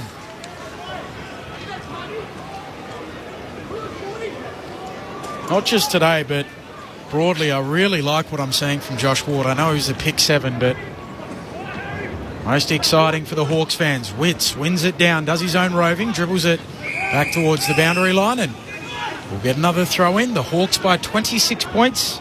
0437 774 774. Get in touch. Let us know where and how you're listening. Your thoughts on this contest. Rising Star nomination a few weeks ago as McAvoy won it down. Mitchell's out after it. Gathers on the logo. Hand passes over the shoulder. Beautifully finds Newcomb. Pops the hand pass forward. Working on McAvoy. On the run more. Gathers it right half forward. Kicks inside forward 50. There's a whistle on play. It's going to come back here. It's more dealt with afterwards. He was by, I think it was Miller. Must have been a push in the back at the time because it was after to be downfield. Yeah. So it must have just been the push in the back at the point. So Moore looks to put it into the right forward pocket. Getting out there though, McPherson couldn't mark. It spills away from his grasp. The Sun happy to see it out for a neutral ball. Gunston lurking around there again and lick of his lips as the ball went out. Throwing inside, attacking 50 now for the Hawks. Witts, clean hands to it. Newcomb steals it, snaps, misses the set. Out of bounds on the full for the long-haired midfielder for the Hawks. Headband on. 26 points, the Hawks' advantage. And the Sun season slipping through their fingers. So Graham for the Suns to Swallow in the left back pocket. Kicks to the broadcast wing. McAvoy had hands up. Couldn't quite mark. Spilled out. Rankin bursting away. Through ball to boot. Kick towards left half forward. Met here by Granger Barris. He's under pressure taking it over the boundary line for another throw-in. Gold Coast 9 wins, 10 losses for the season so far. They've never had a better season than 10 and 12. That was in 2014 where they finished 12th. Their best ever result. Kicks inside their forward 50. Casbolt tackles Sicily, spilled out to Roses, hands it off to Hollins. Hollins will shoot at goal. He's got one today. Can he make it two? He can! And he liked it a lot too. Leaping into the air to celebrate. Then it's high fives all round. He becomes the Gold Coast first multiple goal kicker. Can that give them the spark they need? Hawthorn's lead is cut back to 20 points. 10-9-69. The Suns 7-7-49 as we head into time on in the third. Quality right foot snap that. Had pressure on him. Didn't waver and just a really good finish. Beautiful finish, wasn't it? And again, a really nice tackle by Casbolt. We've seen Rankin lay a couple of nice forward 50 tackles, but that one from Casbolt produced the turnover from Sicily. Lovely finish across the left-hand shoulder. Goal umpire going for a little skid as well as he scurried to his right. He was happy he kept his feet then, wasn't he? Stuck the landing. Looked like a gymnast at the Commonwealth. Yeah, the Russian judge has given it 9.9. Back in the middle, McAvoy able to slap it down onto it though. Anderson for the Suns. He kicks out towards the wing. Bouncing ball. Going after it is Hollins. He can't quite gather it. It tips out over. That goal umpire in question, I can't remember his name, but he's the goal umpire who had his shoulder dislocated a couple of years ago too. Oh, yeah. So injury prone for a goal umpire. Hi guys, great call. When will the Hawks make the finals? That's from Darren in Fiji. From where you'd rather be. We'll get an answer for you in a moment. Here's Moore. Coming away with the footy. Handball to McGuinness. His handball back into traffic. A turnover. Anderson snaps the Suns to half forward. Oh, Rankin too clean, too fast. 48 out. Fires on goal and misses. Away to the left. It would have been something. Not to be. 19 points. The Hawks' advantage. When will they play finals? In a few years? At least 3 away, I think. Yeah, I'd say 2 years. Teams can turn it around, and I do think that they've got a lot of talent on their list. See Sicily Sky one. He's beyond defensive 50 offhand, spills down to Mitchell, threw it on the boot, it'll bounce into the centre square. Oh, Impey just ran at McPherson. McPherson got him, and that should be holding the ball and is. Well, Impey took on the tackler. So that should have been 50 because he's questioned it and taken too long to give it back. And then after McPherson has got the kick away, he's run straight at McPherson, knocked him to ground, and understandably the Suns had come from everywhere to remonstrate with him. I mean, Impey is losing control of his temper here, but he took on McPherson, who was good enough to take the tackle. It was definitely a free kick. Sherrod's right, he protested the decision. It could have been more. The kick's gone inside forward 50, but that was utterly unnecessary from Impey to charge at McPherson after he got the kick away. So, downfield free kick, and with the advantage, it'll come to Mabior Chol. Just throws a bit of grass in the air to test which way the wind is blowing. Mabior Chol. He'll put boot to ball from 45 out. He'll start in line with the left-hand goalpost. The kick is on its way. It misses. So he still has time to continue his streak of a goal in every game, but not with that. 2 behinds now for him for the match. Hawks by 18 points. And we've seen a couple of times the Gold Coast team struggle at that end, kicking with that wind. It does go hard right to left, doesn't it? And the Hawthorn players are more adept to it. Will Day plays on, kicks long up the middle. Loose footy now on the logo. Rowell taken down in a tackle over the top of him. Kazitsky, who adds a bit of mayo, some physicality to it as well. A ball up. Following this game, the Western Bulldogs and Fremantle. A match with finals and top 4 ramifications. Swallow, handball out towards Rankin. Almost threw it away. Eventually it goes out and we'll get a throw in. Bit of feeling just entering this game as well. Oh, Anderson. Did the Gold Coast just realise that they've got to win to keep their season alive? It's like that. Sleepy start from the Suns. Umpire flings it back into play. Both rucks with hands on it. Second time Witts lays it down for Rao, who's driven down again. And once again, the Hawks just add a little bit of mayo to it. 18 points, 3 goals neat, the Hawks lead. With the tilling tap from the restart, but it spilled out to O'Meara and kicks the Hawks towards right half forward. Sarong tried to gather, couldn't against Farah. Going to burst his way through. Anderson to the Suns. Threw it on the boot. It'll bounce towards left half forward. And Jekka with Chol right with him is happy to take it over for a throw-in. Left half forward for the Suns. Kicking to the north. The Invermay Park end of York Park to the left of our broadcast position. Ball to be put back into play again. Witts wins it down for Gold Coast. It was there for more. Tackle by Rao. Couldn't gather. Well done, Swallow. Got a hand pass away. The Suns will kick up into the air from Ellis towards centre half forward. Having to track back was Sharp. He was tackled. Hawks work it out of there towards the centre circles. In the middle of the deck, it's still on. McPherson tries to go after it, and the umpire's spotted a free kick. Will come back to Lemons. He's got it for the Suns. Finds Swallow, who marks just forward of the centre line. Commentary edge of the centre square. He'll take a couple of steps and then kick into the left forward pocket. Going up to punch it away. Hardwick read it well. And he spoils it over the boundary line for a throw-in. Around about 50 out from the Gold Coast goal. 7-9-51 the Gold Coast. The Hawks are 10-9-69. Hawthorn by 18. 26 gone in the third. Can the Suns get within 2 goals? Witts trying to underhand it from the throw-in. O'Meara extracting it. Handball goes straight to Swallow. His kick just pitches in play and tumbles out. The throw-in is called. So a forward 50 stoppage for the Suns. 2 goals apiece in this second half so far. Umpire brings it back in. Witts lays it down in front. Hardwick onto the footy. Handball errant to Anderson. Tries to get it onto the boot. A high kick towards full forward. Underneath it, Scrimshaw stands tall, takes the defensive mark. A former Sun, 4 games back in 2017. He's got it at fullback now for the Hawks. They lead by 18 points. Oh, not sure what that was. Very ugly kick from Scrimshaw. Is an absolute clamor. It's marked by Holman, who then steers it into the lead of Ainsworth, who was coming out from full forward. Well, I can't quite explain to you how Scrimshaw's kick ended up where it did in the hands of Holman, who marked in the left forward pocket for the Suns and then spotted Ainsworth leading out. That could prove oh so costly. Can Ainsworth kick his second? Be a gift for the Suns if he can.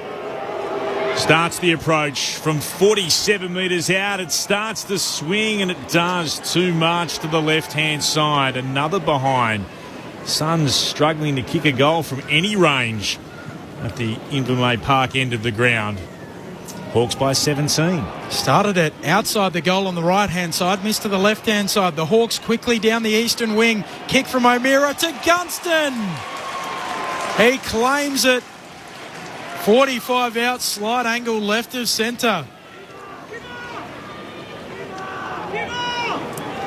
Straight up the middle. Tough kick, this one. Up into the breeze. Going to be pushing it left to right. If anybody could, it would be Jack Gunston.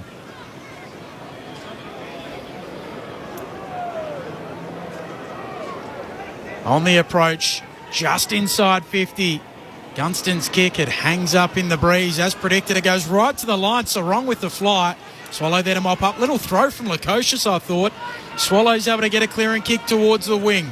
Morrison up, couldn't mark. Davies gathered. The hand pass, though, into traffic. Newcombe tried to shovel it backwards. Swallow tries to pick up. Only came as far as Scrimshaw, though. Worked it off to Nash for the Hawks. Kicks from right half forward. Back towards full forward. Off hands. At the back trying to get to it. Farah was calm. Gave it to Lemons. Gets away from Kajitsky. The kick was dangerous. He wanted Sharp in the right back pocket, but Ward was convinced he was going to get to it and did. And sees it over for a throw-in. They keep the ball locked inside their forward 50 here, Hawthorn. I wonder if the breeze has changed any downstairs. We'll find out from Chris Rowbottom in a minute as the ball is returned to play by the boundary umpire. McAvoy won it down. Bruce got taken high, I thought. What will the umpire say? No, it's been held in. Lemons got him. The right arm might have been over the shoulder. It was one of those ones where, and Bruce does it really well. As he's trying to evade the tackle, lifts that arm and potentially can draw the high tackle. McAvoy won it down again, but straight to Ellis. Clearing kick for the Suns will bounce over the boundary line at right half back. Chris Rowbottom downstairs. What are the conditions like in this turn? Yeah, still a pretty stiff breeze blowing to the northern end of the ground, but it perhaps has shifted to be blowing more across the ground. It does set up an interesting final term. Umpire spins it in. Witts takes it out of the ruck, snaps around the edge of the square, trying to knock it down like Lukosius. Davies emerges with it. Gets a handball forward. Ainsworth onto it. Tumbles it inside attacking 50. There's no one there for the Suns. Bouncing ball. Scrimshaw comes across. He picks it up. Runs straight into McPherson. Just gets a handball away towards McDonald. Casbolt pressures him. Sicily picks it up. Away to O'Meara. He was out of play. A throw in. 55 around from the Suns' goal. Dying stages of the third. Kate says, watching my son Seamus play at Kensington. Playing for old Ivanhoe against the Uni Blues. Go Hawks. Donny Kate. A late chance here for the Suns. Witts brings it down in front. O'Meara bumps Anderson off it. Handball to Granger Barras, who becomes a pro at the accidental fumble. Sees it out. Another throw in. 17 points. The Hawks' advantage. The Suns need to win to have any chance of playing finals. Bringing it down, McAvoy. Going in low more. He's tackled. He'll win a free kick. It won't matter. 3/4 time at York Park. And the Gold Coast Suns will need to dig deep if they want any role to play in finals or to have any hope of it here on Grandstand AFL. At 3/4 time, the Hawks leading by 17 points. The goal kickers, Jack Gunston with the high five. McAvoy, O'Meara, Bruce, Kaczynski and Ward. While for the Gold Coast Suns, Elijah Holland's the only multiple goal kicker. And then it's singles to Holman, Ainsworth, Sharp and Casbolt for them. 3/4 time. It's all on the line for the Suns after this break. Hawthorn by 17 points. 10-9-69 to the Suns. 7-10-52. This is Grandstand AFL. We are one. But we are many, and from all the lands on earth we come. We share a dream, as big with one. 90 years of the ABC. You are, we are Australian. 90 years yours.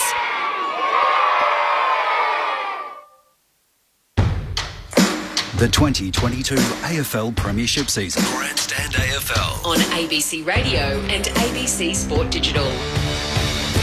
Ben Ainsworth already won today. Begins his approach. He'll be kicking from about 53 out. He veers out to the right.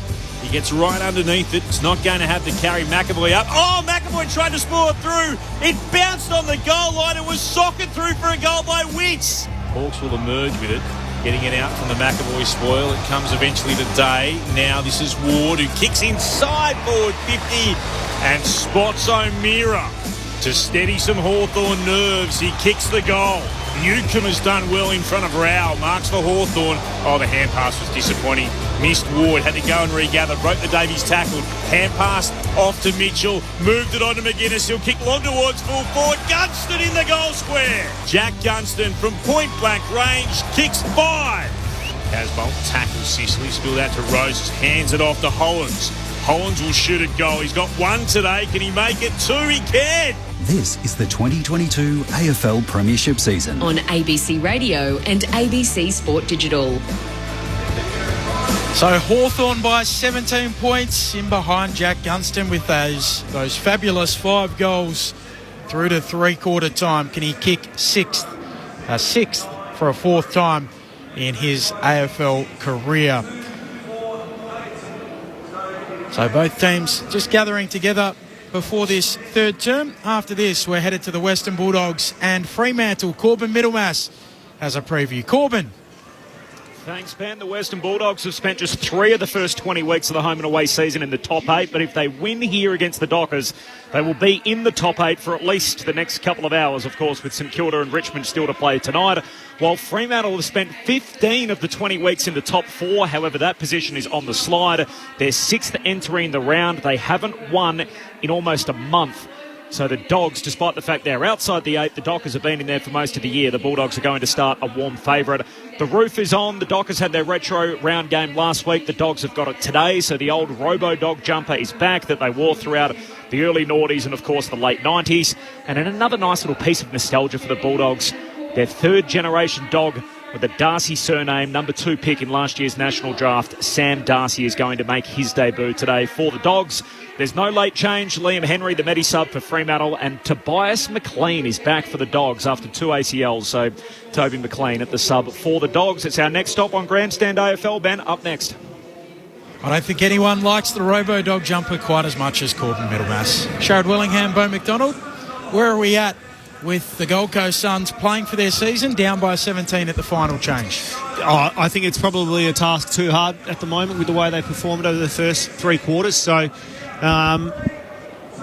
Hawthorn, I don't know. I think that Gold Coast have got to come out and continue to show that improved intensity around the footy like they did then. But is it too little too late? I believe so. But they'll go out there thinking, if we give them 1 or 2 goals for the quarter, we've only got to kick 6 to win. So it's not unsurmountable, but it is unlikely. So I suppose the messaging that Dewey would have been passing on is continue to lift that intensity around the football and continue to hunt and just get it in your forward 50. The breeze probably isn't going to play as much of an influence as we heard from Chris. So hopefully, we continue to see a better performance from the Gold Coast, but Hawthorn will be wanting just to take the heat out of this one, I believe. Yeah, the Gold Coast, they won that last quarter there by 4 points. So they at least drew even with Hawthorn, but now I reckon we're going to see the Gold Coast just come out and take risks at every single stage. I reckon they need to play on, try and get that inside chips and run from behind. They've got to play different. You just don't want to keep playing the way you have for the last three quarters. Because you know what the result's going to be. So this will be this could turn into a really exciting quarter of footy. Or I think if Hawthorn get the first couple of goals, you'll see the sail come out of the Gold Coast Suns. It's happened in every quarter at some period of time where they've just blown up and gone flat and almost stopped defending. So if it happens again in this quarter and Hawthorn capitalise, it should be all over. Some of the numbers from Clint Wilden in a moment. This final term about to get underway. The Suns season on the line. Down by 17 as we turn for home at York Park. Witts and McAvoy. Perfect bounce to get us started. McAvoy hands on it. Witts keeps his feet, wins the footy, gets it out towards Miller. Tackled by McGuinness. Squeezes a kick out. Ward overruns the footy. Picking it up, Day loses it. Lukosius. He somehow squeezes a kick forward. Chol trying to run onto it. Slaps it out. Not quite as effective as he would have hoped. There to mop it up, Scrimshaw. He'll kick beyond the defensive 50 for the Hawks, but in good position, Mac Andrews, good mark. So the Suns get it back. Andrews will drive it long towards full forward, looking for a mark. Casbolt can't quite. Loose footy at full forward now for the Suns. Davies knocks it out. Picked up by Rankin. Swallow, his kick smothered. And it's out of play. A throw in, right forward pocket for the Suns and a forward 50 stoppage. Marks to Hawthorn, 78-66. The tackles to Gold Coast, 61-49. Marks inside forward, 59-7 in favour of Hawthorn. Clearances, 27 apiece. Free kicks, 17 apiece. As the ball's thrown back in, it's got both hands to it. Sees it back over the line for another boundary throw-in. The hit-outs being won by the Suns at the moment, 35-26. Witts has 32 of them. And the inside 50s with Hawthorn, 43-38. Scores from turnovers. Hawthorn 10 goals for, 6-7 for the Suns. The Suns will get the ball almost first use as Trying to knock it back was Holman in the direction of Rao. It's been held in across half forward. Combination of Moore and Newcomb. Ball up will be the call. In the shadows of the grandstand on the broadcast side of the ground. Witts palmed it down. Swallow stretch. Couldn't gather. Clearing kick for Hawthorn towards the commentary wing. It's allowed to bounce. Impey's there. He can gather under pressure from Farah. It's over for a boundary throw-in. Total disposals, 297 to 257 to Hawthorn at the moment. Swallows had it 26 times, Ellis 24. For the Hawks, Newcomb 24, Moore 23, Mitchell 22, Sicily 20. And the restart comes out to O'Meara. Got it away to McDonald. Oh, nicely worked on towards Day, who broke through the logo commentary side and heads into the left forward pocket. He wanted Gunston.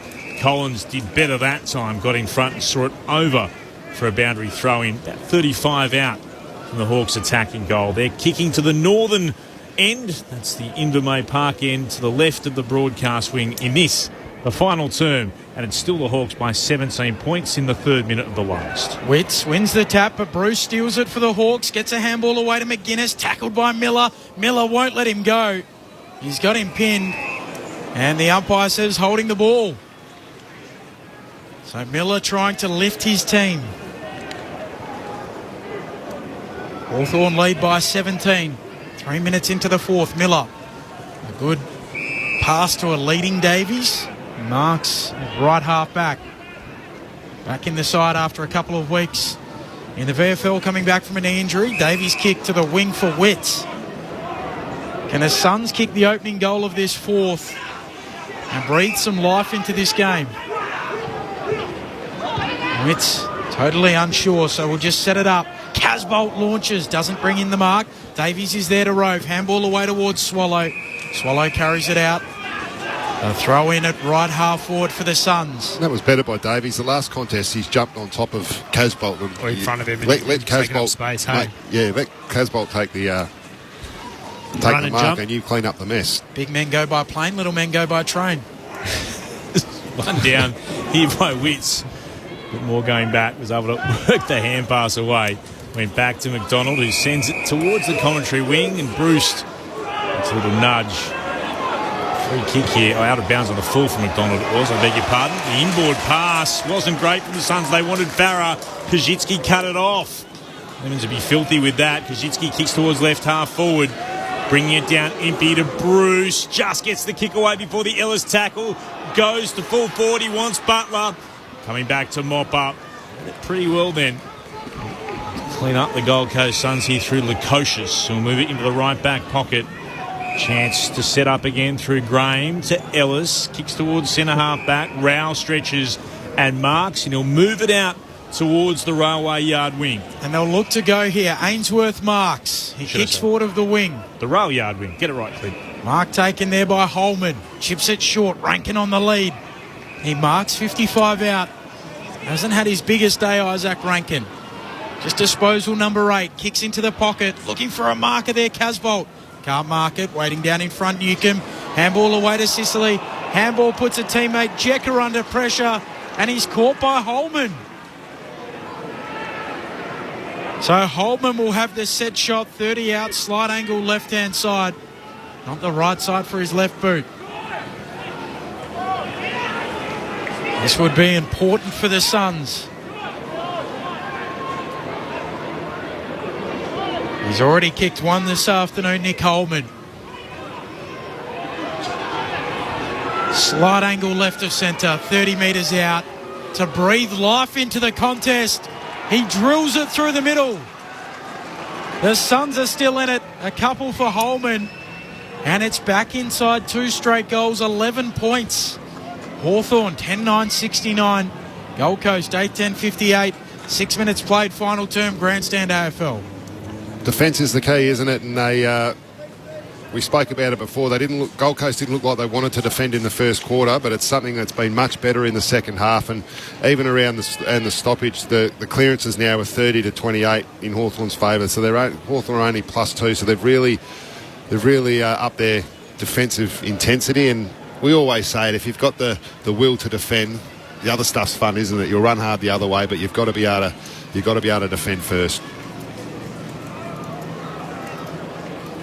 Shots of Sam Mitchell and Stuart Dew, the respective coaches, on the big screen. Of course, Mitchell, Dew's captain in that 2008 Premiership win, as the Suns get the clearance through Miller. Goes in the direction of Holman with the kick towards left half forward. Brought to ground by Scrimshaw. Trying to lend support Morrison. Suns trying to work it away again here. Ward looks to go bursting through for the Hawks. He's been tackled by Lukosius and by Holman. Ball up will be the call. It's about 60 out from the Suns attacking goal to the city end. The right of the broadcast position. Comes down the direction of Ward from the restart. Gave it to Mitchell. Then on to Morrison. Kick towards the outer wing. Trying to work a kick away here, but being held. It's going to be a free kick the way of the Hawks. McPherson got caught. Free kick coming towards McDonald. He'll kick towards Moore, up against Farah. Farah won that contest, brought it to ground. Hand pass forward to Lukosius, hard up against the boundary on the outer wing. Stabs the pass forward to left half forward. Finds Rankin. Quiet day by his standards offensively. A couple of good tackles though. The kick's inboard. It comes to Witts. Witts from left half forward into the left forward pocket. He finds Casbolt, who marks right on the boundary, and he'll go back and shoot the goal from about 25 out. What's your thoughts here, Benny? Is he going to go around the corner? Definitely.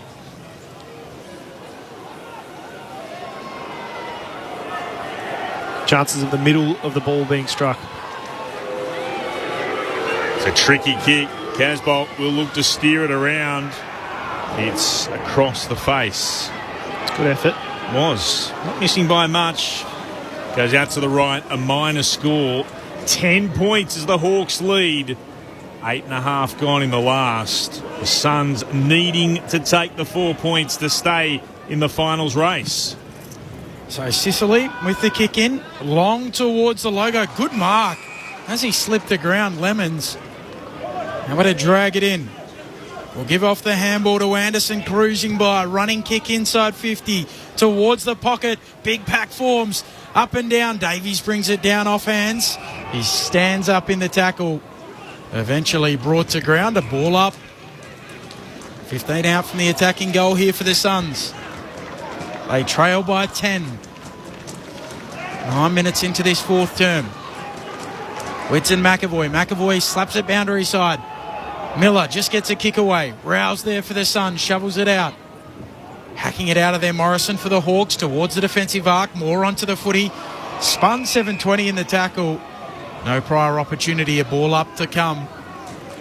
10 points the Hawks advantage. 9.5 played in the fourth.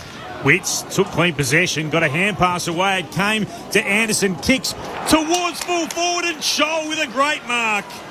It was a lovely pass as well, off the outside of the right boot from Anderson to Scholl, who couldn't wish to continue his run of a goal in every game so far this season at a better time than this. Big Witch showing a little bit of agility once again, yeah. A little bit of few dance moves there with he's just turned, and it was really good. To bring the Suns back to within a goal, Marbior Chol sends it on its way. Oh, it's hit the left-hand goal post. 3 behinds from 3 kickable opportunities for Chol. It's a 9-point ball game in favour of the Hawks. 10 gone in the last. Oh, this could hurt. Day cruising down the broadcast wing. Stops, comes inside. There's a free kick. Too far. Whoa. The old travel. Oh, Day got a little carried away and too many steps. Got to bounce it. So the Suns get it back. In possession, Hollins kicks into the middle of the ground. Farrell marks, holds the ball out in front. Now he says, I can take on the first game of Sarong. Kicks towards the pocket, looking for Scholl again. Still presenting, can't mark on this occasion. Hardwick almost threw it out. Day coming through, tackled by Miller. And Miller just won't stop. We'll get a ball up. Right forward pocket now for the Suns. Hawks by 9. 11 minutes 10 into this final term. McAvoy against Witts. Witts tried to get a hand pass away. Just got a kick on it. Came to Hardwick. His kick up into the air. Mark there, or not, Mark not paid. It came to Hollins, and his kick was smothered by Amira, but it spills back to Farah.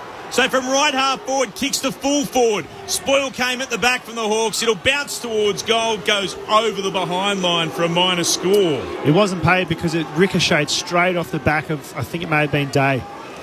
Frantic stuff in the final term. The Hawks lead. They're still hanging on, but they're only up by 8 points. Morrison, a handball to Sicily, cruising by at halfback. A long kick towards the wing. McPherson and Moore.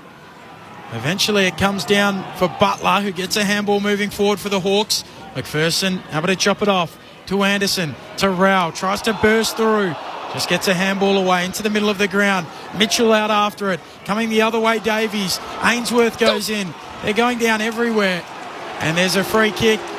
It's going to go to Anderson. I didn't think they saw that one, Clint. No, rugby pass. It very much was a rugby pass out of the middle. Quite remarkable too. So here they go, the Suns towards right half forward. This is Witts. Kicks inside forward 50. Couldn't find Roses. Well read though by Day. And Day will put it out towards Sarong. On debut, deep in the right back pocket. We'll move it short. This is Jekka. Still inside his defensive 50. About a metre in from the boundary. Goes beyond defensive 50 with a low, flat pass. Looking to work it on again to Morrison. Morrison has to shield his eyes from the sun as he glances around the ground. Goes down the line, and then has it been spoiled? Yes, over the boundary line. Moore thought perhaps he might have been taken high. First and spoil okay according to the officials. It's over for a boundary throw-in. Still at right half-back for the Hawks, who are hanging on to what is at the moment an 8-point lead. McAvoy knocks it down. Lukosius trying to gather it. He's tackled to ground. Appeals for holding the ball. The umpire will come in and ball it up. 14 gone in the final term. Umpire puts it aloft. McAvoy knocks it out. Ward onto the footy. Off to O'Meara. Kicks around the boundary line for the Hawks. Good mark from Mitchell. Had Farah right there with him for company. Mitchell shielding his eyes like Harry Morrison moments ago. So Mitchell will just kick long for the Hawks towards half forward. McAvoy's down there. Sarong goes up as well. No mark taken. Loose footy. Onto it, Morrison. He's tackled quickly. Gets a handball out. Now going after it, Sarong. Anderson right there with him. Moore picks it up. Gets a handball out. Clever little tap from McAvoy. Out towards Newcomb. To Ward on the left. This would just about do it for the Hawks. He misses the lot. Out of bounds on the full. The Suns will get it in their right back pocket. They trail by 8. Season on the line. 5 behinds to start the quarter. 4 to the Suns, 1 to the Hawks. Fine mark taken here by Jekka. He's at left half forward. Puts it back inside attacking 50. Kazitsky couldn't mark. Collins brought it to ground to Lemons, who ran straight in to Kazitsky. Got a hand pass out to Farah under real pressure. Picked up here by Lukosius. Threw it on the boot. Goes beyond defensive 50. Barris spoils. Comes down to Rankin though of the Suns. Kicked around the body. Howard sit. Bounced away from Jekka. He couldn't gather. Is it going to be locked in? Jekka will have another opportunity. Going to Barris over it. Held to him by Sharp. And the umpire says, I'll come in and sort this out. So between centre wing and left half forward for the Hawks. Boundary side of York Park. It's sent skyward. One down by Witts. Comes to Rankin of the Suns. Kicked around the body. Impey takes the intercept mark for Hawthorn on true centre wing. The Hawks lead 8 points. 16 gone in the final term. Impey kicks forward of the wing, trying to get it onto McAvoy. Brings it down. Sharp for the Suns. Tumbles it to Holman. Handball away for Roses. Roses goes for a run. Gets onto his left. Kicks into the pocket. Looking for Casbolt. Right there, Sicily. Almost could have marked. Elected to fist it out. A throw in at right half forward now for the Suns. 8 points. The Hawks lead. 16 minutes we've just ticked by. Witts and McAvoy. McAvoy to the front. Lays it down. Rao steals it to Roses. Handball back towards Rao. Kicks into the pocket. Ainsworth might have copped a fist to the head. Doesn't matter. Spills to Holman. His snap misses. A behind again for the Suns. Hawthorn lead by 7. They've kicked 1 goal 4 in this quarter, the Suns. One behind for the Hawks. They just keep inching forward, the Suns, as Ellis looks to get a tap away. Came out the side to Sharp for the Suns. Kicked around the body. Juggled it. Anderson could control it. Hand pass to Rao. Got a hand pass forward under pressure. To Ainsworth on again to Ellis to Sharp. Bounces a kick inside forward 50. Met nicely here by the Hawks, who will clear back towards the commentary wing. Sat there again for Anderson. After the day kick, we'll put it back inside forward 50. And Mac Andrew takes the mark for the Suns. Has he pushed hard forward?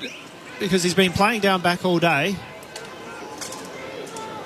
I think they may have decided to roll the dice and push him forward here, Mac Andrew. And he's got Jecker on him. Standing the mark, is it?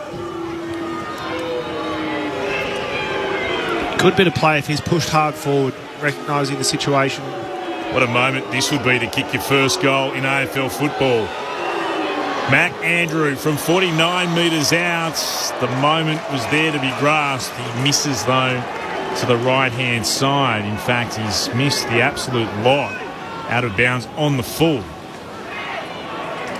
18 minutes gone in this final term. Still the Hawks hanging on by 7 points at the moment, as Day will bring it back into play. So Day kicks long towards the wing. Going up, Kazitsky comes down for Tom Mitchell. Gets a handball away to Nash. Kick partially smothered. It'll favour the Hawks though. McGuinness hacks it forward. Trying to attack it there, Ellis. Couldn't quite gather it, but knocks it out towards Swallow. Quick kick. Works out here for the Suns. The kick goes into the pocket. Joel, 2 hands to it. Doesn't take the mark. Casbolt Robes. Handball away for Holman. He's being monitored closely by Impey. He's been legged. So Holman to have the kick. 60 out from goal. Sets it up towards full forward. No one there for the Suns. The Hawks spoil each other. Ainsworth stays down. He snaps off target. The bounce favours the Suns. Jecker just fists it away. Going after it. Morrison onto it. Newcomb runs straight into Swallow. Swallow brings him down. And the umpire will come in and ball it up.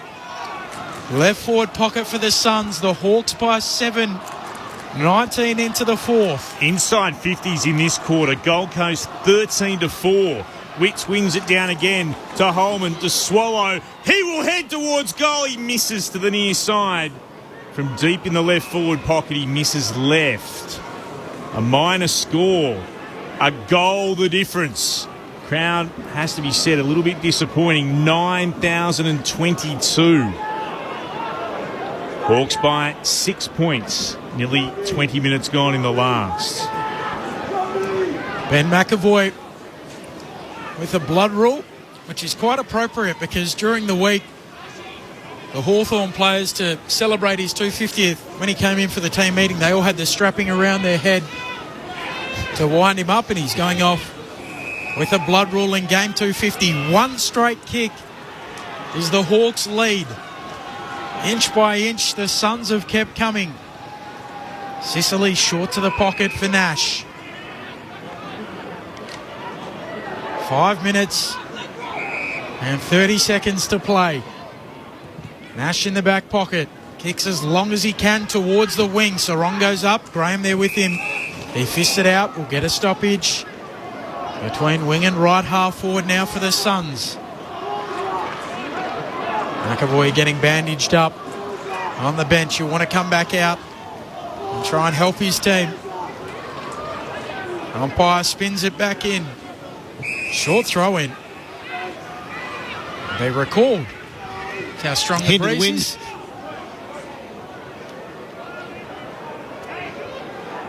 Lopsided final term. They can't get the go-ahead goal at the moment, the Suns. Miller tries to take it away from the restart. He's been monstered. Moore got him. So too McGuinness. Nash was involved as well. They've had 70 disposals to 46 in the term so far. 19 marks to 12. And the restart. Swallow. Tackled by Nash. Got a hand pass out though. McGuinness gathered. Taken over the boundary line by Holman and Ainsworth. Throw in again, 51 out from Gold Coast goal, beating their inside 50s, 13-4 for this quarter so far. Just one goal to show for it so far, though. Witts punted down over his right shoulder. Newcomb overruns it, trying to shark it. Came out towards Moore, then to Newcomb. Hand pass was intercepted by Swallow. Looks to bustle his way through. Chance here, though, for McPherson after getting the hand pass originally from Hollands, and then McPherson has put it out of bounds on the full. It was disappointing for the Suns. Granger Barris will have it deep in the left-back pocket. Still, the Hawks are hanging on. They lead by 6 points, 22 gone in the last. Granger Barris kicks long towards the wing. Sarong brings it down, but his kick quickly smothered. Now loose footy on the wing. Lots of players around it. Ball not coming out as yet. And we'll get a ball up. Suns running out of time. They're down by a goal. Season on the line. Witts takes it out of the ruck. Has time to backfeed a handball. Ellis tumbles it to half forward. Going up Roses. Unrealistic in his attempt. And the free kick will go today for the Hawks.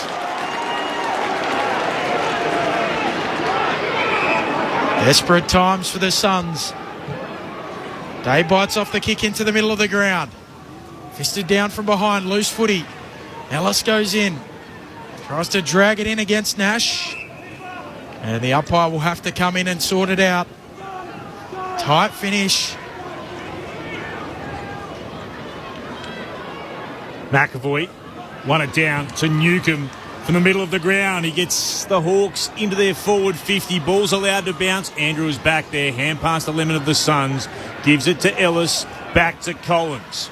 From the point of the defensive 50, he kicked to the outer wing. Morrison marked for the Hawks. Moves it off to Gunston at right half forward. Sends it deep inside, attacking 50. Kaczynski flew, couldn't mark. Swallow at the drop for the Suns. Hand pass back to Andrew. Under real pressure. Just got it out to McPherson. Broke one tackle. The kick was dangerous. No mark taken. Morrison picked it up. He gave it on in turn of day. Hand pass over the top to McGuinness. McGuinness tackled, but got it on to Gunston. Gunston from the right forward pocket. Kicks towards left full forward. Bruce marks. You can see the agony in the faces of the Suns players when they realise what might be about to unfold. Bruce from on the boundary, deep in the left forward pocket. He's a goal kicker. He's a match winner.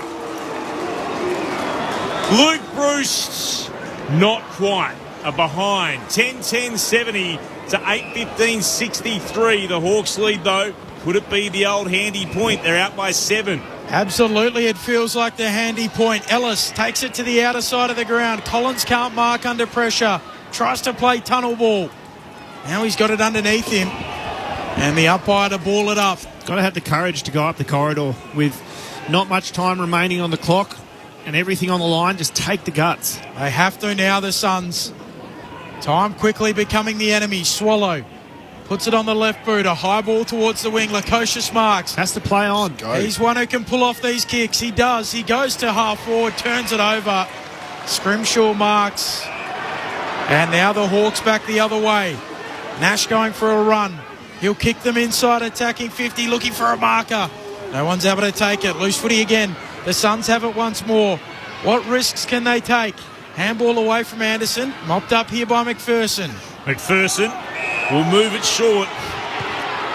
Into attack again. The Suns go to Hollands. Working it on to Holman.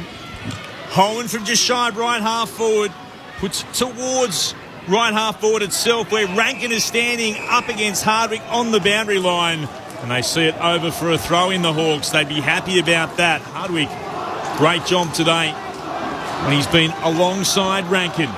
It's going to be thrown back in. Right half forward for Gold Coast. About 55 out from their attacking goal. Witts punches it inside forward 50. Swallow tries to gather. Can't do so. Granger Barris with a clearing kick.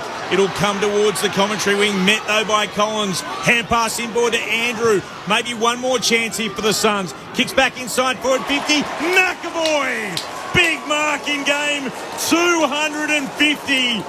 The skipper drags it in. He stood tall when required.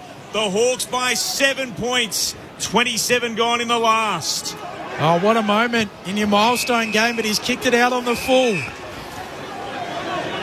Can the Suns come again? 26 and a half minutes into the fourth. It won't be a long quarter. Long kick towards half forward. Day drops the mark. It's now held up there by McGuinness. They need a goal and they need it quick. The Gold Coast Suns. Witts brings it down. Ward, clear and kick. Getting to it though, Anderson for the Suns. Wheels and kicks inside 50. They'll launch at it. Farah goes up. Can't take the mark. Spills down to Swallow. Swallow dumps it on the left. Kicks towards full forward. Casbolt can't mark. Scholes there. So too Holman. Needs to get rid of it. He's tackled out. Was it holding the ball or was it out of play? It's holding the ball. And it might be a game-winning tackle coming the way of Connor Nash. He'll have it in the left back pocket. The Hawks by 7. 27 and a half minutes into the fourth. They've spurned some chances, the Suns. Nash beyond defensive 50. Kajitsky got it down. The Hawks will bounce the ball along the boundary line. That'll be insufficient intent off the boot of Ward.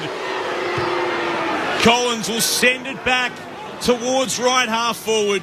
Flying Holman can't mark. Ball's on the deck. Flipped out the side. Swallow over the top. The season is going to set on the Suns. Their faint flicker of finals hopes will be extinguished. From the throw-up, Witts won it down, but it's the Hawks who prevail. And you say good night to the Gold Coast Suns for season 2022. The Hawks by 7 points. A mighty win for McAvoy in game 250.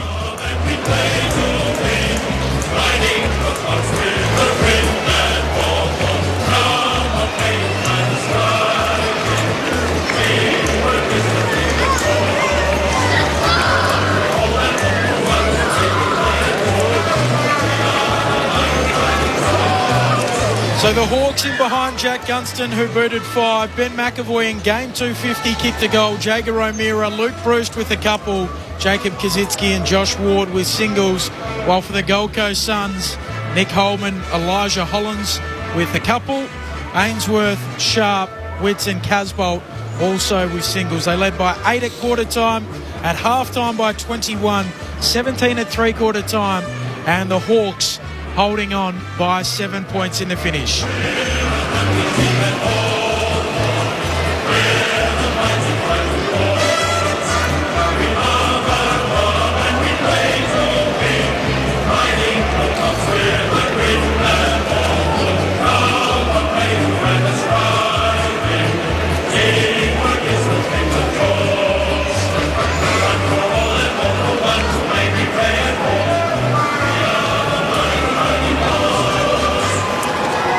Ben McAvoy with the trademark moment late in the game, quite often dropping behind the ball and taking those defensive marks, and he did it again to shore up the Hawks' defence as they were able to hold on by 7 points. Sharad Wellingham, Bo McDonald, what took place? Yeah, it was a case of too little too late, wasn't it, Bowie? The Gold Coast Suns just let them have too much of a head start, and full credit to Hawthorn. I think they came out in that first half and displayed a brand of footy that we haven't seen too much of them. Like we said, they probably get done around the clearances, and they absolutely dominated them in that first half, and their hunt for the football was just, it was incredible, to be honest. The ability to get numbers to the fall of the ball and hunt and just have like a wave of pressure behind them. It was really, really good from Hawthorn. The intensity, who knows, maybe the videos and bit of pre-game get behind Big Boy McAvoy got them up, and their intensity was at a level we haven't seen for a while. But yeah, it was a great effort from Hawthorn. Yeah, they were the team that came ready to play from, just watching the first quarter, and Gold Coast had to turn that round. And look, the second half just turned into a bit of an arm wrestle. Both teams played. Look, if Gold Coast took their chances there in that last quarter, you'd probably walk away and go, geez, we didn't play our best, but that was a gritty win. Yeah. But they just didn't have that poise going forward. Dump kicking it out of the back line. I think it was Collins there towards the end when he had time and space to hit a target, and then they would have been off.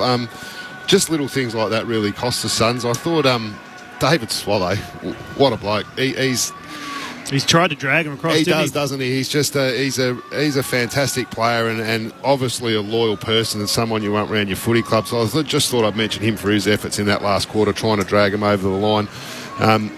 But yeah, the Hawks, I think they were too good for him in that first part, and then like you said, Jared, it was too hard to claw it shut back. The gate. Yep. The other disappointing thing was the set shots and missed opportunities from Gold Coast in the scoring end in that third quarter when they could have probably. I reckon they had the potential to go in at three-quarter time ahead if they had have taken their opportunities. We saw the Hawthorn players. I mean, they're more used to the conditions than the Gold Coast players, and they're used to it. When you watch Gunston kick, they know where they're aiming and what the wind's doing and the way it affects the ball. Yep. Whereas the Gold Coast players just weren't able to adapt to that, and it is a little bit hard to go. No, I've got to aim at 10 metres right and account for a wind that I'm not used to. But that's what you got to go out and do pre-game is kick from all different spots across the ground at both ends. To know if Gold Coast did that, if they hadn't have done that. Is that the difference? Something as simple as that. Could that have been the difference? The questions that they've got to make sure they ask themselves, because how many set shots did they miss in that third quarter? Clint said it perfectly. I mean, they just spurned too many chances. 8-15 in the finish, and a lot of those were kickable. I mean, the numbers in this instance, I mean, they tell the story, but not the whole story. A lot of them should have been kicked. Marby Charles, I hate to put the focus on just one player, but 25 out, slightest of angles, had taken a great mark. It had been a good bit of build-up play. That was one they just had to go back and kick.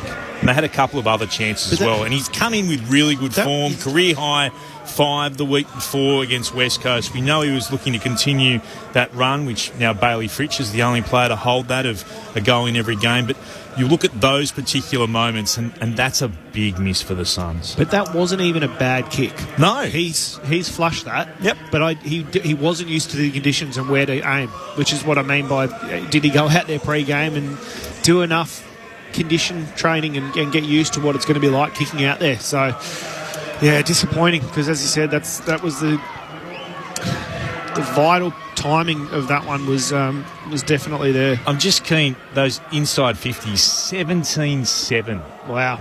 In that final term in favour of Gold Coast. Possessions, 97-66 to Gold Coast.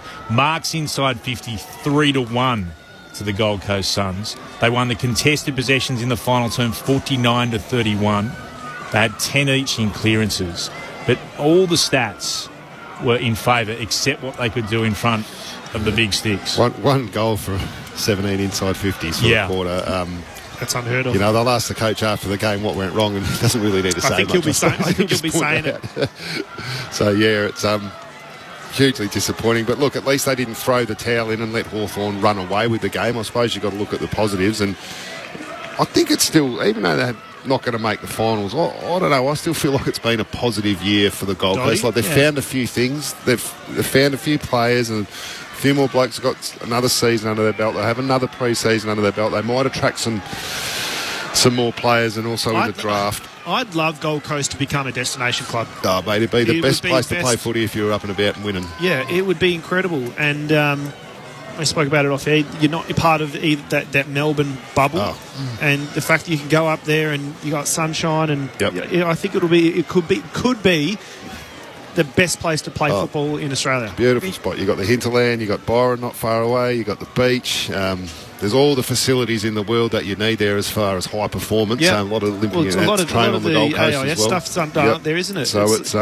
it's just begging for a successful team to draw people to want to be there. Yep. I think what the people struggle is some blokes like the limelight. They actually like the limelight. You don't get it down there, so it takes a sort of person like that's why my David Swallow, like he could have come back years ago and played somewhere else. A lot of people want to go to Melbourne and experience that. I suppose I'm always jealous of people who are able to experience that. Sharon, you've played and lived in Melbourne for a big club like Collingwood. It's probably a totally different experience to what some of us that haven't done it is like. But the Gold Coast is the absolute complete opposite. You can walk down the street, you're not going to get asked any footy questions. It's the complete opposite. Some blokes like that, but some blokes don't. So it's a... But if your impact on footy is there, you're still going to have that presence in football world. Yeah. It's just... as we see Ben McAvoy getting chaired off the ground. Yeah, nice moment here. The Hawks forming a guard of honour as Ben McAvoy gets chaired off the ground. And quite an emotional afternoon for Ben McAvoy, 250 games, and obviously that broken neck earlier this year, which would have been quite a scary moment, but able to finish off the season. His 3 kids out there with him on the ground as well. They're going to lead off the Hawks. So very low key, but you feel like that fits Ben McAvoy's personality. He's cheered off by the loyal Hawthorn faithful that have hung around. There is another game ongoing at the moment. Midway through the 4th, the Giants 12-12-84 leading Essendon 9-8-62. Not a lot of time left, gents, before we send people off to the next game, or if you're listening on Queensland News Radio, back to the network, and if you're on ABC Gold Coast, to the NRL, the Rabbitohs and the Warriors. Have you got any votes for us? Well, I thought Dry Newcomb was outstanding. We'll start at the top. I'll give him 3 votes today. Across the whole game, he just kept delivering. He had Rao going to him and trying to tag him for a little bit as well, and won that contest, so they went away from that. So I thought he was really good. Gunston kicking 5.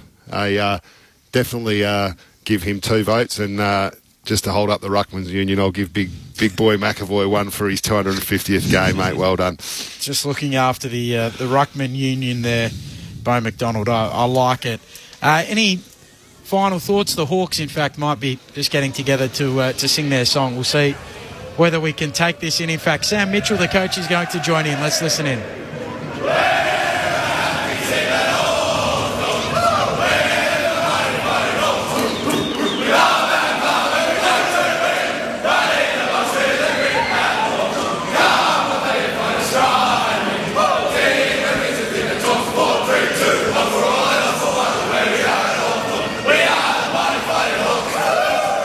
The Hawks on the winners list. They end the season of the Gold Coast Suns and sing the song to celebrate Game 250 for Ben McAvoy, who sings along with his kids right there with him. Sherrod Willingham, Bo McDonald, thanks for your input over the course of the afternoon. Clint Wilden, great work from you as always. Chris Rowbottom down on the boundary. Craig Davis back in the studio. Our audio technician Martin Roth as well, who has done a brilliant job once more. Just repeating, Jack Gunston, 5 majors. The Hawks are able to win in behind him. They celebrate the milestone match for Ben McAvoy. Also, Dylan Moore, who plays Game 50. They led by 8 points at quarter time. They led by 21 at half time, 17 at three-quarter time, and finished up 7-point winners over the Gold Coast Suns. Where you headed next? The majority of you to the Bulldogs and Freo. If you're listening on Queensland News Radio, you're returning to network programming. And if you're listening on the Gold Coast, you've got the NRL, the Rabbitohs and the Warriors.